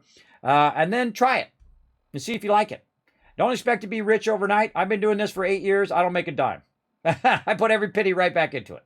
Why do I do that? Because I don't care. I don't care about, again, all the money and success and all of that stuff and being famous and all that. I just want to do my one little thing, what I like to do. And that's what I do every day. And that's what I enjoy. Otherwise, if it became too, stressful or too to a point where it was just about money, then I would stop doing it. Because I feel like that's where you always go wrong. When you do something just for money, now, of course, you got to make $1 to support your family and support yourself. That's a different story. But in my case, I'm of the age right now. My wife's taking care of the bills because she's out there working hard and letting me do my crazy thing here that I was doing, right? And of course, she raised my kids when they were young. I worked for 10 years. She did not work. She took care of the kids, which is a lot of work, everybody. I'm not saying that that's not work. But she didn't have to go to work and deal with other people, which is the worst part of going to work, right? Put a 1 in the chart if you think that's the worst part of going to work, is dealing with other people and their deal, right? They're like your boss is being a jerk to you. You're doing your job. You're delivering on everything that you're doing. But for some reason, the boss is having a bad day. He's all up in your business. You got other people who are not working and you're doing their work for them, right? You got, your car breaks down. You're having a bad day. People cut you off on the road, that kind of stuff. That's all related with going to work and doing all of that stuff. I've worked for people who were some of the most amazing people in the world, and I've had a few jobs, not many, but a few jobs where I worked there, and everybody was completely uninspired. Their job was to come in every day, punch that time clock, do the minimum amount of work, get the paycheck, go home. That's what they do. More power to them if that's what they want to do. Me, I have passion for what I do. I'm very excited for doing it, right? I feel lucky to get to do graphic design for my whole life, that I have a passion for. I feel lucky to get to do this. I don't forget when I have, when I used to have only 1 or 2 people in my channel or 5 or 10 people in my channel. I don't forget those moments, right? I don't forget where I come from, if you know what I mean. All you people from the South know what I'm talking about, right? You don't forget where you come from, right? My wife's family like that too. You don't forget where you come from. You treat people with respect. That's how it goes. So yeah. Used to be inverted, so I got a job doing roofing sales. There you go. There you go. Yeah, look at that. Lots of 1s in the chat. Yeah. Absolutely. Okay. Kid, I don't know where I am today, everybody. I'm all over the place, but there we go. You got to have a passion. You got to let that passion almost to a point of obsession. Don't get too obsessed in a creepy way. Get obsessed in something that you love to do. If you love to write, if you love to do music, if you love to do all that, you love to do that stuff all the time, make it your passion. Make it something that you love to do. And then you have to also get over those tough times, right? The tough times of where you're struggling. Like there's a lot of designs that I've done that I was struggling to come up with a design. It's almost like giving up a piece of yourself, right? Giving up a little piece of yourself, of your, your mental well-being, because there's some reason it just doesn't click. It just doesn't happen. You try all the stuff you've done before. You try some new techniques. You're trying some stuff, but it's just not up to your standards. You know, everybody else say, oh, it looks awesome, it's amazing. And you're like, nah, I don't really like it. You know, I do that all the time. There's tons of videos that I've done, by the way, for YouTube, throwing them away. I spent 10, 20, 30 hours on them. Didn't like them. Threw them away. Just like that, 30 hours, gone. Why? Because I didn't like it. And I'm not going to put it out if I don't like it. A great example is my behind the scenes video, where I did a video of all my computers and all that stuff. And I've done it a bunch of times. And I thought, because I get that question all the time. Kismet, what kind of computers do you have? What kind of setup do you have all that time? I get it constantly for the last 8 years. But I thought, okay, I'm going to do it this time. And the last one I liked, and I put that one out. That one's up on YouTube. You can check it out. Always try hard at what you're doing. Exactly, Papa Murph. Exactly. Try hard at it. Try to be the best at it. I don't care if you're a dishwasher. I don't care if you're out there scrubbing toilets. Try to be the best at what you do. And then especially learn from other people. Learn their techniques, learn their skills, learn their mistakes. You get other people's mistakes for free, right? It doesn't come with pain and suffering and whatnot that you have to do on your own. When you have to learn it the hard way, which I've done many mistakes, but I've also learned a lot of stuff when I finally learned this lesson. I've learned a lot of mistakes I watch other people do. Oh, well, that guy walked off a bridge. I'm not doing that. That's a metaphor, but you get the idea. That person, everybody jumped off the bridge, so they jumped off the bridge too? Nope. Nah, count me out for that. No thanks. Don't want to do that. Other people make bad mistakes. You're like, ooh, I'm not, no way. Nope, I'm gonna steer clear of that bad mistake, that's for sure. Or they learn something and they pass it on to you, like playing Fallout 4. All the things I've learned, I'm passing it on to you. And I could keep them all for myself and say, hey, these are my tricks and I'm not going to tell anybody and all of that. But I think that's ridiculous, because when you share your information with other people, if they like to be collaborative, some people don't. Somebody's like, go write a book. That's really rude. But I actually had somebody tell me that. And it's funny because they asked me a question. When they asked me a question, they said, how do I make this work? And I was like, oh, well, you go and you do this and you do that and you do that. Apparently, I was explaining too in depth. And they said, go write a book about it. And I'm like, whoa, okay, hold on. You're asking me for my help, bro. You're asking me for my help, and then you're rude. I was not being rude to you. I'm helping you. You're not doing anything for me. I'm not asking you for anything. I don't know why you're so rude. I don't know. Maybe the person was having a bad day. I don't know, everybody. I don't know. You can't really know, right? I find that most problems that people say they're having, or most reasons why people are having bad days or things like that, actually are not the thing that you would think it of, right? Sometimes, like, people are being snotty and all that stuff.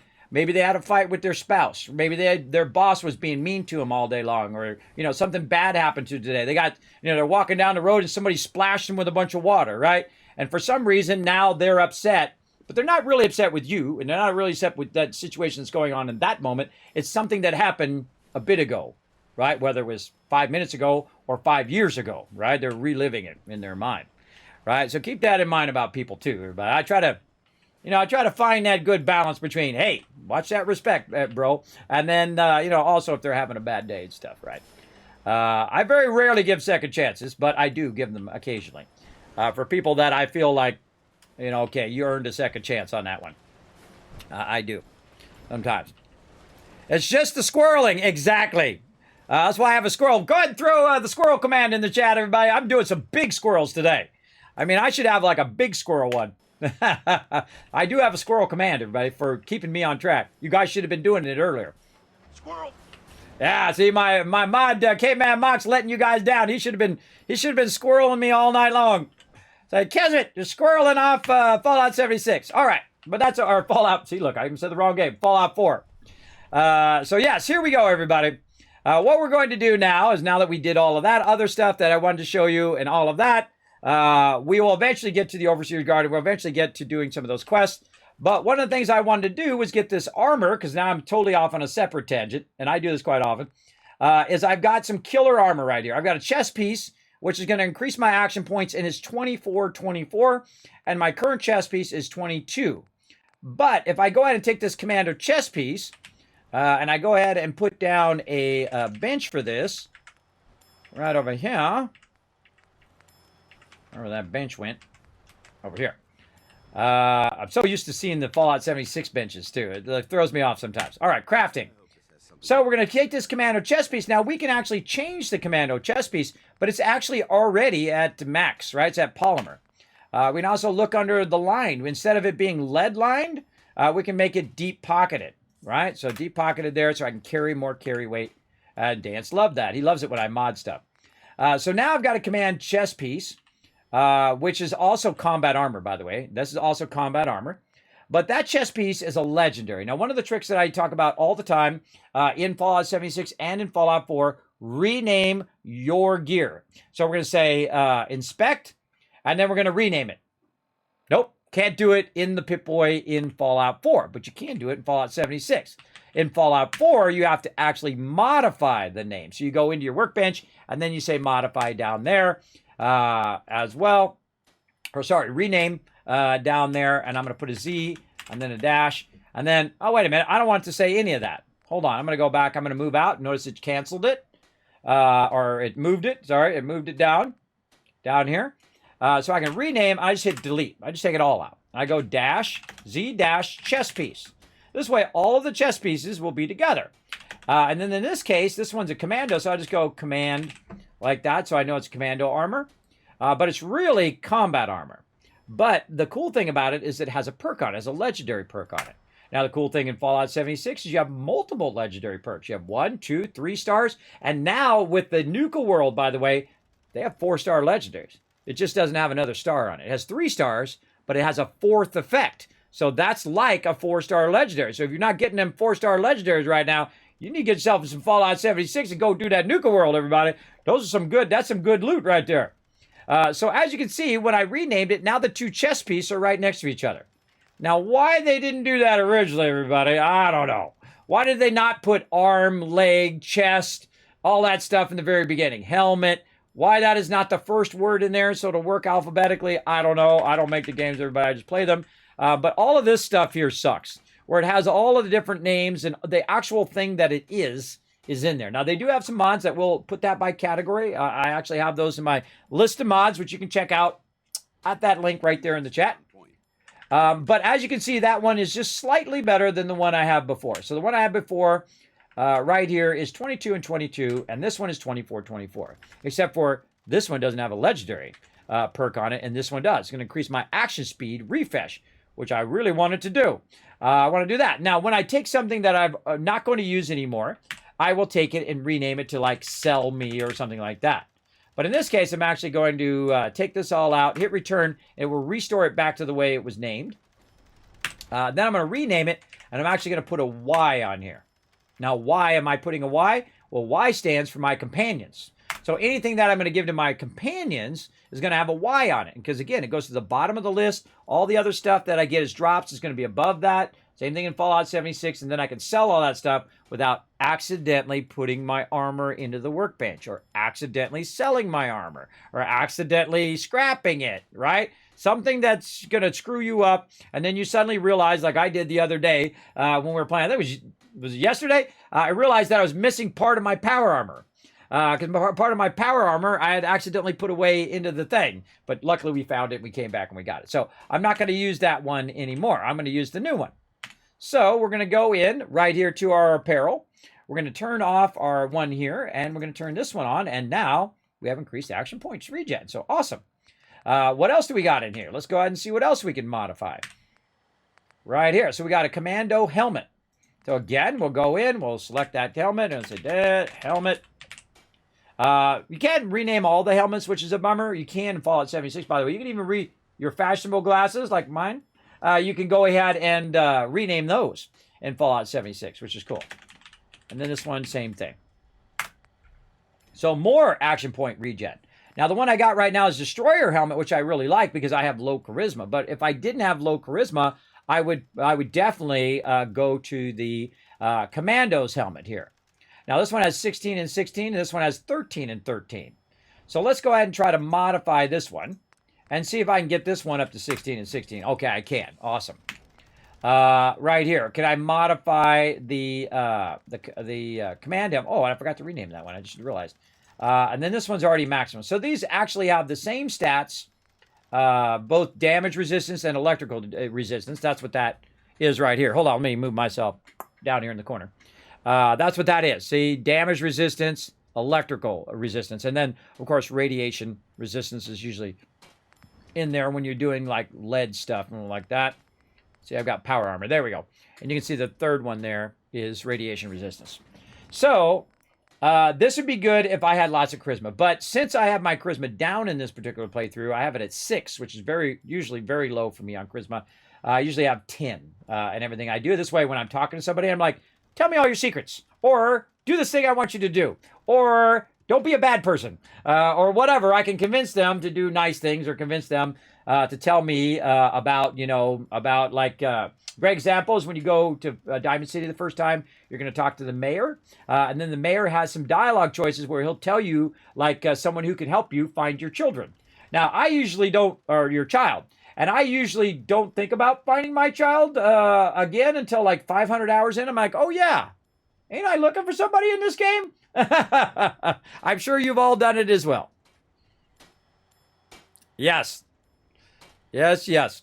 So in this particular case, I'm not going to use that because I do like the +1 charisma. So again, it's better for my dialogue choices. And then also the +1 intelligence, which is giving me more XP. So in this case, I'm going to keep this one for my companions right here. Boom. There we go. Now, what else we got in here? Let's see. We got the left arm guard. So again, rename Z arm, and then left, and this is overseers. Oops, spell it right. Overseer. There we go. And I just try to truncate the name a little bit. Just try to keep it very specific. All right. Same thing here. Rename Z arm right overseer. Boom. That's all they really needed to do, everybody. Look at that. See how the left arms and the right arms and all those things are going next to each other? Left arms, right arms. So now they're together, so you can compare them, right? Okay, what's this one? 14, 14. That one's 21, 21. Could I modify this one and make it more powerful? Doesn't look like it. Nope, I can't. I can't make that one as powerful as the Overseer one. The Overseer one has fiberglass combat armor, which means it's not even at its highest level. It's at 21. I could actually make it polymer, which is going to make it higher. Now, there's other armor that you can unlock later for your vault suit and all sorts of cool stuff that you can make even better. And then, of course, the thing here, I like deep pocketed. To be a part of something as important as the Brotherhood. It does, Dance. Thank you. Thank you for that inspirational moment, bro. Deep pocketed I like because I like to carry lots of loot. So again, 10% reduction in action points cost in bats, right? But more importantly, the particular item is actually more powerful than the item I have. Now, one of the things about the arm that I have right now, though, is that it does have less points, but it does add more strength and more endurance. So I have to give up my strength and endurance to get more action point regen. So, 2 perk points or action point regen. Now, remember, I spent 10,000 caps, or actually 11,000 caps on this item. What would I rather have? Now, in this case, I do use a lot of bats in Fallout 4, not so much in Fallout 76. Even though, I've seen people, they're just like, boom, boom, boom, boom, boom, boom, boom, criticaling like that. Like they're using your auto axe to get because every time you hit, it puts your thing up, right? You puts up your crit meter, and they just go, brrr, and they hit the mob like 20 times, crit meter all the way up, spacebar crit, brrr, boom, crit, crit, crit, crit, crit, crit, crit, crit, crit. You can totally do that, everybody, if you want to. But in this case, I'm not as worried about the strength and endurance. I'm more worried about my VATS points, and that's typically how I would go. Plus, it also cost me 10,000 caps, so it'd be kind of a waste if I didn't use it. But I can always give it to my peeps if I wanted to. Now, the other thing is the other one here, same thing, but this particular one is not even a legendary. There's no legendary perks on it. There's no additional points, right? Just the 12 and the 12 here. Or actually, I go the other way. It's probably easier. There we go. The 12 and the 12. There's no legendary points. There's no additional stats. So that one's an easy one. That's a definite replace. And then again, go in polymer armor. Right here, we'll go deep pocketed. Carry more. And that one's a definite replace right there. But I'm going to replace them both. So let's go. Feeling creative today? I am. Oh, hold on. I forgot to change the name of this other one. Right here. Rename. Put a Y on it. So it eventually will go to like Piper or somebody like that. I'll give it to one of my other companions. And then I'll go ahead and put those on. Now, right now I'm at 90 damage resist. And so we'll put this one here. We will go with this left armor there.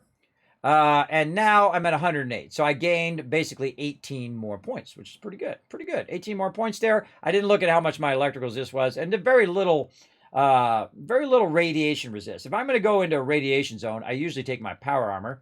And my power armor has a lot more radiation. Now, speaking of power armor, now it's time to do some power armor. So that loot that I just picked up, everybody, I'm just going to go ahead and put into the workbench. So eventually it'll sort it out over here just for fun. Just for funsies. We're going to go ahead and put it in there and let it sort that legendary stuff. In fact, we'll put some of this other stuff in there. I've also got this destroyer's right leg, which allows me to have movement speed by 10%. Let's see if that's better than what I've got. Let's do that as well. So again, rename Z, leg right, and then destroy. Boom. All right, now I can compare my two legs, right? Because now they're named the same, right? They're named Z-leg-R for right leg, and then what they are. So combat armor is going to be 11-11. The destroyer armor is also 11-11. This one's already at polymer and deep-pocketed, so that's the best that one's going to get. And then this one, we're going to go polymer, which is now going to be 13-13. And then again, deep-pocketed right over there. And now we can compare them. This is 13-13, this is 11. So it's going to be 2 points in each of those things. So there's a total of 4 more points. So definitely want to get that. Rename. Y. Give that to one of my companions or somebody at the settlement or whatever later on. Again, we'll get our thing over here and we'll put that away so that's not in my inventory. This one, right? No. No. Where's it at? Huh. This one here. So left leg. Oh, right there. There we go. Okay. Why did my arm come off there? Oh, I'm putting it in the workbench. My bad, my bad.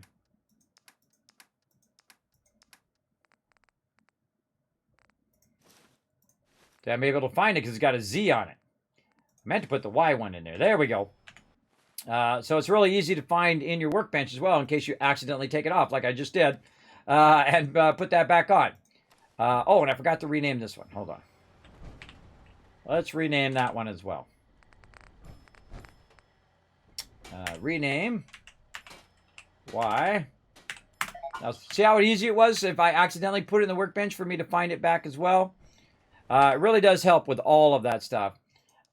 Big time. And again, I'm just showing you some of my best stuff, everybody. Some of my best techniques to have you make a little bit more fun. Now, I have this thing called a flight ring. That's from that Superman mod. You make a flight ring. You put this ring on and it helps you fly. It's very fun. Feel free to check it out. Now, we also got some Brotherhood of Steel combat armor over here. So we have a chest piece, which we know we're not going to use because we already got our command chest piece, which is 24 and 24. But we can go look at these things and see if they're better than anything that we currently have. So let's go ahead and take a look at them. What are they at right now? They're Brotherhood of Steel. If I went polymer, they'd be 22. And that'd be a chest piece. My current chest piece right now is 24 and 24. So that one's definitely better. And it also has a legendary on it. Combat helmets are always great. You want to save as many helmets as you can. I don't know why they're so rare, why I find them so little amount versus how much armor I find. I find a massive amount of armor, like especially like leather armor and stuff like that.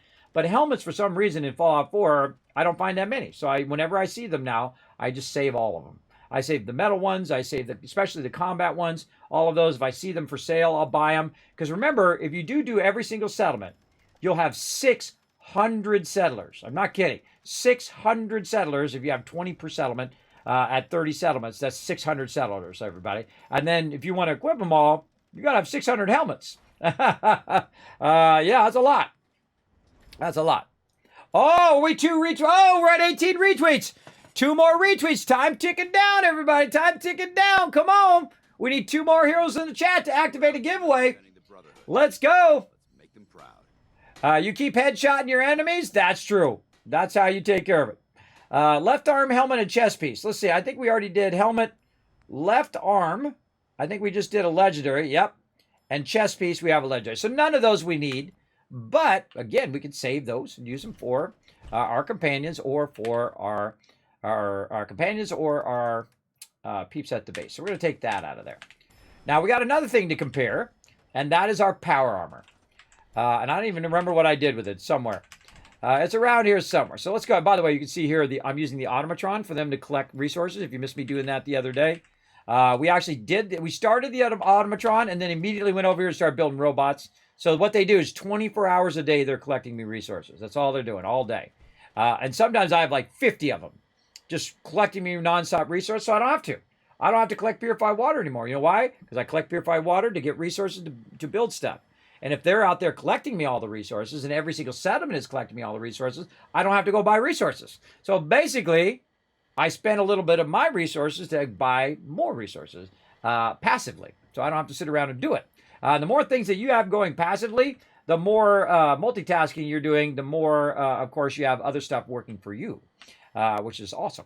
Okay, so now we got to take this power armor that we bought, and we have to put it on something, right? We have to put it on a power armor frame. And so we got to go visit. Let's save all this, too, before I forget. Let's go ahead and go get a power armor frame. So I just happen to know my buddy, my pal over here at Diamond City, going to sell me one. Let's go. Let's get it done. And thank you, everybody, for coming in and hitting that follow button. Appreciate that love. Big time. We're having lots of fun playing Fallout 4. We're doing a definitive playthrough, showing you all my best tips and techniques here in the stream. Sheltering in this old stadium when all those perfectly good buildings are still standing outside. Well, I don't think I've ever heard that dialogue from Dance. Maybe I wasn't paying attention. You know, a shotgun's great insurance against raiders, but I got a lot of options here. True. Let's see what you've got. Don't forget to stock. I always stocking up on ammo. Give me that ammo. All right, you got the big boy too. That's a really fun one. Everybody shoots 2 nukes instead of just 1. Very, very fun. All right, and what we can do is we can get a power armor frame right here. So we just buy a power armor frame from him. Say thank you very much. We got to sell some of the stuff we've got. About some smoke grenades. I got to get 0 from that. This laser pistol. What else we got? Well, looks like we don't got enough stuff, everybody. Oh, here we go. Another battle. First stream avatar boss battle. Type !join and then make your choice between a warrior, priest, or mage in the chat. You only got so many seconds. Go. There you go. Now, everybody, I do not have enough caps. This is a tragedy. Now, one of the things I can do is sell these fusion cores. When they get low power, everybody, sell them. They're just taking up your space. I usually sell low power ones. Anything that's around 50%. Of course, you can let them go all the way down to like 20% or 2%.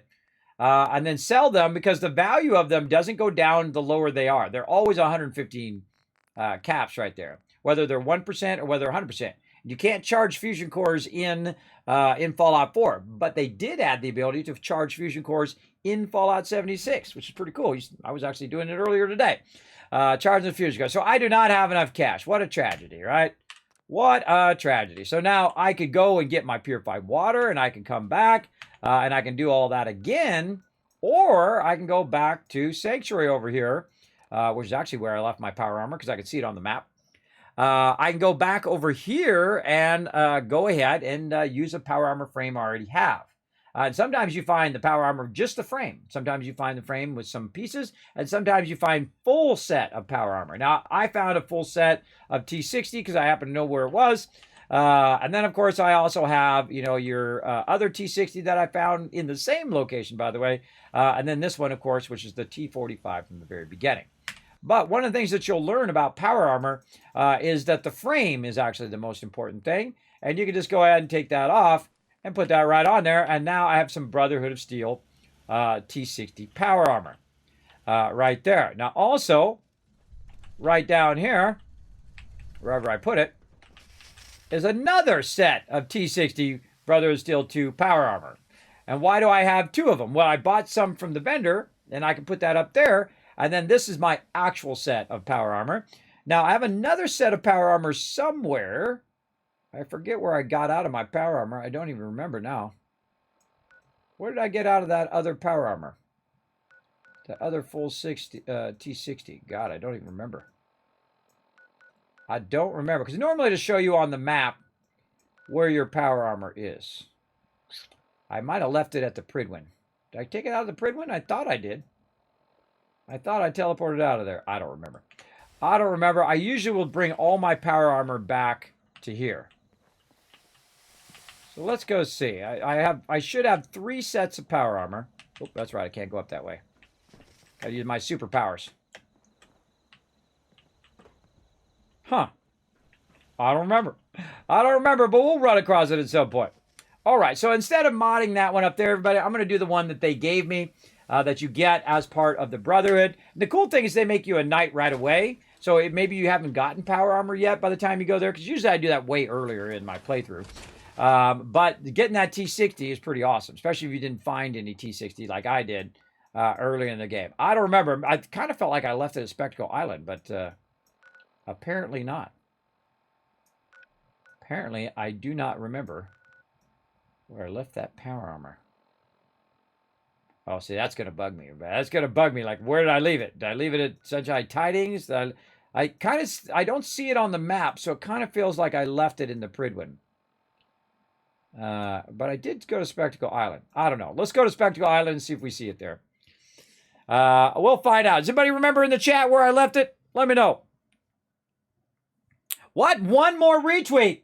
Oh, who's going to be the hero? Who's the one that's going to make it happen? Click that last link right there in the chat. Hit that like button. Hit that retweet button. One more retweet, and we're going to start a giveaway. We're going to drop a 5-bomb right here on the stream. Dan's got his power armor.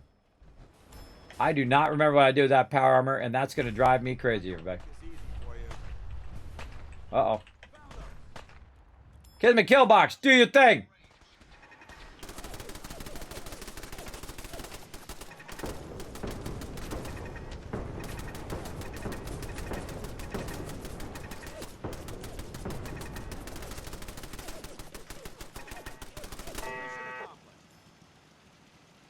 I've never seen it do that before. I didn't know that was a thing. Now, if you missed that, everybody, did you see it shoot off a bunch of fireworks?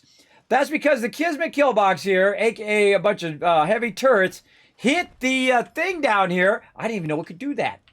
It hit the thing down here and started launching off a bunch of my mortars, which actually burned up all of my mortars that I had there, my firework mortars. It actually was hitting this right here and triggering that. Oh, what the heck? What did I do with my ammo? Did I put my ammo away? Did I sell my ammo? Where'd my 308 ammo go? Uh-oh.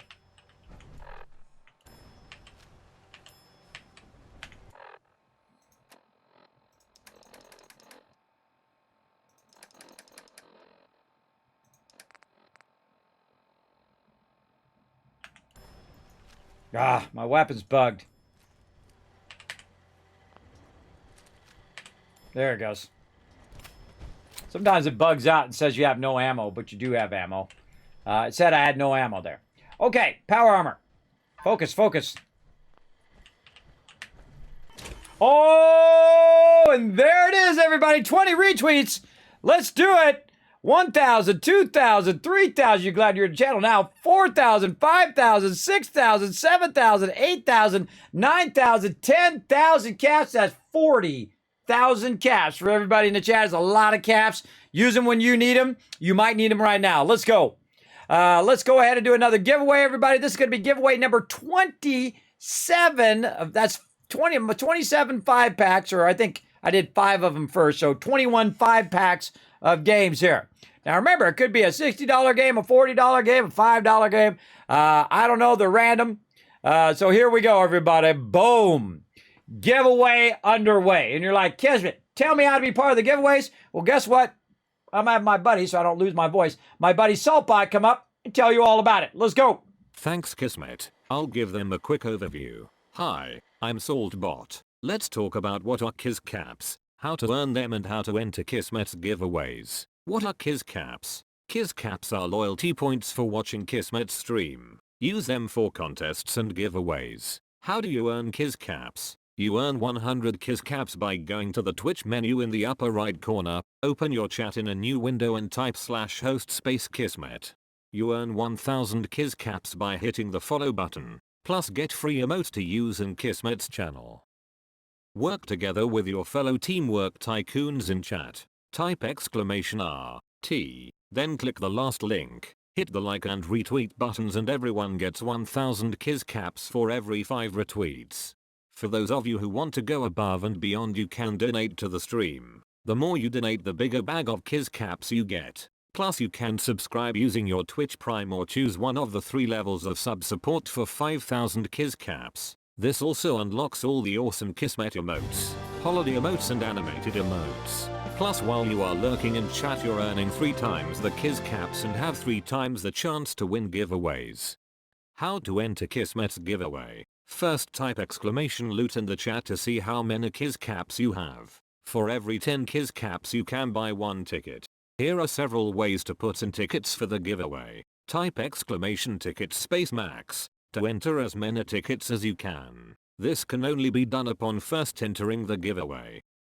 Or type !ticket space 1. Everyone gets a free ticket and a chance to win. To increase your chance to win, you can buy more tickets like 10, 1000, up to 10,000 tickets. This is a promotion from Kismet and his supporters. Twitch does not sponsor or endorse broadcaster promotions and is not responsible for them. Thank you for being an amazing part of the stream and good luck. Back to you, Kismet. Happy streaming. Well, thank you, Saltbot. Appreciate that love. Move myself back up there again. There we go. Now you're in the know. Now you know everything about being part of the giveaway. Now, if you ever want to know if a giveaway is going on here in the channel, you can simply type giveaway right there. Killbox goes boom. Yeah, I think that's pretty good. Great clip there, K-Van Mox. In fact, here's another 1000 Kiscaps for a great clip. Of course, right there you can see what giveaway is going on just by simply typing !giveaway. If you want to know more about how to be part of the giveaways, remember that everybody has a chance to be part of the giveaways.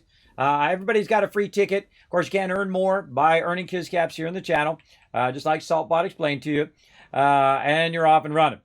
Now, I went over here, and while you guys are watching that, I went to modify that power armor, and then I realized that I'm missing some resources.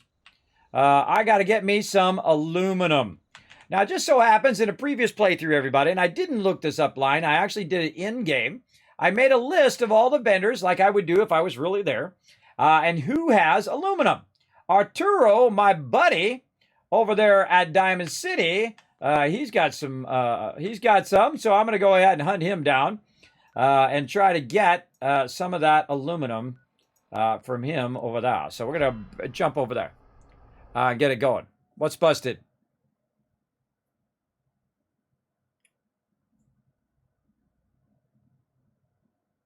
Did I not spam the Kiscaps?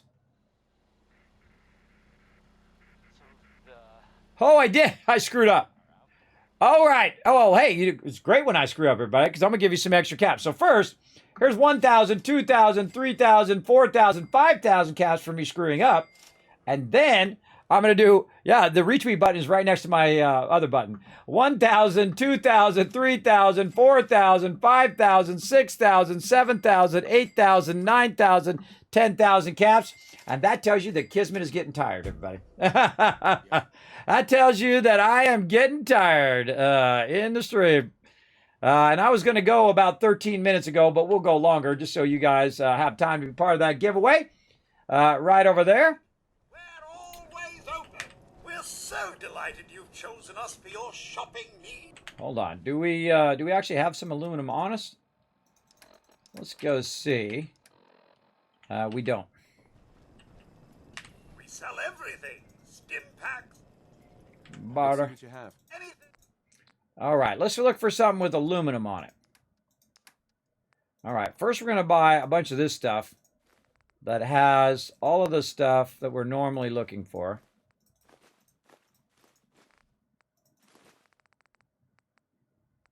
And we'll leave those as is.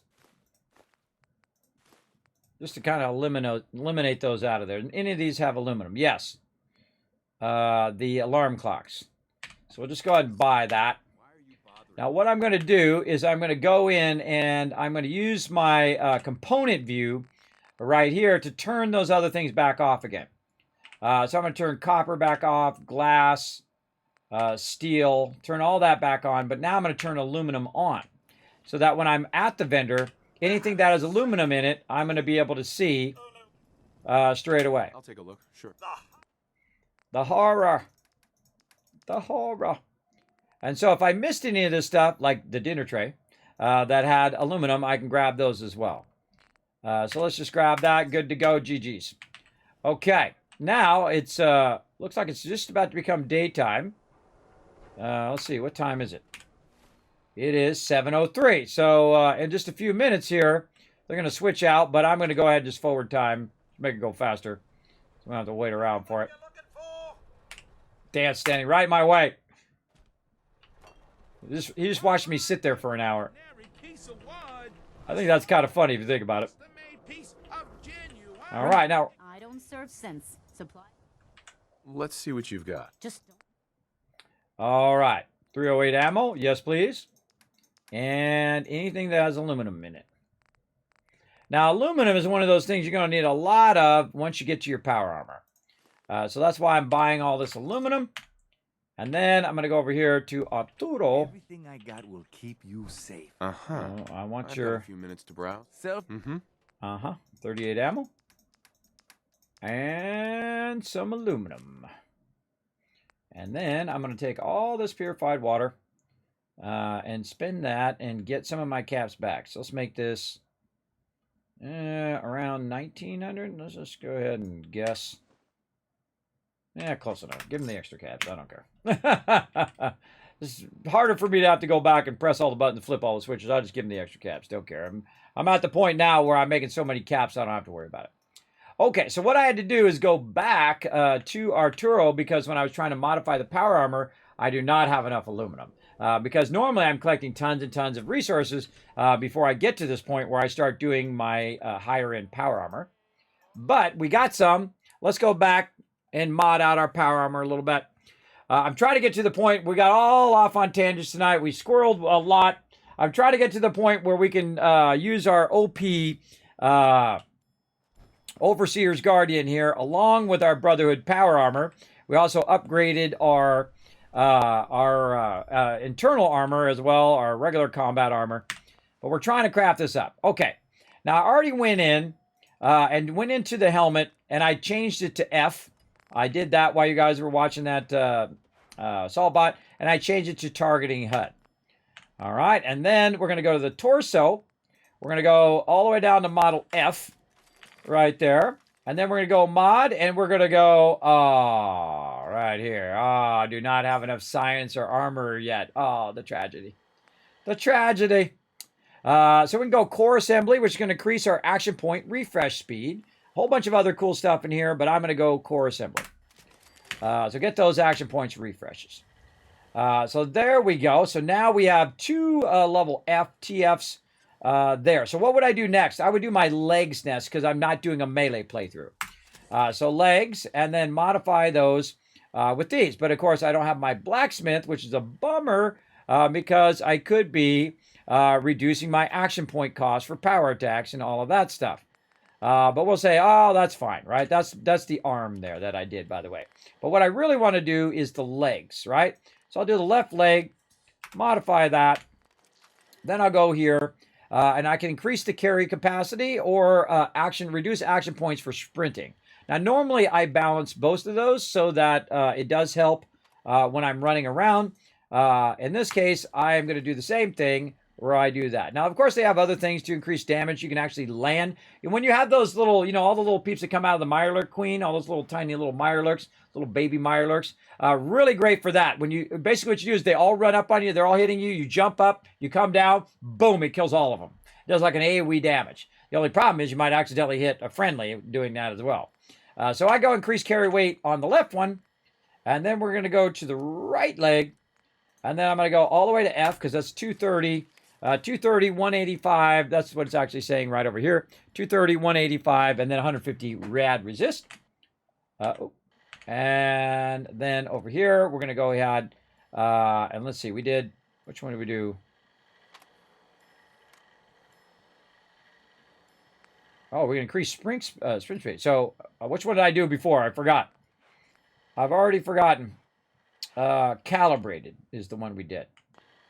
Calibrated, so we want to do the other one. So optimize servos for increased speed. Sometimes I just do both of them. Like in Fallout 76, I have both of them in carry weight. Because I don't do a lot as much running in that one. And there we go, out of aluminum. Now the problem with the arms is again, I don't have my blacksmithing or my science. I think I got science 1. Why would I not have science 1? That doesn't seem right. Oh no, it does look, it is unlocked. The one that's locked is blacksmith rank 3. But I don't have any aluminum anyway. So these other ones here, normally I'd go back, get more aluminum. I go look for aluminum in different vendors and all of that. But I think we're good. I think we're good. I think that's a pretty sweet pair of T60. We're good to go. Especially at level 40. Level 40, that's pretty good. Okay. Dance like that again. He digs it when I get my power armor. Okay. Now, we got some quests to do. Let's see. Support the Reton team. What else we got? Let's get the satellite relay. I don't think I've ever gone satellite relay with dance. I might do that too. Now let's go help the Brotherhood. I thought I did meet with Elder Maxon. Huh, it didn't, oh, maybe that's about the other thing that I got to meet him for. Yeah, there's the satellite array. Oh, didn't I have something at Revere Beach as well? Oh, I thought I already took them out. Kill the raiders in Revere Beach Station. Man, I could have sworn. Oh, we do all this at the same time. All right, time to learn why the Overseer's Guarding is massively OP. Here we go. Let's do it. We're going to throw down in this whole entire area now. You're finally going to get to the action here, everybody. Sorry it took so long. Again, sometimes I get off on some tangents. So again, we're giving away 5 blasts of game codes right now. Remember, it's open to everyone. Hey, good morning, Akia. Hope you had a good rest, man. Thanks for hanging out. If you went off and rested and you came back, appreciate it. We hit those 20 retweets. We are crushing it here, doing another giveaway. Let's show them how the Brotherhood does it. Now, you might notice something, that everybody's red. And that's because I got the targeting HUD on. And the targeting HUD is my favorite because it lets me know exactly where they're at. Sorry, puppy, but you were a bad puppy.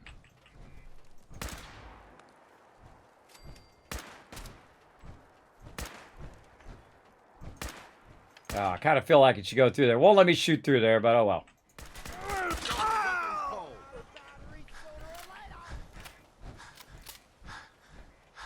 Hold up. I think we're being stalked. You think?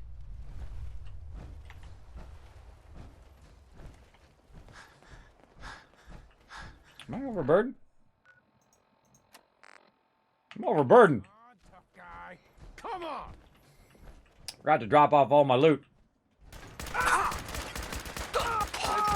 to hell. I'm not even trying to shoot him, everybody. I'm just shooting around him. Just to show you how OP that is.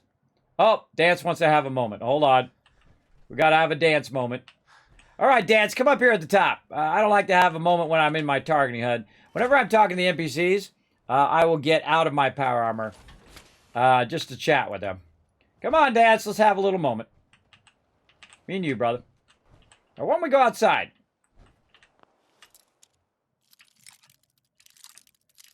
We're going to go outside first.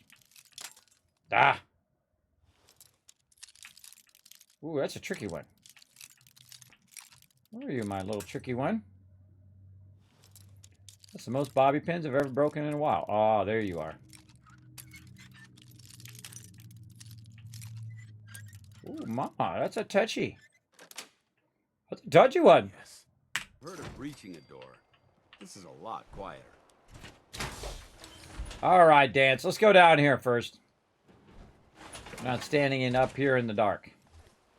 Come with me, Dance. Now, because I keep getting in and out of my power armor, old Dancy over here likes me a lot more. So he wants to chat with me.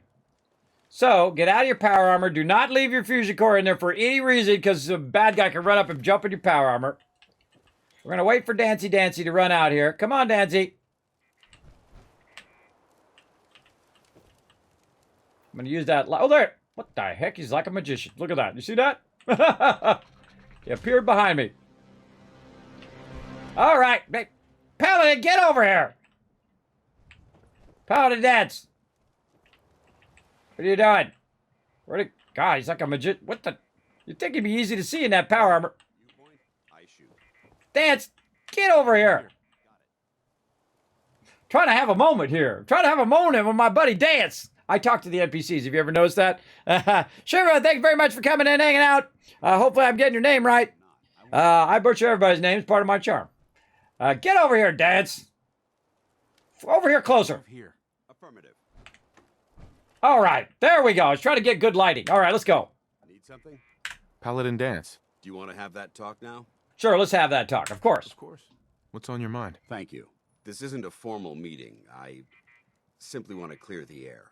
I think we may have gotten off on the wrong foot when we first met. I feel like I owe you an apology. Expecting you to embrace the standards of the Brotherhood without having a history with us was unfair. And given that you've adjusted so well to our beliefs, I don't think I needed to push so hard. That's very kind. Thank you. Well, you deserve it. When I was an initiate, my sponsor was Paladin Krieg, toughest squad leader I ever served with. He was a model soldier, embodying the values every trainee was striving to achieve. Fiercely loyal, secure in his beliefs, and brave to a fault. From the moment I was assigned to his squad, I was singled out.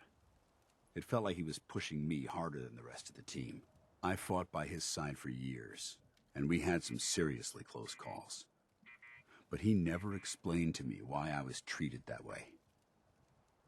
It sounds like he was trying to motivate you. If he was, I never got a chance to ask. After I was promoted to Paladin, and I'd moved on to my own squad, I received word that Krieg was killed at Adams Air Force Base. The news was like being kicked in the stomach. I mean, I'd lost some of my brothers and sisters before, but his death, well, it really got to me. It's taken me a long time to realize it. But the reason Krieg was so tough on me is the same reason I'm so tough on you. It's because I believe in you. And I don't want to see any of your potential go to waste. I'm flattered that you have so much faith in me. You've earned that faith by your own hand. Well, I've said what I had to say, and I hope that it meant something to you. I trust you'll keep this in confidence, of course. Some of that information was of a personal nature, and, well, I'd like to keep it that way. Again, I love how humanizing they make all the people in this game, everybody. This is how you do a game right. This is how you get invested in the characters. I care now whether Pants Revolution. I always think Dance Dance Revolution every time from that meme where Paladin Dance is dancing. So I'm invested now. I'm invested on whether he lives or dies. And I care whether he lives or dies. And to have someone have an emotional response, like when I was playing 76, I really like Hex. I think she's a great character. She's got all this emotional stuff she got going on. And if you listen to all the storyline and stuff, you get invested. At one time I came in and someone had shot her and she was sat down. I go, who shot Hex? That's it. Everybody got to die. You want to have that. I mean, as a writer and as a creator, you want to have that emotional response. So I think that's why I love this kind of dialogue and this kind of back and forth. And it's not like, you know, one of the problems with New World, everybody, is the camera's way back here. I mean, like in Barstow, your characters are like this big, and you're way back here. You're like a god character floating over the top of them.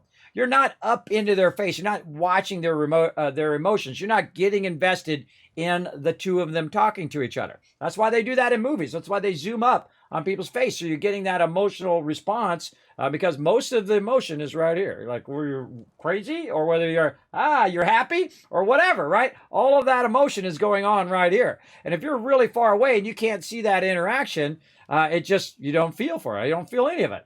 I feel like that's one of the biggest mistakes, right?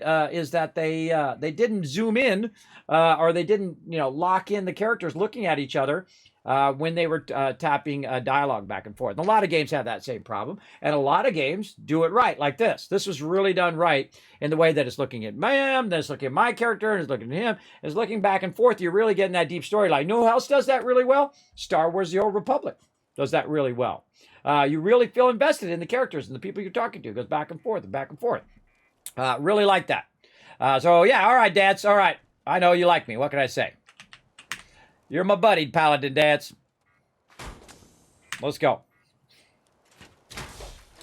All right, back to work now that we had our moment. At least he didn't have the moment like in the middle of the battle. Sometimes your companion's like, right, big old battle going on, stuff shooting left and there, all over the place, all sorts of craziness going on. Do you have a moment? Do you want to talk? Hold on. I'm trying to dodge these, these mini nukes that are coming at me. Can we have a minute later? Now, normally I would loot all this stuff, everybody, but we ain't got the time tonight. We ain't got the time for that. Oh, by the way, get that light on my face. So let's go ahead and get rid of some of this loot. I got way too much loot on me here. Let me go back to Spectacle Island. I forgot to clear all my loot out when I was goofing off there. Is Dance being dense as usual? Yeah, sometimes. Sometimes it happens. We have a good time up in here, everybody. We have a good time up in the stream. We haven't already done so. Hit that follow button. We're doing a giveaway right now for 5 random Steam game codes. Open to everybody. Go ahead and get it going on. I guess I'll go a little longer here. Again, sometimes we run behind. What the heck did I pick? Oh, I picked up all that purified water. That's what it was. We'll just leave it in there, and we'll have it sort all the purified water for us. 900 purified water will sort it out eventually. Okay, back to work here, everybody. Back to work. Let's go ahead and save now that we made some good choices here. We took care of them baddies over there at the Revere Beach. Kill the raiders in the Revere Beach station. Wait, didn't I just kill all the raiders? I don't know. This quest doesn't seem to be forwarding. Maybe there's some hidden raiders that I missed. Maybe I didn't get them all. Now, again, I love the targeting HUD. There is a bug with the targeting HUD in Fallout 4, so be real careful. Like, if you walk in on Kellogg, he will not have any dialogue. He will just go right into aggro. So watch out for that. So usually I use the... I try to avoid the targeting HUD until I get that down. So it says it's this way. Oh, it's down in here. That's right. I forgot. Yeah, it's down in here. It's not up there. Man, I always forget that one. I forgot. Yeah, you down the train station. Yeah, Ro remembers. Ro remembers. I forgot. That's okay. We'll take care of business here.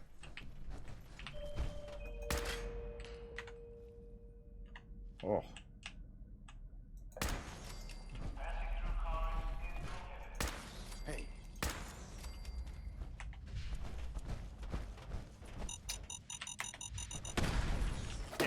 Lost them. Nothing there now. Okay. Time to go on a killing spree, everybody. We're going to take out all the baddies. Let's go with the Overseer's Guardian and the targeting HUD. You ready? Oh, hell no. Oh, hell yes.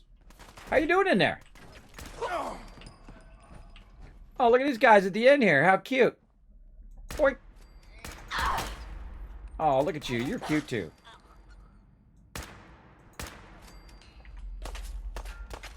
You mind backing me up there, Dance?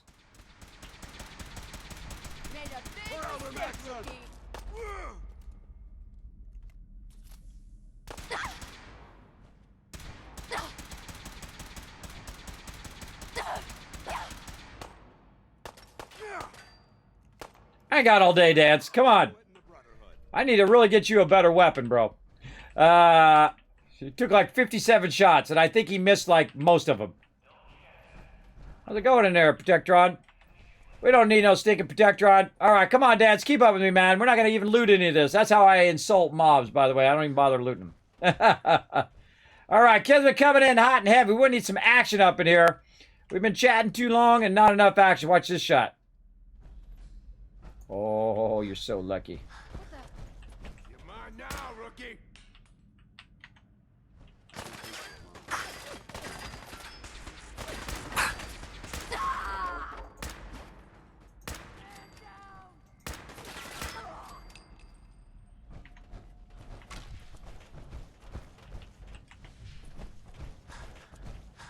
Get out of here.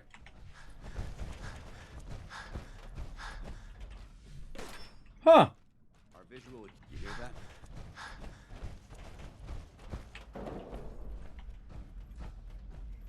No way out of that way. Go down the side. Oh, can't go down the side. Am I just going blind here? I think I gotta go around. We gotta go around, Dance? Where the heck is the exit here? Not there, not there. What the hell was that? Not here, can't go that way. Oh, you opened the door. I could have sworn it was this way. Couldn't even remember the door part. But then again, that's just a small little tidbit. I'm not gonna remember it all. We may have a problem. Oh, we'll be fine. How about I just two-shot them before they can use their stem pack? See, they were trying to use their stem pack. Okay. GG's all around, everybody. That was it. What do you got? You got a stem pack. I'm not going to bother with the rest of that. All right, we're out of here. All right, we got to go to the satellite array here. And we got to find our way out of here. Where is that short way out of here? Like another way out of here. I think it's this way. You go back this way. Light him up! Okay. You say so.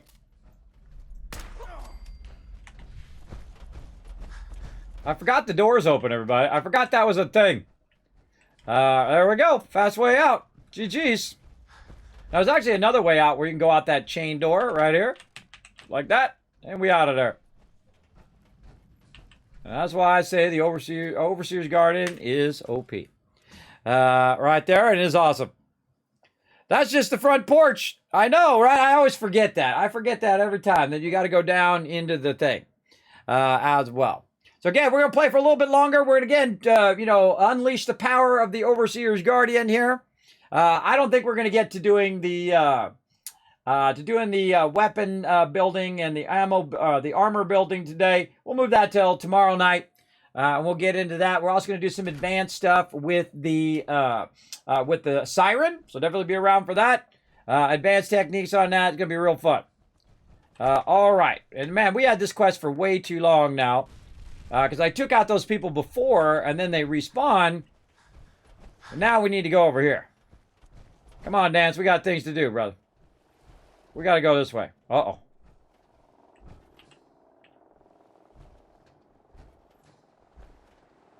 Sniped! Ah! Look out! They were trying to get me! Quick, get them all! They're everywhere! They're evil! Get them! They're like, Kismet, what are you shooting at? Shoot at them cars. Uh-oh. Uh-oh! Who's driving that thing? Whoa! Look out, bro! Hope that wasn't a friend of yours, Dance. Uh-oh.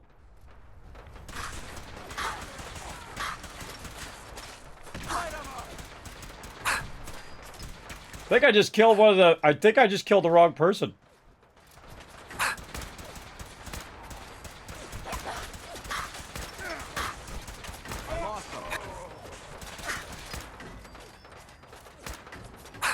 Think you're clever? I think I just accidentally killed one of my brothers. I'm sorry, brother.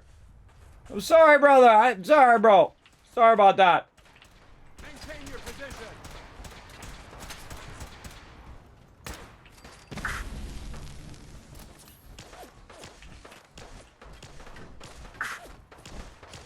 Whoa, Gunner's out here too. Wow, we got a little bit of everybody.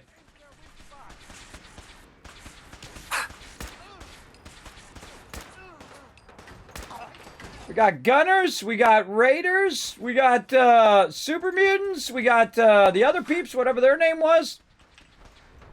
You might be watching my back there, Dance. Okay. I'm gonna start with you. Man, we have a bunch of everybody. What are those other guys called? I forgot what their name was. Rust Devil. That's what it was. Rust Devil. Oh, look at this. A legendary.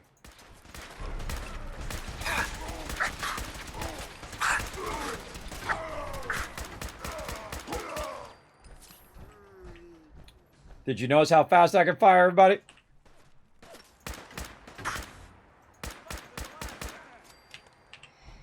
Overseer's Guardian. Epic. All right. We've got a legendary over here, too. Some stuff went real bad over there. Ooh, good for melee playthrough. Good work. Don't leave anything behind. Hey, true. True. Now, one of the scariest things in this whole place, everybody, is right up there. Right up on the top of this. Let's go see what happens. I might have sniped him. Or he might still be up there. We'll find out here in a second. Developing this level of technology is a lost art that the Brotherhood's hoping to revive.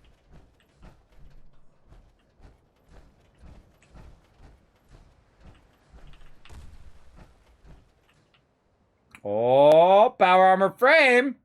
And Fat Man. Very nice. Normally I'd grab that and take that with me, but we're going to go ahead and keep doing our thing. And we're going to save that for a special occasion. This is the part where I start wasting all my ammo. By the way, I've destroyed every single car. I'm not kidding. Every single car in Fallout 4 several times, by the way. Every single one, because they don't respawn in Fallout 4. In Fallout 76, they do respawn, so it's kind of a waste. But it is cool to go through and annihilate every single one. Irresponsible. Is it tactically irresponsible? Are you sure? All right, we got that done, too. So let's go to Country Crossing. Let's let them know that we got it done. That snipes with a rocket launcher from 1,200 meters away, shake fist. Yes. The cool thing about the Overseer's Guardian, I have it modded right now where, not like mods, like third-party mods, but mods like in the game, that shoots 185, I think it is at right now. I forget. Let me go look real quick.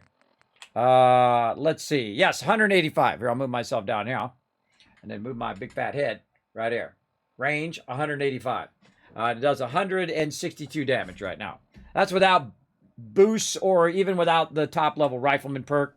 That'll be about 170 something when we get that going. All right, who am I talking to? Need to get back to Diamond City one of these days. Biggest town I ever saw. So can we stop worrying about paying tribute to those raiders? They won't be bothering you again. Thanks. It's good to know we can count on you guys when we're in trouble. It's freaky when I have my targeting HUD on when you're talking to him, right?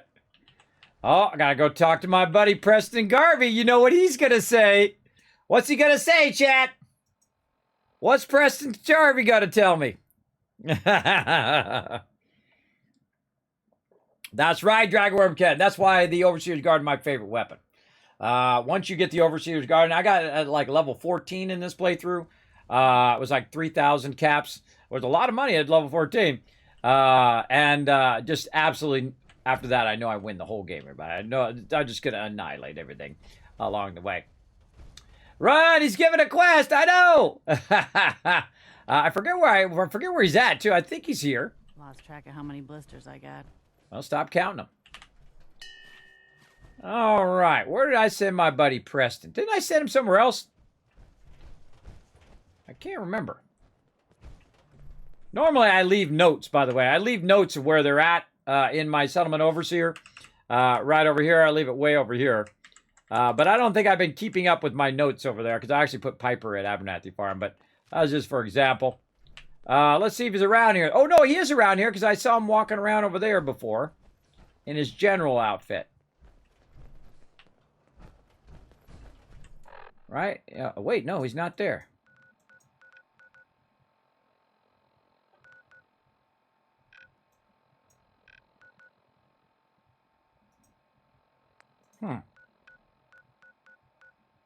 Talk to Elder Maxon. What's that quest? Can't roll over it. Oh,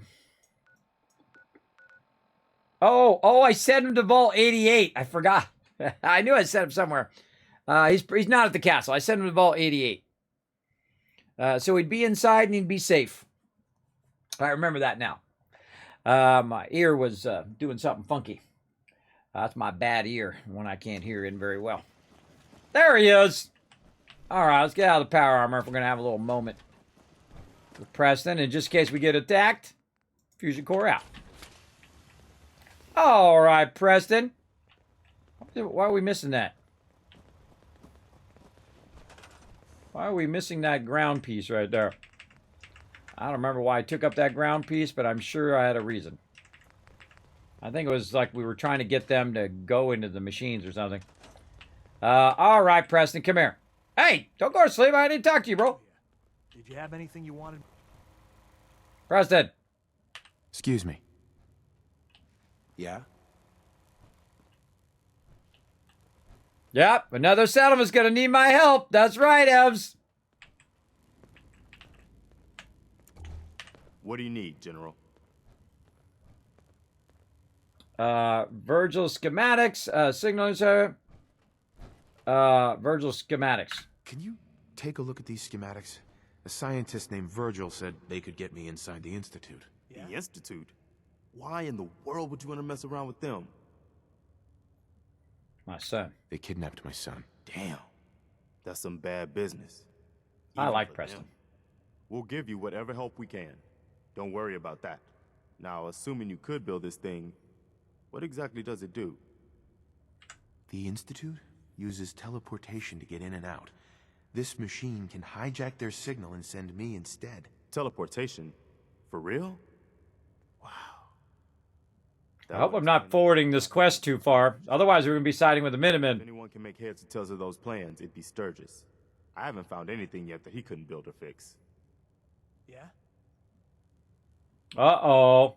Talk to the Minutemen. Remember Might that afford settlement it. that was asking for help? There we go. All safe and sound again. Good. This is how we're going to take back the Commonwealth. Here we go. Small victory at It's a coming time. up.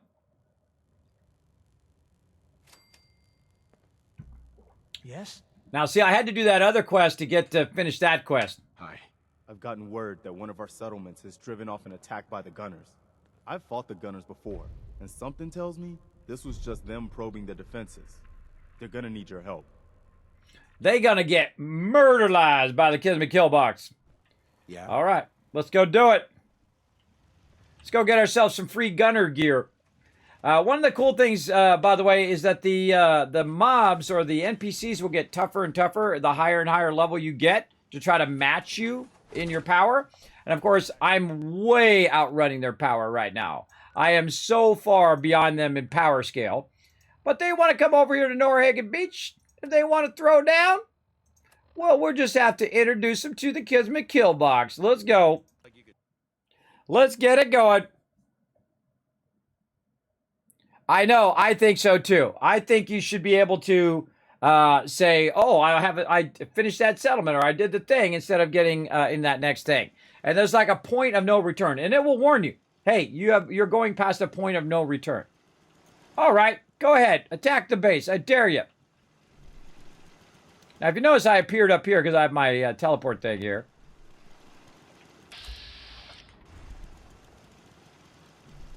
I don't see him.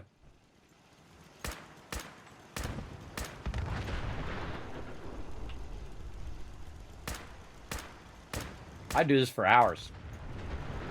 You like explosions, you're in the right stream. All right, come on, gunners. Napping?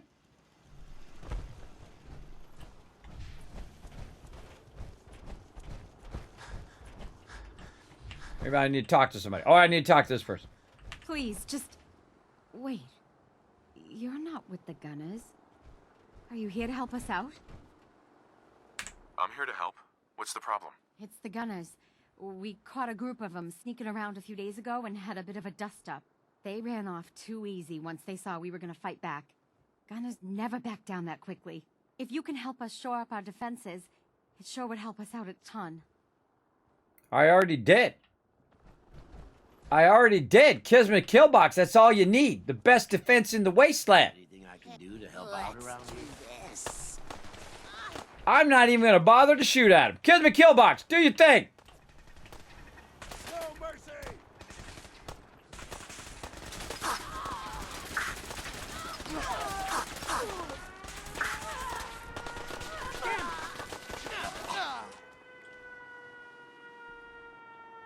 And I give you the Kismet Killbox. That's 2 turrets, by the way. That's 2 turrets. That's all you need. Put your turrets up high. Put your Kismet Killbox up in it. I don't care if it's 500 of them or 50 of them or 2 of them. They're all going to get annihilated by the Kismet Killbox. But by the time they get up there, they're going to get eradicated. Now, these particular turrets are pretty awesome because depending on which settlement you're doing and the distance of... oh, I think there's one still inside. The distance from, or the technology level of that thing is the type of turrets. This is some Mark III turrets right here, which are pretty nice. Over there.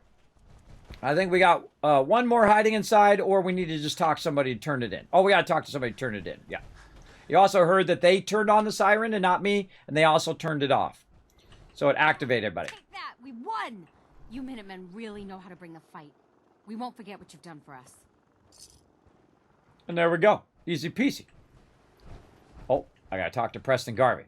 Now, here's a little trick, everybody. One, you don't have to talk to Preston at all. You don't have to go even near Concord. You can just go around it and never talk to Preston the whole entire game. Or you can get your quest from Preston, complete the quest, but don't turn it in. This way, if it says turn it into Preston Garvey, you just wait for it to time out and it will auto turn it in. So he won't give you any more quests. So if you don't like it when he says another settlement needs your help, if you're not doing settlements, just get the first quest, which is typically Corvega. You go to Corvega, you finish the quest, you never turn it into Preston. You go and do a bunch of things. And then he never forwards his thing. He never asks you to do the castle. He never does any of that stuff. Eventually, it will turn in, and you'll still get credit, but he won't keep giving you settlement quests. So great little trick for you if you don't like Preston telling you that you need another settlement and go help another settlement and so on. Now, I feel like people would not dislike Preston. And put a 1 in the chat if you agree with me. I say this all the time on stream. I like Preston. He's like a soldier. He's the person that helps people who can't help themselves, right? He's the person that stands out for the little guy, just like the military does, everybody. If you didn't know that, what's the military's job? Military's job is to stand a post. My wife's family is a military family. My family is a military family. They're standing a post so we don't have to. That's what they're doing right now, and that's why I have big respect for Preston right there, who does and tries to help the little guy. He tries to go out of his way. Now, of course, he's failed a bunch because he had 20 people, then he had 12 people, then he had 5 people. But he tried, at least. He tried to help those people, right? So big love to him. Now, of course, it'd be a huge difference. And again, put a 1 in the chat if you agree. If Preston said, hey, I have another settlement that needs your help. Do you want to do that quest right now? You're like, nah, not right now, Preston. What if that was a thing? I'm telling you, when you take away people's choice, that's what aggravates them, right? That's what aggravates them. Don't take away people's choice. I feel like Preston would be a lot more, there's a lot more, would have loved Preston a lot more had they made it where it was a choice and not forced on you. Any tips on how to make the cakes are better looking, like the one that makes sense with gravity? You like that, White Hook? Yeah, I can't stand it either. I can't stand it like that. But of course, you got to see that I reinforced every single thing. So that's why it's like that, right? And I've also put it concrete at the bottom. And I've driven long spikes in there that keep it up there. You missed that part when I did that. No, I didn't really do that. I'm just kidding. But I do that in the beginning. But then later on, I build the more fancy kill boxes that look a lot better. I feel in the beginning, don't worry about your supports and all that other stuff, because guess what? You ain't got the resources for that. I do the same thing when I'm playing a game like Satisfactory or even Minecraft with my kids. I don't worry about the supports because you have oftenly redo the supports a lot. But I usually do kill boxes that are like this. This is one of my favorite kill boxes. Or you use the concrete over here, which is like this. So you use the vault-tec kit to run it up there, and then you can set it up nice and high, and then you're like, okay, so you got it, anchored to the ground and all of that. If you want to get fancy, you can get all fancy like that. Also with the concrete kit, it's pretty great. See, I actually do add supports. See, I added supports there on this one, holding up that roof. I didn't have to. It would hold it up just as much if I put the supports there or not. But sometimes I do. Depends on how much time I have, right? I feel in the beginning, one stairwell with 2 side things, put the turrets on the side, Kismet kill box off and running. Very, very easy. Great example over here on this side.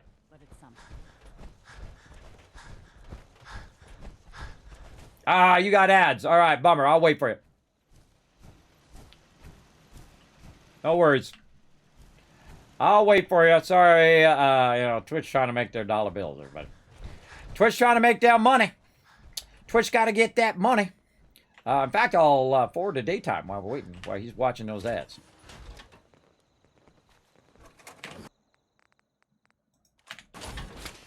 My back hurts. My feet hurts. Everything hurts. I don't remember asking. Let's go ahead and forward time here. 10 hours.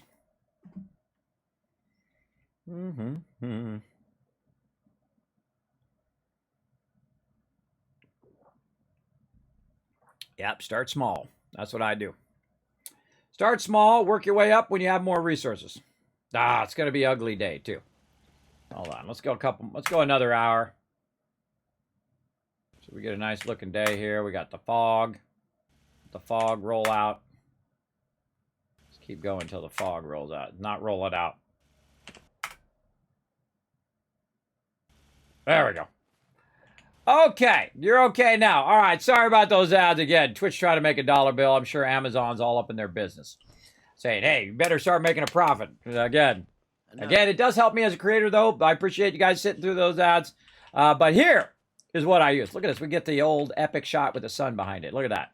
That is a real fun one. That's from the vault-tec kit. You can stack them up there. And, of course, you reinforced them in the ground here. And, you're going to RP how you put it in the ground and you reinforce it and whatnot. This is one of my favorite Kismet kill boxes there. Also, again, like I was saying, I do support sometimes. But you can see I have supports here. Even though I don't have to.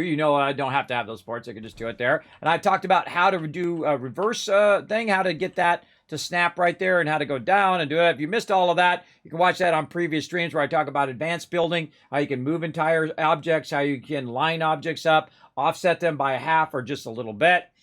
Great example of offsetting, being able to offset by however you want is I'm going to run way over here to this side, use my superpowers. Run way over to this side, and I'm going to burn a bunch of materials just to show you. You ready? This is one of my favorite tricks in the game. You go ahead and get the shack floor. And you go ahead, just bring it up, and then put it down. Big deal, Kismet. Watch this.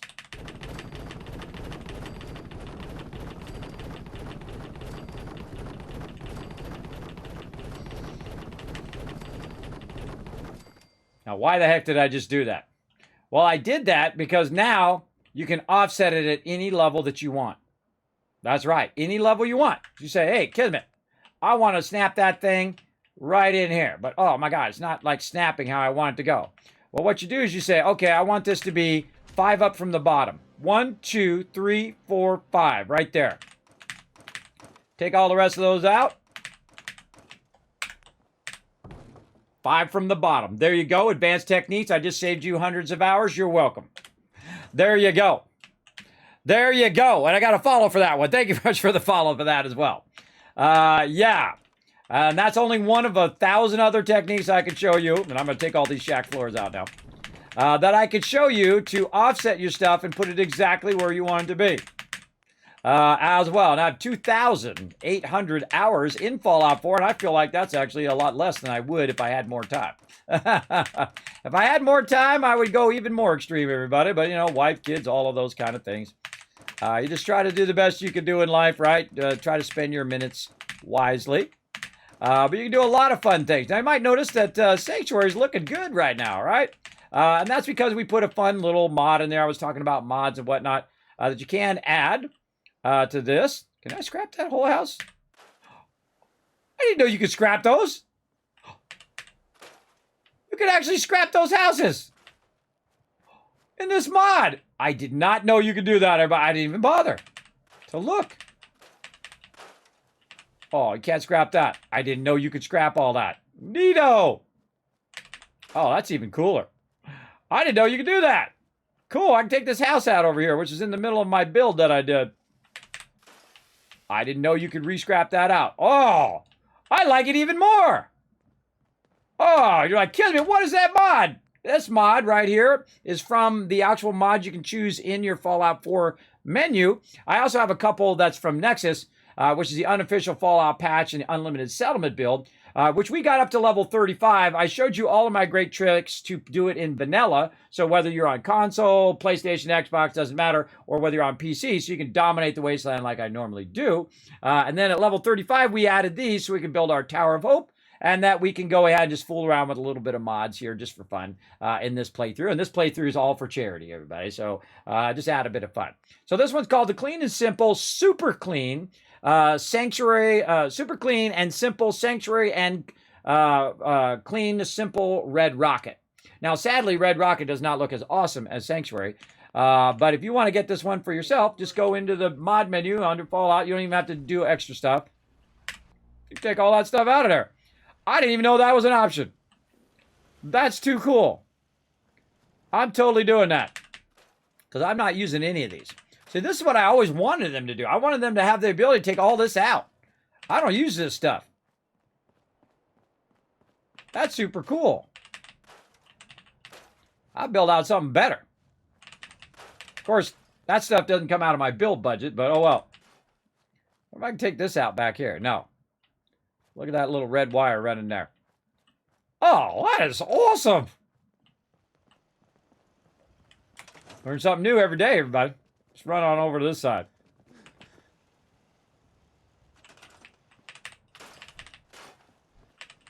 Yeah. See, I like the green grass, everybody. That's why I went looking for this mod in the first place. Oh, we'll probably take out these defense things now. Or not. Won't let me highlight it. Oh, because she's in it. No, I didn't see her there. She's in it. That's why you can't take it out while they're in it. You got to steer them out of there. I did not know you could take out the houses. That just made that mod now my new favorite thing. Because I feel like they should have let you do this in the vanilla version of it, where you can just take it out. Of course, I got to put that stuff back on the ground. There we go. That person was my settler, and she went all, what do you call it? All synth on me. That's cool. Oh, we are so using that in our survival playthrough. Now, we're going to wait for the HD version to come out. Now, hopefully this mod works in the HD version. I kind of feel like it would bring a lot of modders back to Fallout 4 when they bring that HD version out to update their mod to work with the HD version. I think that would be pretty cool. So they're supposedly, by the way, for those who don't know, they're supposedly coming out with an HD version of Fallout 4 for the next-gen consoles and also for PC, 4K textures, and fixing all the bug fixes and all of that kind of fun stuff. I love Empty Sanctuary. That's cool. It's a bummer you can't get rid of this, though. That's almost perfect. Almost perfect, except for you can't get rid of that. I wonder if you could actually fire that up. That'd be awesome. You click on that, and then fire starts in there, and then just have it cooking and going. Again, I didn't know the mod did that, everybody. You can actually take out... let's see if it's actually out of there. Oh, yeah, it's actually out of there. Now, this is one of those mods that somebody made, and then Bethesda went in and helped them with the mod and put it actually in their group of mods that you can choose, the, whatever that's called, Creation Club, in there. It's free. Download for free and enjoy. I think that's the coolest mod I've seen for Sanctuary right there. That's awesome. Can I take out the tree, too? No, but the tree looks awesome. Take out these hub flowers. And mutated ferns there, but I can't take those out. Hub flowers out. Ferns, no. Maybe you're gonna let me take the hub flower out. Why not take the ferns out too? I built a tree house in here one time. It's pretty fun. Pretty fun. But I love the green grass, everybody, where they take out all the bushes stuff. Not like hedges like this. This is like a hedge. But I'm talking about this stuff that just like builds up through the bottom of your builds. This stuff. Right? I would have loved to have been able to take all that stuff out. And there's mods that do that, by the way. I've used mods that allow you to take that out of your settlements. But this is annoying. So when you're putting down your thing and then you have this bush coming through the middle of your house, which actually has been solved in Fallout 76, by the way. When you actually put stuff down, oh, we missed one. Hold up. We should make good time when the weather's this clear. Right there. One of the things that I did at the very beginning of the playthrough, I took all of that stuff that was up on top there, all of the these kind of barriers and the cones and all that stuff, and I threw it off the side, and then I brought it over here to my settlement, and then I scrapped it. Got extra steel and wood from it. It's very cool. So apparently I forgot one over there. So there we go. Scrap out of those guard towers. We don't need no guard towers. All we need is the Kismet kill box. That's cool. I had no idea you could do that. That is awesome. Absolutely love that. Now, of course, now look at this. I've got clean shots. I can put my kill boxes down there in the corner there. This kill box I would put way off to the corner now. And I'll show you a great little trick, everybody. You ready for another advanced trick? Here we go. Hold down E. Boom. I just picked up the whole thing. That's right. The whole kill box and the turrets on the top. And I can just move it wherever I wanted to go. Like way over here. Where's the edge of this settlement? Oh, it's not, I can't really see where the edge is. All right, I put it right over here. Right there. Boom. And then I put another one over there where that one is. And then I build another one. Now, one of the things that they have in Fallout 76, another great invention that they've added, blueprinting. Now, of course, I could, in Fallout 76, I could just select the bottom thing and then say grow the selection and grow it to the whole thing, blueprint it, and then turn right back around, boom, and drop another one of those that just looks just like that down. And you'll see me do that in Fallout 76. When I take over like a settlement, like one of the PvP things, what are they called? Workbench. So when I take over one of those workbenches, I put a bunch of Kismet kill boxes down to defend it while I'm not around. It's pretty cool. But there you go. All right, we got all into it. I don't think you can scrap them, but maybe you can move them. Let's go see.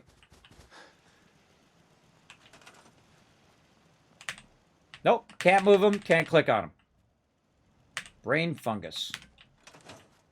Oh, that's kind of nice. Have your own brain fungus right there at your base. Is that normally there? I don't think that's normally there. I don't remember if that's there or that. So I want to take all this out. Take that rock out. Take this out. I take all that out. Build a little platform there. Oh, I was going to do another Kismet kill box too. Hold on. We're getting so side tangent here, everybody. Tons of side tangents today, but you saw a little action of the Overseer's Guardian. This is another one of my favorite ones to do, where you just go in and you go like this. I feel like the concrete kit is so hugely better than the other two kits. The other two kits kind of suck. Okay. Nope, not gonna give me any today. All right, fine. We'll just do this first then. Okay. Oh, I know why. Duh. I gotta put in my other wall. Gotta put in my top wall. There we go. All right.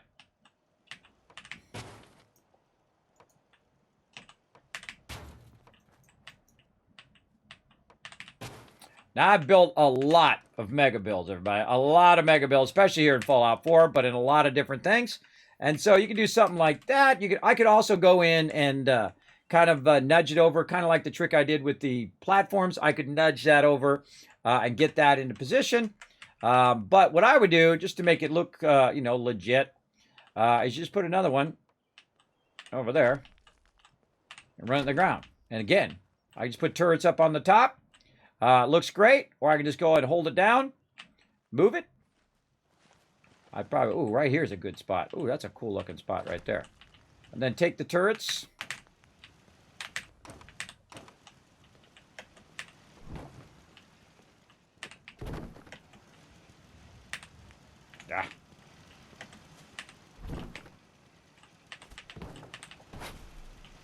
Scroll wheel. There you go. Now again, I'm just like all of you, everybody. I don't like stuff to float either. But, you know, I just showing you the different styles of Kismet kill boxes and things that I create that will help you defend your battle, defend your settlement, and help you out in battle. There you go. Totally legit looking one. Sits right there. And again, if I want to make it even more legit, I could go and hold down E, and sink it into the ground. There you go. Now it's countersunk in the ground. There you go. Enjoy. I absolutely love the fact that you can scrap all this stuff. Oh, gosh. I'm totally doing a playthrough like that. I'm doing a playthrough where I scrap the whole thing and I build out a massive compound right here with little turrets in the windows.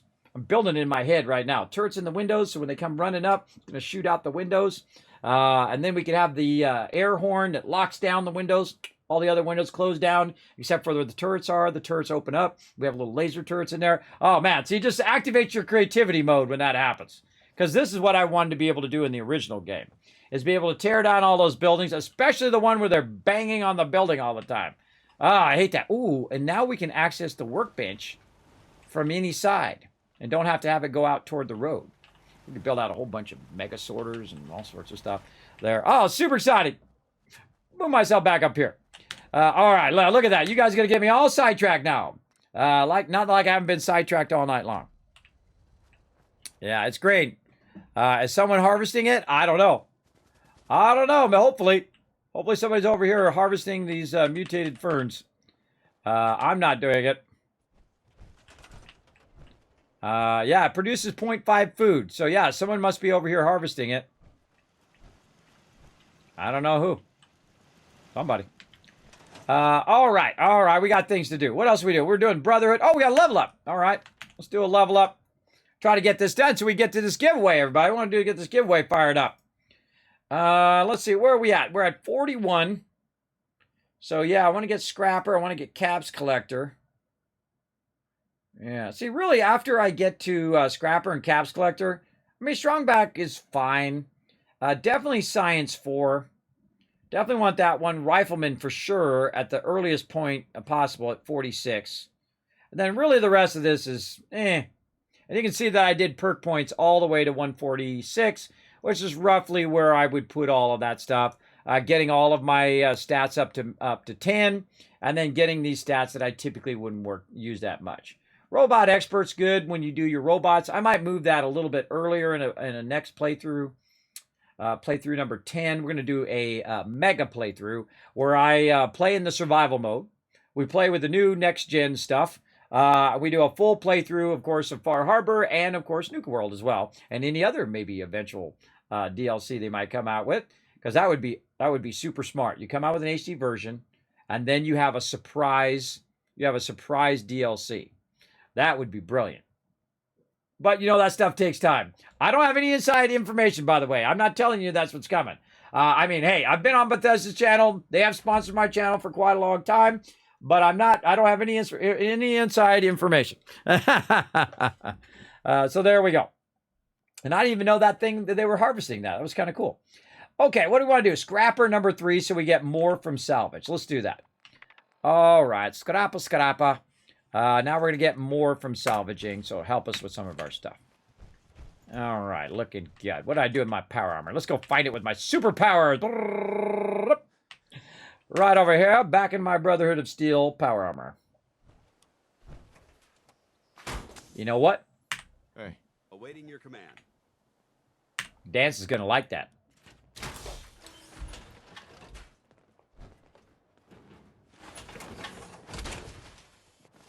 Always wondered what now that's what I call locked and loaded.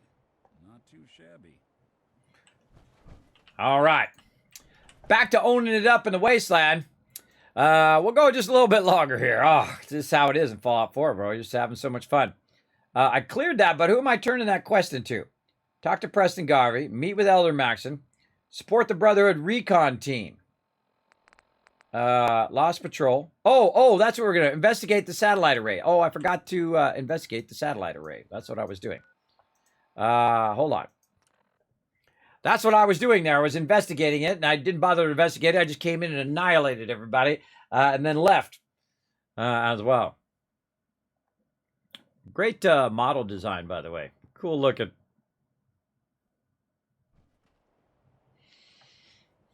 Okay.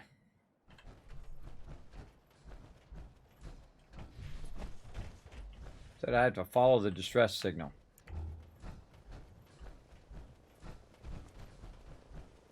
Oh, that's right. I do. God,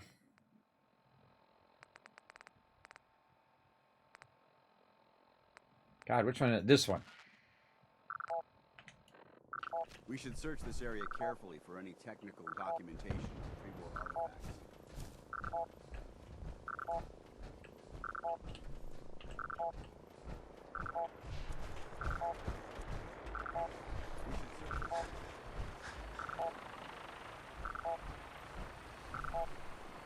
They're getting less or more? I don't know.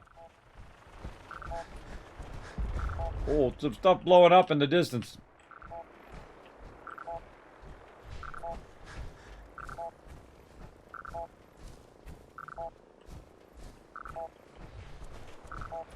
Yeah, it's getting less. That's less.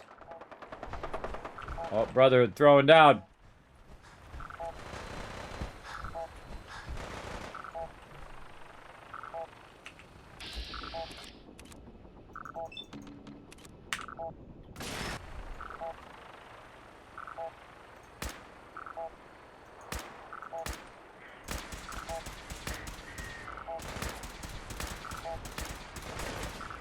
Must be my imagination. It's not. What's up, brothers? Okay, so 60%. So we got to go this way. There was like 64% right here.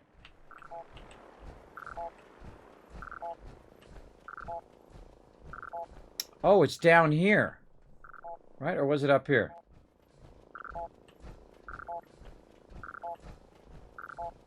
Oh, it's getting stronger. Nice. Oh, there we go.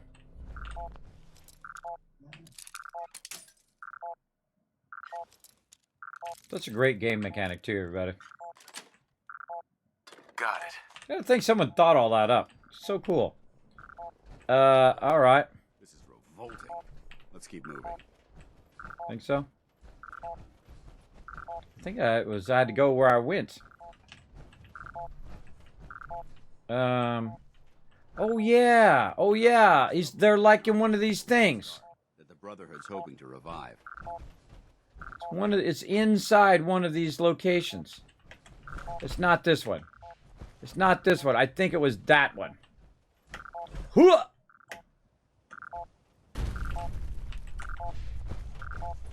Yes, we're looking for... Now I remember what the heck I'm doing. I'm looking for a downed paladin. That uniform. A Brotherhood field scribe. Here? He must have been part of the recon team. He must have been part of the recon team.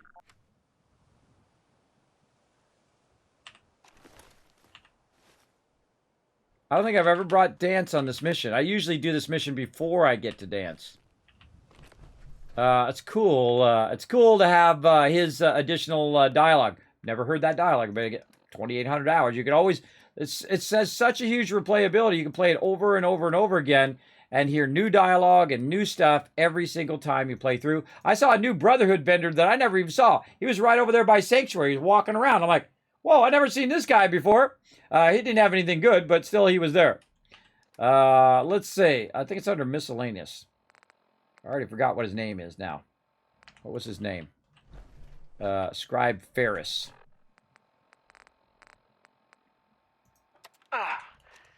This is Ferris. It's been 2 hours since the Paladin left. My leg. I can't staunch the bleeding.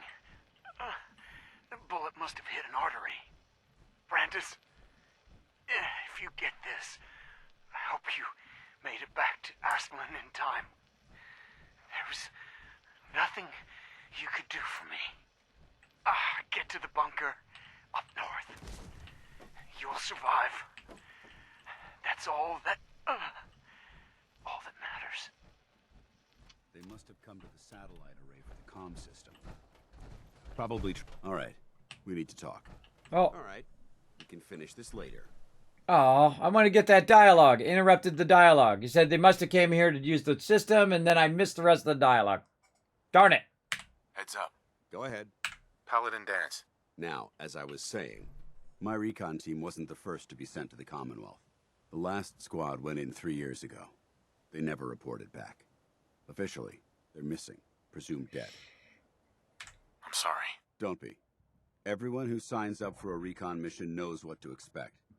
Our lives depend on our training and on each other. And if we should fall, the Brotherhood will honor our memory. We have a responsibility to find out what happened to them, if we can. All right. I'll see to it. Their insertion point was in the hills near Malden. We should survey the area and establish a search pattern.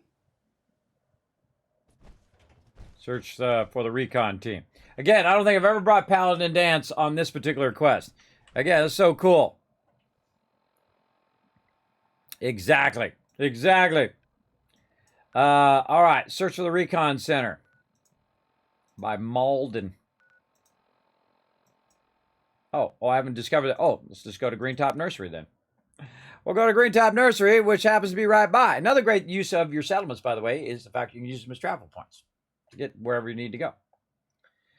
Now, by the way, if I was really seriously playing the game here, I would be way higher level right now. I'm just level 41. But I'd be way higher level. I'd be building out giant settlements. I'd be doing all of that stuff. But again, we're just kind of jumping around because, again, we only have so much time. So we're kind of forwarding a bit faster and also doing... I would be more focusing on my armor and weapons and gearing up all of my people, gearing up my companions, and working on getting all my settlers geared up and producing maximum amount of caps so I could buy everything in the wasteland. Normally, that's how I would do it. But again, just trying to give you a little sample of all the cool things that you can do in-game. What's this? I thought this is the... Oops. I thought this is that thing, the what is that thing called? I forgot what that thing is called. Distress signal.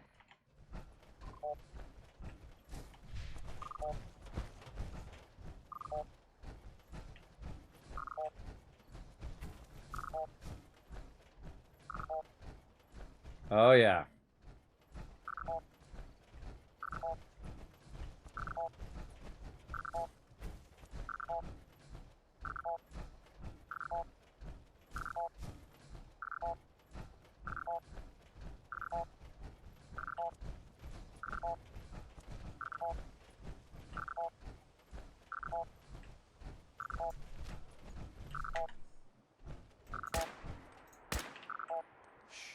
Dang it. Try to one-shot him before he saw me. Sneaky rad scorpion. Alright, hold on. I gotta go back. I went too far. Yeah, I remember this. They're all kind of spread around the ground. Let's see what he says. Hold up. That's the site.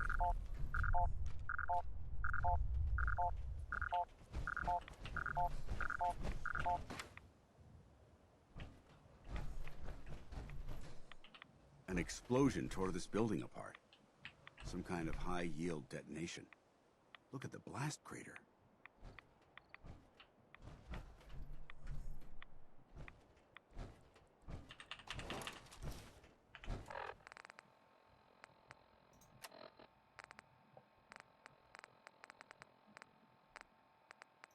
Ambushed on the road. What did We're you want? outnumbered 5 to 1. Bottom, report. Horse down to 5%. We'll have to scuttle the armor. We can't let them have it. Fire him! Damn it! Aspen set the self-destruct. Ferris, fall back. We'll head for the old military base, then try to make it to our holdout. The code will be our call sign. All right, move, move, move!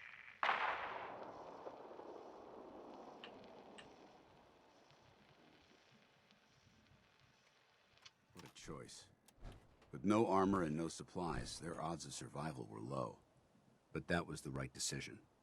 Technology must be protected, no matter the cost. That just leaves Paladin Brandis. He always was a survivor, but after all this time. The holotapes mention a bunker. I think I know the one. It was part of my original mission brief. Let's move out. All right, Paladin Dance. Where are we going? Bunker up here? Bunker Theta. Yeah, we might as well just walk. All right, Dancy Dance, let's go.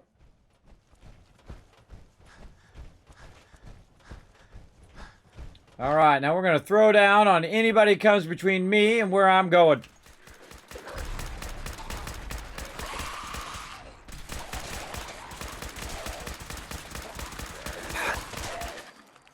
Threat neutralized. Sit down.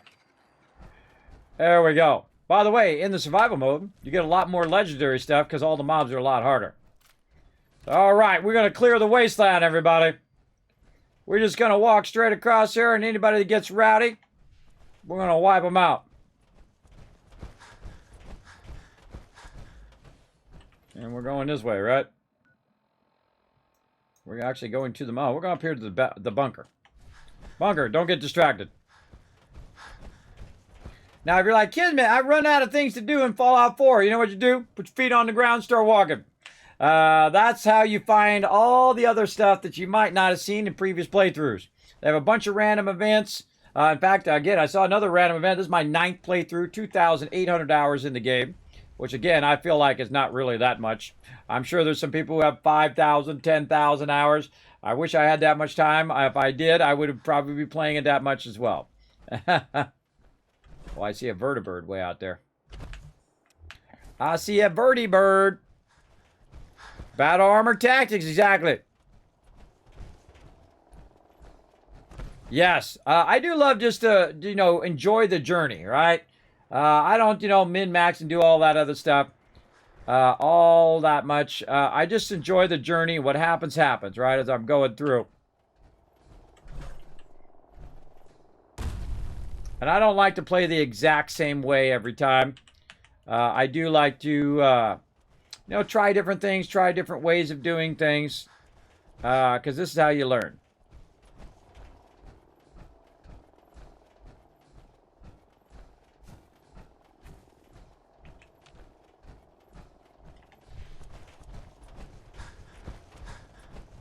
Keep up with me, Dance. Back there? Oh, he's got my back. Look at that. Oh, look out! Woo! That almost got me. Almost got me there, everybody. Look out, Dance. Look out. Look out. I told you. Look out.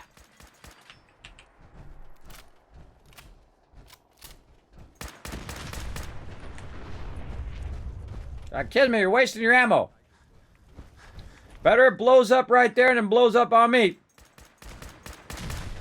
Plus, it's also really, really fun.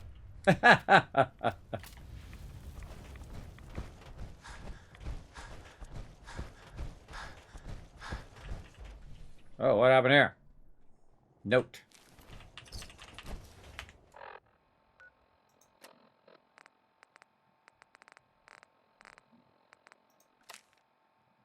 Billy, I got the laser. Now we just have to figure out a way to sell it without anyone getting wise to what we're up to. I've stashed it in Huber's Comics. I'll meet you there tonight. Sue. P.S. Make sure you're not followed. I think John is starting to get suspicious. All right. Well, sorry you died, Sue. I don't know who got you, but apparently somebody did. And whoever got you... Oh, look at this. We'll just take that.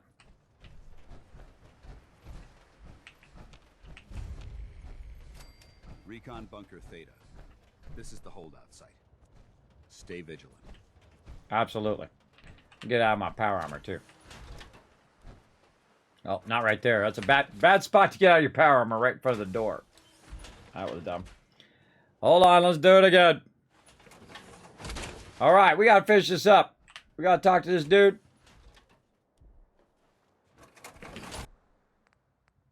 Get my fusion cord. No one runs off my power armor.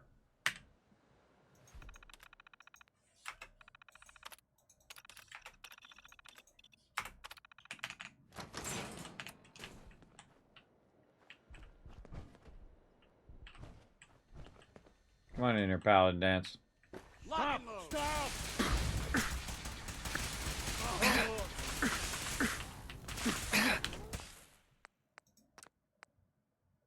We'll just be backing that up.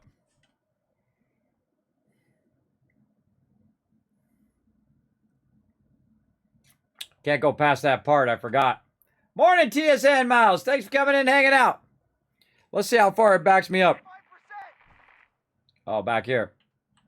We'll have to scuttle the armor. We can't let them have it.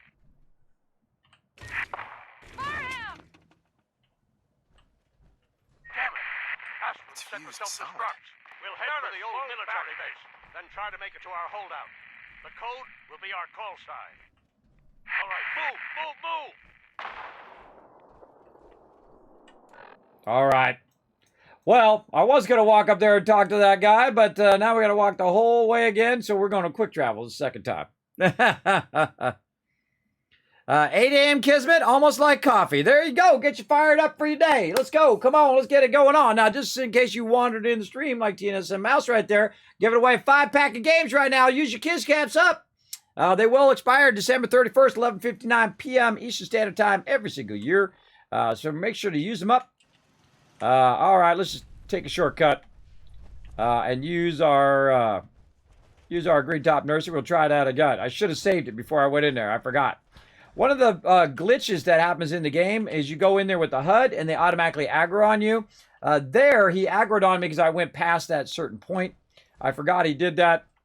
I was just going to go around and talk to him, but he just started aggroing on me straight away. So it does happen from time to time with the HUD.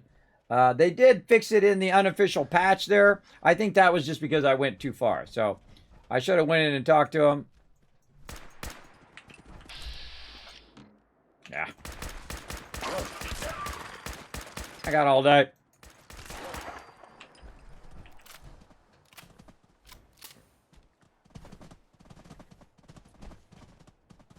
I'll let you live.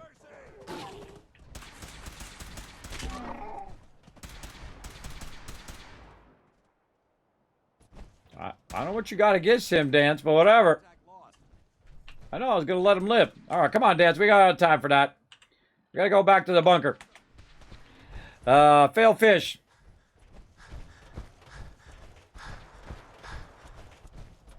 Dance is back there hunting. Man, I really need to get my action boy. So torturous to not have my action boy. Usually I get that earlier as well. And again, the cool thing about trying different builds and different ways of playing through is you figure out which ones you really want before other ones. In this case, my action boy. Or if I have brought any, if I picked up any stuff, along the way. Nope, I didn't. Did not pick up any items that I could use. Oh, look, there's some peeps up here. Oh, look, it gave me a different random encounter than the hubris one. Now we got a bunch of peeps over here. Who are they? Oh, there's a frag mine over there. Farmer. I didn't even see this frag mine before. Saying a charity. 500 caps. Went for it. You win.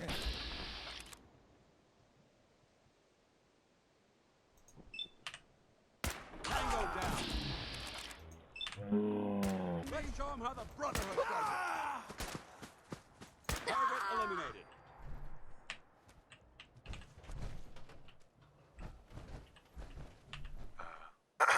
You saved our lives. Thank you. Thank you. You're welcome. Dead Raider. Dead Raider. Trying to pilfer people for 500 caps. All right, now see how it was different? Backed it up, and then it randomizes the stuff. One of Fallout 4 is one of its greatest features, is it randomizes encounters. This is the holdout site. Of course, now I don't know where Huber comics are. That's a problem. But we'll just save that one as the new normal. Right? I love that about it. You know who doesn't enter a giveaway? A synth. Yes. A synth doesn't. That's how a dead giveaway. We know who all the synths are in the stream because they don't enter the giveaway. I like that. There's 1,000 kids caps. That's a good one. All right, here we go. Let's try not to aggro them this time. Paladin? Freeze! One more step and I'll blow your damn heads off! Paladin Brandis? Who are you? Who sent you? How did you get in here?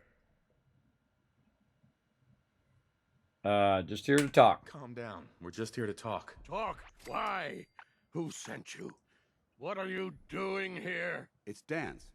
Paladin Dance. Don't you recognize me? Dance? No, that can't be.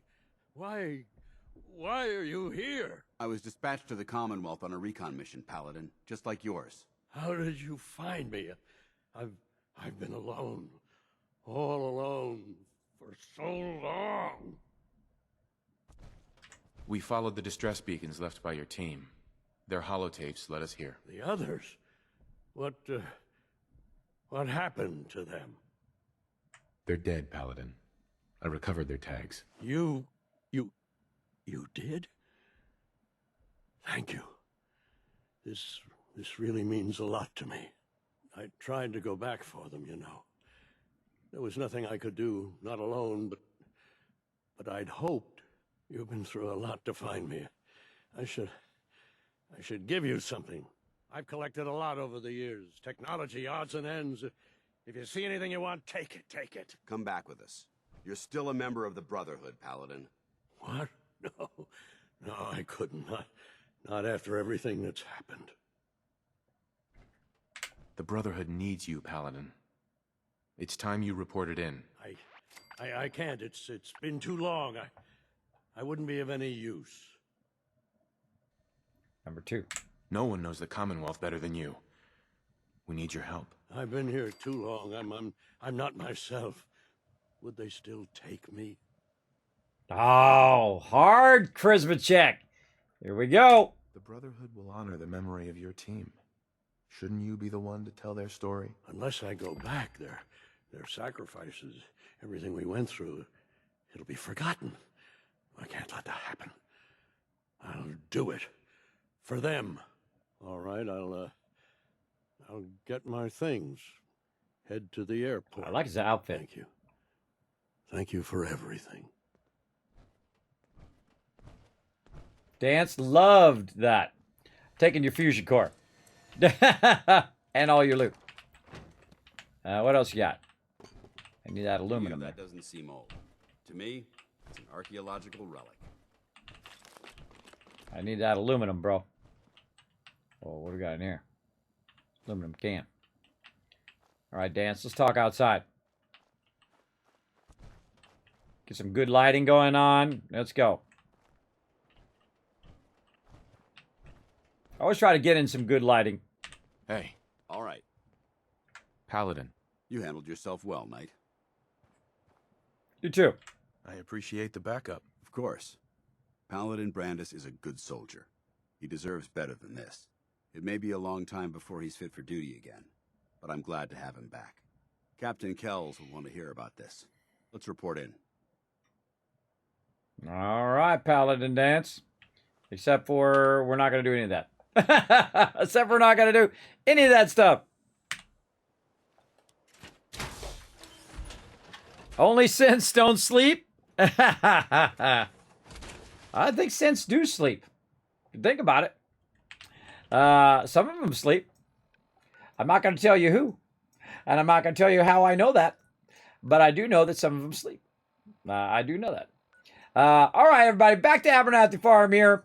I think we've gone far enough in that storyline. Showed you guys a bit of course, a bunch of different stuff.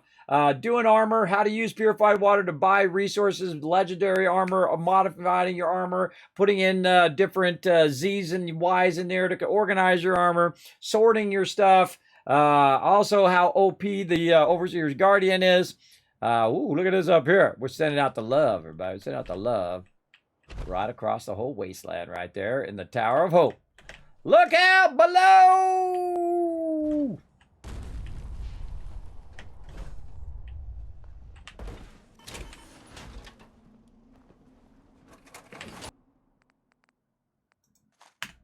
Such a habit, I do it. And there is the giant Tower of Hope, everybody, that we built for St. Jude Children's Research Hospital, brought to you by all of you, of course, for your donations to St. Jude. And look at this, you can have your name on the Tower of Hope as well, everybody.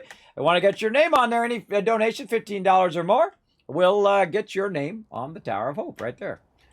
Pretty fine. Then I'm going to do a video and a fly-through and all that stuff after our playthrough, and have all your names in there, so very fun. So, of course, this is Abernathy Farm. You can see that's why we put the raise the build limit. And we have a heart there, and we also have hearts on all the other sides as well. And then we use the power of hope as our ability to use our superpower. Da, da, da, da, da. Little Superman. Ooh, okay. Little OP superpower there. There we go. Look out below. Ah, boom. So there we go. Again, thanks everybody. Oh, God, it turned out so good. Turned out so good. I love that. Amazing. Yeah, that's you, Ems, right there. And Roar's right there, too. Look at that, right there. Showing that love. You're the first one to donate, so you got your name first on the thing. That's what I told you. Right there. Oh, you want to see your names, everybody? All right, I'll take an extra minute here. Let's just go ahead and take a good view here. Right over here. You guys can see your names. I'll go nice and slow. Over here. Oh, well, maybe not. Maybe not. All right, come on. Well, try it again. I'm still learning to fly, everybody. Oh, right there.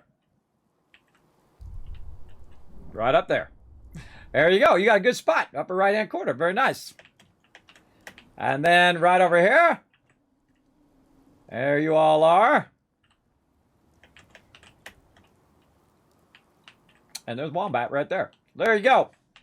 Again, everybody, thanks so much for your awesome support of St. Jude's this holiday season right there. So, again, if you missed me doing that, I spent hours putting your names up on that thing and building that whole thing out and then building a heart up there. And you're like, Kismet, how'd you do that heart?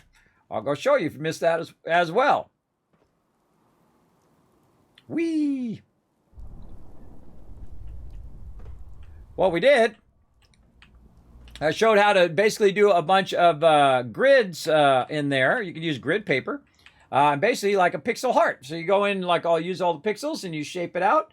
And then you make the heart and you're good. Now, of course, you can do it with a frame or you can just do it as the actual heart itself. And I put it in every direction. So everybody over there, it's the tallest thing in the wasteland, everybody. It's 19 stories tall. It's taller than any other object other than these. But actually, if you think about it, it's actually taller than those. And you can see it if you're that way. And if you can see it if you're this way, which is the bulk of the way, by the way, way out that way. And if it was nighttime, we could see Diamond City out there. Let's just put a chair down here in forward time so we could see Diamond City at nighttime from all the way over here. By the way, another thing that we could do, show you a little trick that I got lined up. Whoa, lined up over here. See if I can hit it from up here.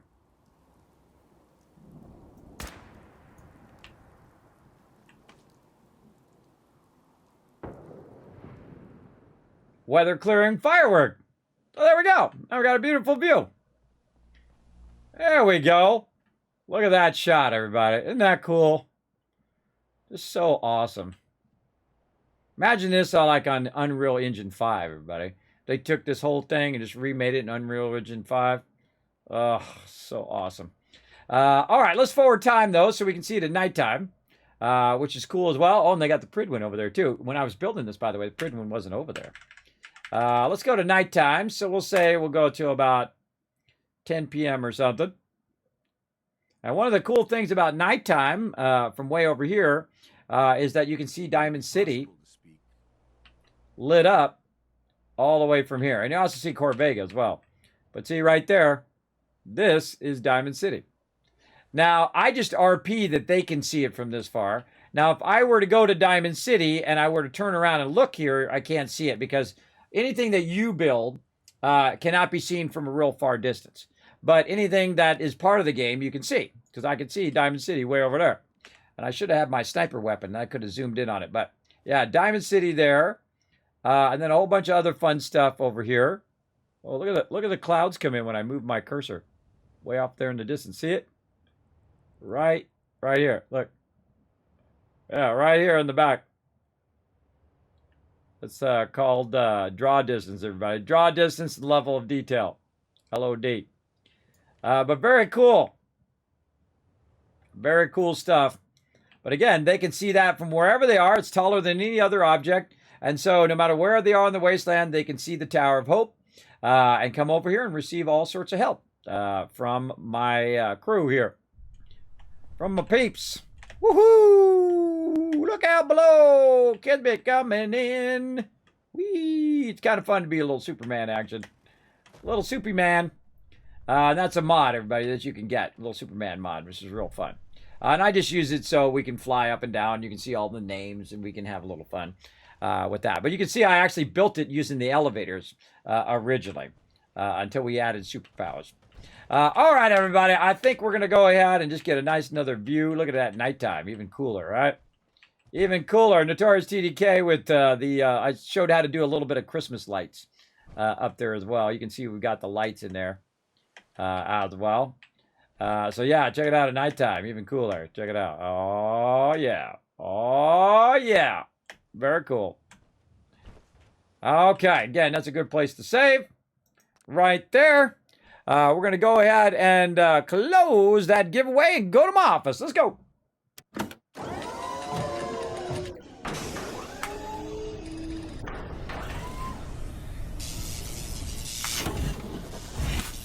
All right, we're going to make some good choices, everybody. We're going to go to sleep. Otherwise, I'll be playing this for another 10 hours. We got to come back later today. We're going to play some Fallout 76 and Fallout Shelter. We're going to do a giveaway right now, so don't go anywhere. And then we are going to play some more Fallout 4 tomorrow night at 10 p.m. Eastern Standard Time.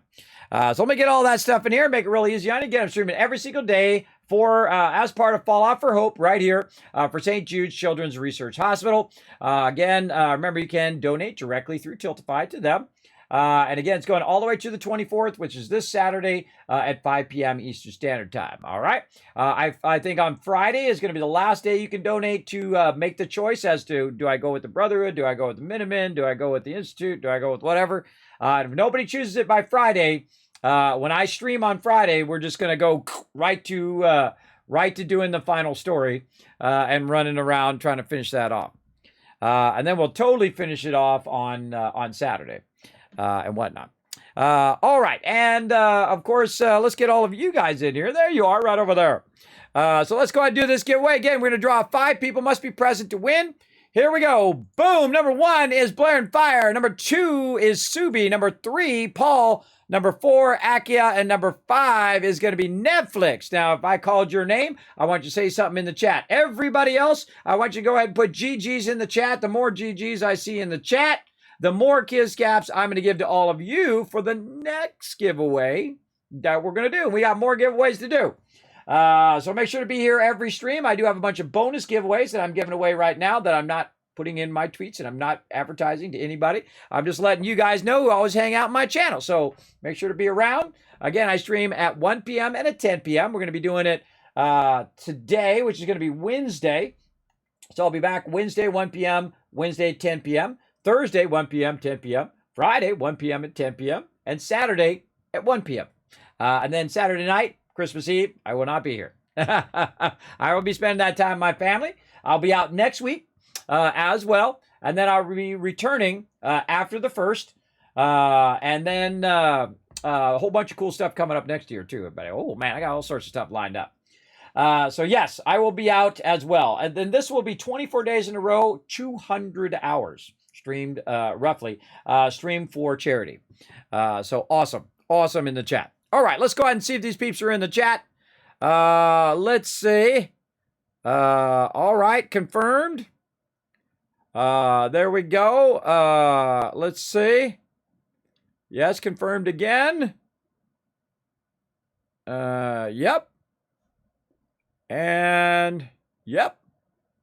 And we're looking for Netflix. Boom, confirmed all of them in the chat. That's a confirmed win for all those peeps. Now, for those of you who don't know, I don't know how you wouldn't know after 21 days of giving stuff away, but I'm going to say hi in the chat. If I just called your name as one of those giveaway peeps, or it will actually say your names in the chat as well, you guys can go ahead and whisper me, say, Kismet, I won random game giveaway number 27, by the way. Not 27 games, but 27 times 5 games I've given away here in the stream. And I'm sorry if you missed out on it, because I've been giving away tons and tons of loot. In fact, I gave away dog meat, I gave away hand puppets, I gave away mugs, I gave away Amazon gift cards, and a ton of Steam codes, even a cool vault-tec thumbs up one, which is right now in the mail, going to all of you. So make sure to be watching for your loot, including dog meat. I sent him out. As well as the Manscaped package. It was a $175 perfect package from Manscaped. Thanks to them for sponsoring the channel. Of course, thanks to all my sponsors down here, by the way. Thanks to Bethesda Gear, Manscaped, Zombie Cure Lab, and also Lucid Sound, the people who make the awesome headphones that I have right now. You could have won yourself a set of headphones. I'm sorry. Someone else won it. I forget who it was. I think it was Caveman Mox who won the headphones. So he's going to get himself some headphones as well. Again, I'm not a streamer with 10,000 people on my channel, everybody, so I consider myself incredibly blessed that people love what I do here on stream, especially big companies like this. And they say, Kismet, we love what you do, bro. We got your back. And I appreciate them for that. Big time. Big time. All right, so we're going to mark that one as complete. Remember, again, I'll be back. And again, every time we hit 20 retweets, we're going to do another 5 blasts of those codes. Now, again, give me some time. Because this is exhausting, streaming every single day. But we're going to go ahead and do those giveaways this week. And then on probably after the stream on Saturday, or maybe on Friday, maybe I'll sneak it in on Friday, I'll try to get those codes out to you, all right? So be watching your whispers. All right, everybody, it's time to give you guys some love because you blew up the chat with those GGs. I like that. Let's go ahead and do it right here. 1,000. 2,000, 3,000, 4,000, 5,000, 6,000, 7,000, 8,000, 9,000, 10,000 caps, and now you're glad you didn't leave the stream. We got more coming up here in a minute as well. Now, don't forget, everybody, to take a quick moment and wander on over to the social media right over here. Follow those links right there in the chat. That's going to go ahead and help out the stream tremendously. Jump on over YouTube, hit subscribe, pop on over to Twitter, hit follow, check out the Discord, check out the website, and of course, the best place to support the stream, patreon.com/Kismet. I'm going to get my, every time you become a patron, as long as you're a patron, you get your name at the end of every stream and every video, as well as you have early access and ad-free viewing of my stuff that I put up there on Patreon before I put it anywhere else. Before it's on YouTube, it goes on to Patreon first. So there you go. You guys usually have a week or two or early access of it, and then I sometimes roll some of it out on YouTube, but some of it is exclusive only to Patreon. So you can see for my patrons. You can see all how I come up with my idea of my office, early drafts of how I do that, rough sketches, all my kind of art process that I use here in the stream. So all right, speaking of, let's go show those peeps some love.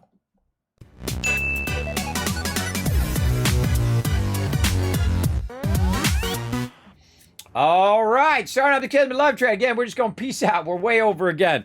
I just run over so often, everybody. I'm just having so much fun. I don't know. I wish I had more energy and I was way younger because I would do this a lot more. But got to take care of the IRL, everybody. We got to rest. We got to come back. We got to be all powered up and charged up. Just like you would charge your cell phone and your headphones or whatever else. You need to charge up your mind by getting rest. And then come back. We'll do it all over again.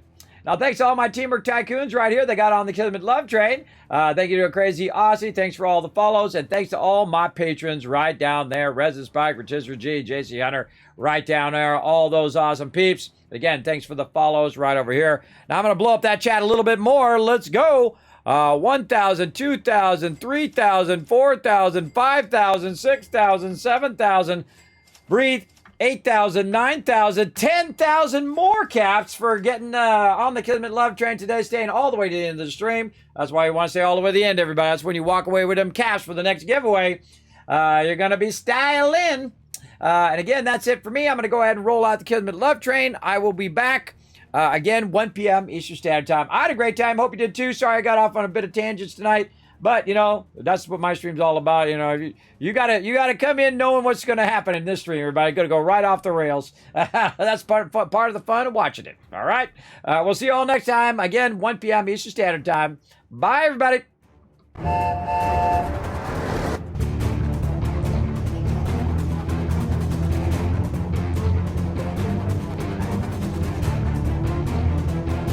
Hi, this is Norman. Thanks for watching. Hit the subscribe button. We'll see you all next time. Bye. Thanks for watching this video. Keep the Kismet Love Train a-going. Drop by my Patreon and show your support. Big thanks going out to Resident Spike, Rotisserie G, JC Hunter, AMZ, Carlos, Jeremiah, Notorious TDK, Scriplin, Ems, Brando, and Blaring Fire. Click to watch more videos, and I'll see you next time.